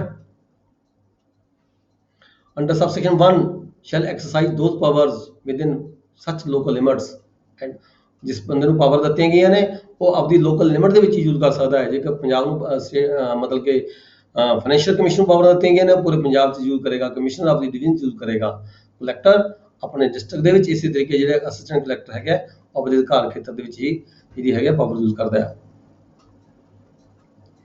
ਜੇਕਰ ਕਹਿੰਦੇ ਗਵਰਨਮੈਂਟ ਵੱਲੋਂ ਕਿਸੇ ਸਿਵਲ ਜੱਜ ਨੂੰ ਕੋਈ ਪਾਵਰ ਦਿੱਤੀ ਜਾਂਦੀ ਹੈ ਰੈਵਨਿਊ ਦੀ, ਰੈਵਨਿਊ ਕੋਰਟ ਦੀ ਪਾਵਰ ਦਿੱਤੀ ਜਾਂਦੀ ਕਿਸੇ ਸਿਵਲ ਜੱਜ ਨੂੰ, ਤਾਂ ਜਿਹੜੀ ਹਾਈ ਕੋਰਟ ਦੇ ਨਾਲ ਕੰਸਲਟ ਕਰੇਗੀ ਸਰਕਾਰ ਪਹਿਲਾਂ।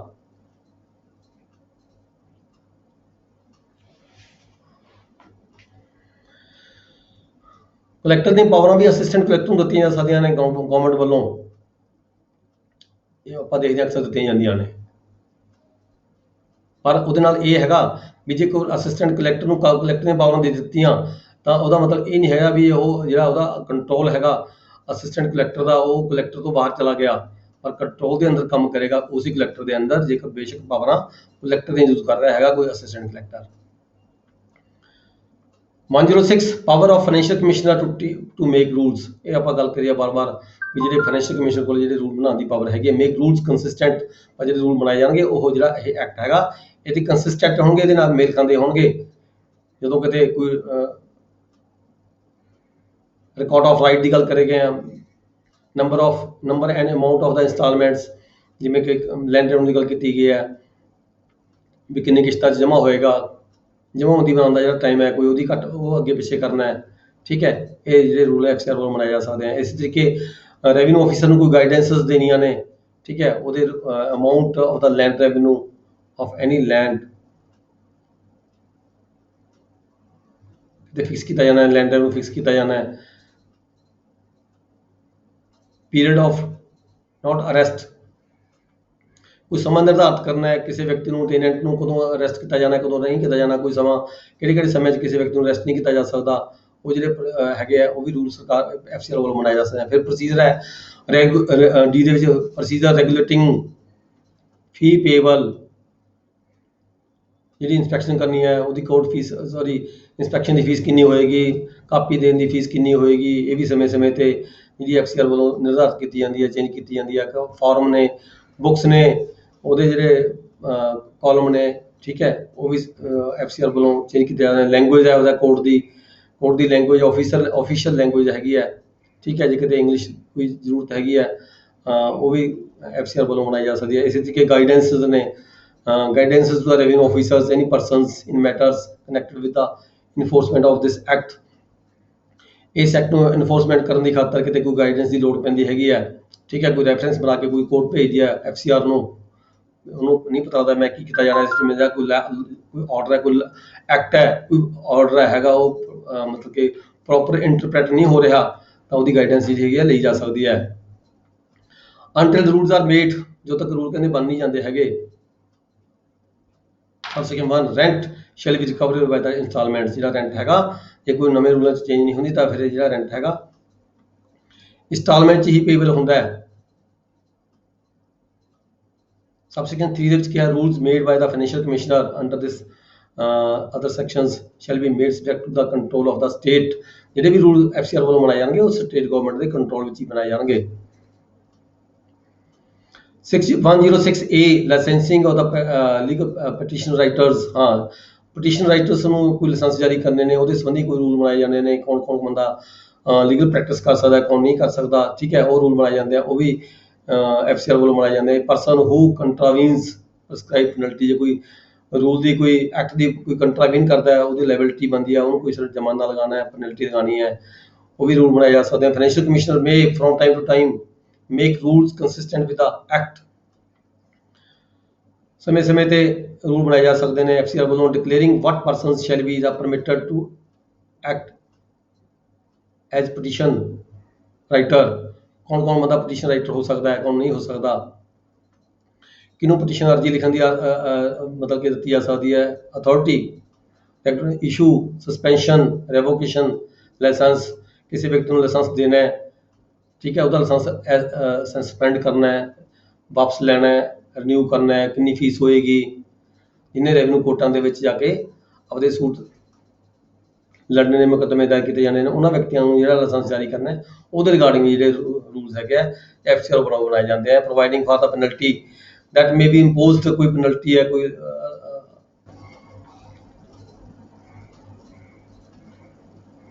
ਕੋਰਟ ਫੀ ਕਿੰਨੀ ਹੋਏਗੀ appealant authority to whom an appeal against an order of refusal license suspension revocation ਅੱਗੇ ਜੀ 107 rules to be made after previous publication ਜਦੋਂ ਕੋਈ ਰੂਲ ਬਣਾਉਣੇ ਨੇ ਤਾਂ ਪਹਿਲਾਂ ਪਬਲਿਕੇਸ਼ਨ ਹੋਏਗੀ power exercised by the financial commissioners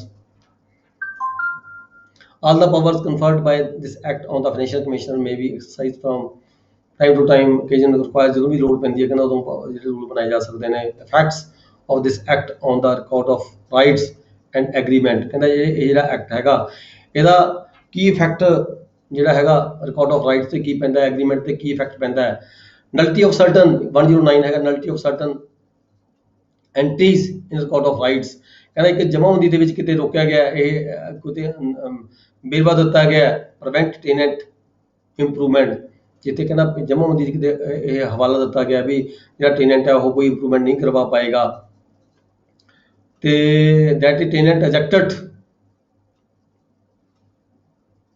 ਜੇ ਕੋਈ ਟੈਨੈਂਟ ਹੈਗਾ ਕੋਈ ਇੰਪਰੂਵਮੈਂਟ ਕਰਵਾਏਗਾ ਤਾਂ ਉਹਦੀ ਉਹ ਕੰਪਨਸੇਸ਼ਨ ਕਲੇਮ ਨਹੀਂ ਕਰ ਪਾਏਗਾ ਠੀਕ ਹੈ shall not be entitled to compensation for the improvement ਕਿਉਂਕਿ ਉਹਨੂੰ ਇੰਪਰੂਵਮੈਂਟ ਕਰਨ ਤੋਂ ਹੀ ਰੋਕਿਆ ਗਿਆ ਫਿਰ ਉਹ ਜੇ ਕਰਨ ਦਾ ਤਾਂ ਉਹਨੂੰ ਕੋਈ ਇੰਪਰੂਵਮੈਂਟ ਦੀ ਕੰਪਨਸੇਸ਼ਨ ਨਹੀਂ ਲੈ ਪਾਏਗਾ ejectment to the tenant against act ਜੇ ਕੋਈ ਇਸ ਐਕਟ ਦੇ ਕੰਮ ਅਗੇਂਸਟ ਕਰਦਾ ਹੈ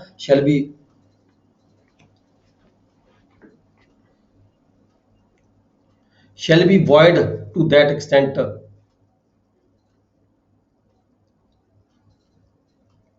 ਉਹ ਕਹਿੰਦਾ ਵੀ ਜਿਹੜੇ ਇਦਾਂ ਦੇ ਕੋਈ ਤੁਸੀਂ ਕੋਈ ਲੈਂਡਲੋਰਡ ਹੈ ਕੋਈ ਇਦਾਂ ਦੇ ਜਿਹੜੇ ਕੋਈ ਰਫਤਾਂ ਪਵਾ ਲਏ ਰੋਜ਼ਨਾਮਚੇ ਦੇ ਵਿੱਚ ਪਵਾ ਕੇ ਜਮਾਂ ਹੁੰਦੀ ਐਂਟਰੀ ਪਵਾ ਲਵੇ ਕਹਿੰਦਾ ਉਹ ਸ਼ੈਲ ਬੀ ਵਾਇਡ ਹੋਣਗੇ ਟੂ ਦੈਟ ਐਕਸਟੈਂਟ ਠੀਕ ਹੈ ਨੈਕਸਟ 110 ਕਿਹਾ nullity of certain agreements contrary to that act ਜਿਸ ਇਸ ਐਕਟ ਤੋਂ ਅਗੇਂਸਟ ਜਾ ਕੇ ਕੋਈ ਲੈਂਡਲੋਰਡ ਤੇ ਕੋਈ ਟੈਨੈਂਟ ਕੋਈ ਆਪਦਾ ਐਗਰੀਮੈਂਟ ਕਰਦੇ ਨੇ ਜਿਹੜਾ ਇਸ ਐਕਟ ਦੀਆਂ ਪ੍ਰੋਵੀਜ਼ਨਾਂ ਨੂੰ ਓਵਰਰਾਈਡ ਕਰਦਾ ਹੋਵੇ ਤਾਂ ਜਿਹੜੇ ਉਹ ਐਕਟ ਜੇ ਉਹ ਐਗਰੀਮੈਂਟ ਨਾਲ ਕੋਈ ਪਾਰਟੀਆਂ ਆਪਸ ਕਰਦੀਆਂ ਹੈਗੀਆਂ ਨੇ ਦੈਟ ਵਿਲ ਬੀ ਇਨਵੈਲਿਡ ਟੇਕ ਅਵੇ limit the right of tenant ਜਿਹੜਾ ਕੋਈ ਐਕਟ ਐਦਾ ਹੈਗਾ ਕੋਈ ਲੈਂਡਲੋਰਡ ਨੇ ਕੋਈ ਐਗਰੀਮੈਂਟ ਕਰ ਲਿਆ ਜਿਹਦੇ ਵਿੱਚ ਕੀ ਹੈਗਾ ਜਿਹਨਾਂ ਟੈਨੈਂਟਸ ਦੀਆਂ ਜਿਹੜੀਆਂ ਲਾਇਬਿਲਿਟੀਜ਼ ਹੈਗੀਆਂ ਨੇ ਉਹਨੂੰ ਲਿਮਿਟ ਕਰਦਾ ਹੋਵੇ ਜਾਂ ਟੈਨੈਂਟਸ ਨੂੰ ਬਾਉਂਡ ਕਰਦਾ ਹੋਵੇ ਠੀਕ ਹੈ ਉਹ ਕੋਰਟ ਨੇ ਦੇਖਣਾ ਹੈ ਪਾਰਟੀ ਇੱਕ ਦੂਜੇ ਨੂੰ ਕਹਿੰਦਾ ਉਹ ਜਿਹੜੇ ਹੈਗੇ ਨੇ ਇਦਾਂ ਦੇ ਇਸ ਐਕਟ ਦੇ ਬਾਹਰ ਜਾ ਕੇ ਕੋਈ ਐਗਰੀਮੈਂਟ ਕੀਤੇ ਜਾਂਦੇ ਨੇ ਮਾਲਕਾਂ ਵੱਲੋਂ ਤੇ ਟੈਨੈਂਟਾਂ ਵੱਲੋਂ ਆਪਸ ਦੇ ਵਿੱਚ ਦੈਟ ਇਜ਼ ਇਨਵੈਲਿਡ ਕਹਿੰਦੇ ਆ ਉਹਨੂੰ ਇਨਵੈਲਿਡ ਕਿਹਾ ਗਿਆ ਹੈਗਾ ਅੱਗੇ ਇਹ ਸੈਕਸ਼ਨ 111 12 ਹੈ ਨਾਟ ਰੈਲੀਵੈਂਟ ਇਹਦੇ ਨਾਲ ਜਿਹੜਾ ਤੁਹਾਡਾ ਟੈਨੈਂਸੀ ਐਕਟ ਹੈਗਾ ਇਹ ਸਾਰਾ ਖਤਮ ਹੋ ਜਾਂਦਾ ਹੈ ਹਾਂਜੀ ਸਰ ਜਿਹੜੇ ਟੈਨੈਂਸੀ ਰੂਲਸ ਹੈ ਇਹ ਵੀ ਆਉਣਗੇ ਸਾਨੂੰ ਜਾਂ ਨਹੀਂ ਟੈਨੈਂਸੀ ਰੂਲਸ 5 ਮਿੰਟ ਦਾ ਕੰਮ ਹੈਗਾ ਕਹੋਗੇ ਮੈਂ ਨਹੀਂ ਕੋ ਪਾਸ ਇਹ ਇੱਕ ਦੋ ਹਜ਼ਾਰ ਇੱਕ 1953 ਦੇ ਆ ਆਕੂਪੈਂਸੀ tenant Westing of property right ਉਹ ਨਹੀਂ ਇਹਦੀ ਕੋਈ ਜ਼ਰੂਰਤ ਨਹੀਂ ਹੈਗੀ ਬਸ ਮਰਜ਼ੀ ਉਹਦੀ ਲੋੜ ਨਹੀਂ ਕੋਈ ਜ਼ਰੂਰਤ ਨਹੀਂ ਹੈਗੀ ਇਹਦੀ ਠੀਕ ਹੈ ਇਹਦੇ ਵਿੱਚ ਮੇਨ ਤਾਂ ਮੈਂ ਤੁਹਾਨੂੰ ਦੱਸ ਦਣਾ ਕੀ ਹੈਗਾ ਇਹ ਕਹਿੰਦਾ ਅਰੈਸਟ ਆਫ ਟੈਨੈਂਟ ਨੂੰ ਕਦੋਂ ਅਰੈਸਟ ਨਹੀਂ ਕੀਤਾ ਜਾ ਸਕਦਾ ਮੇਨ ਇਹ ਤੁਸੀਂ ਨੋਟ ਕਰ ਲਓ ਬਾਕੀ ਤਾਂ ਸਾਰਾ ਠੀਕ ਠਾਕ ਹੀ ਹੈ ਇਹਦੇ ਵਿੱਚ ਕਹਿੰਦਾ 1/4 ਤੋਂ 31/5 ਤੱਕ ਯਾਨੀ ਕਿ ਹਾੜੀ ਦੀ ਫਸਲ ਦੀ ਜਦੋਂ ਕਟਾਈ ਹੁੰਦੀ ਹੈ ਜੀ ਸਰ 1/4 ਤੋਂ 31/5 ਤੱਕ ਕਿਸੇ ਟੈਨੈਂਟ ਨੂੰ ਅਰੈਸਟ ਨਹੀਂ ਕੀਤਾ ਜਾ ਸਕਦਾ ਠੀਕ ਹੈ ਰੂਲ ਨੰਬਰ 14 ਹੈਗਾ ਰੂਲ ਨੰਬਰ 14 ਹਾਂ ਇਹ ਨੋਟ ਕਰ ਲਓ ਤੇ 1/4 ਤੋਂ 31/5 ਤੱਕ ਤੇ ਇਸੇ ਤਰੀਕੇ 15 ਸਤੰਬਰ ਤੋਂ 15 ਨਵੰਬਰ ਤੱਕ ਜਦੋਂ ਸਾਉਣੀ ਫਸਲ ਹੁੰਦੀ ਹੈ ਨੋਟ ਕਰ ਲਓ ਟਾਈਮ ਜਦੋਂ ਵਸੂਲੀ ਕਰਨੀ ਹੈ ਕੋਈ ਵੀ ਉਹਨੂੰ ਅਰੈਸਟ ਹਾਂ ਇਹ ਟਾਈਮ ਨੋਟ ਕਰ ਲਓ 1/4 ਤੋਂ 31/5 ਮਤਲਬ ਹਾੜੀ ਵੇਲੇ ਤੇ 15 ਸਤੰਬਰ ਤੋਂ 15 ਨਵੰਬਰ ਤੱਕ ਬਾਡੀ ਦੇ ਟਾਈਮ ਦੇ ਵੇਲੇ ਜਿਹੜਾ ਹੈਗਾ ਇਹ ਕਿਸੇ ਟੈਨੈਂਟ ਨੂੰ ਅਸੀਂ ਕਿਸੇ ਵੀ ਡਿਗਰੀ ਦੇ ਅਗੇਂਸਟ ਕੋਈ ਡਿਗਰੀ ਪਾਸ ਹੋਈ ਹੋਵੇ ਉਹਦੇ ਵਿੱਚ ਅਰੈਸਟ ਨਹੀਂ ਕਰ ਸਕਦੇ ਬਾਕੀ ਦਾ ਸਾਰਾ ਕੁਝ ਨਹੀਂ ਹੈਗਾ ਇਹਦੇ ਵਿੱਚ ਹੋਰ ਠੀਕ ਹੈ ਜੀ ਇਹਦੇ ਨਾਲ ਜਿਹੜਾ ਟੈਨੈਂਸੀ ਐਕਟ ਹੈ ਇਹ ਖਤਮ ਹੋ ਜਾਂਦਾ ਹੈ ਇਸ ਤੋਂ ਬਾਅਦ ਅਸੀਂ ਪੜ੍ਹ ਲਾਂਗੇ ਨੈਕਸਟ ਸੈਟਲਮੈਂਟ ਪੜ੍ਹ ਲਈਏ ਸੈਟਲਮੈਂਟ ਮੈਨੂੰ ਪੜ੍ਹ ਲਈਏ ਠੀਕ ਹੈ ਜੀ ਅਗਲੇ ਲੈਕਚਰ ਦੇ ਵਿੱਚ ਕੱਲ ਅਸੀਂ ਪੜਾਂਗੇ ਪੇਪਰ ਨੰਬਰ 4 ਉਹ 'ਚ ਅਸੀਂ ਪੜ੍ਹ ਰਹੇ ਹਾਂ ਸਟੈਂਪ ਐਕਟ ਠੀਕ ਹੈ ਜੀ ਕਲਾਸ ਖਤਮ ਹੋਣ ਤੋਂ ਪਹਿਲਾਂ ਕਿਸੇ ਦਾ ਕੋਈ ਕੁਐਸਚਨ ਹੈ ਜੀ ਕਰ ਸਕਦਾ ਹੈ ਜਦੋਂ ਸਰ 76 ਸੈਕਸ਼ਨ ਦੇ ਵਿੱਚ ਤੁਸੀਂ ਪੜਾਇਆ ਕਿ ਵੰਡੀਆਂ ਹੈ ਵੱਖ-ਵੱਖ ਪਾਵਰਾਂ ਰੈਵਨਿਊ ਕੋਰਟ ਨੂੰ ਤੇ ਰੈਵਨਿਊ ਆਫੀਸਰਸ ਨੂੰ।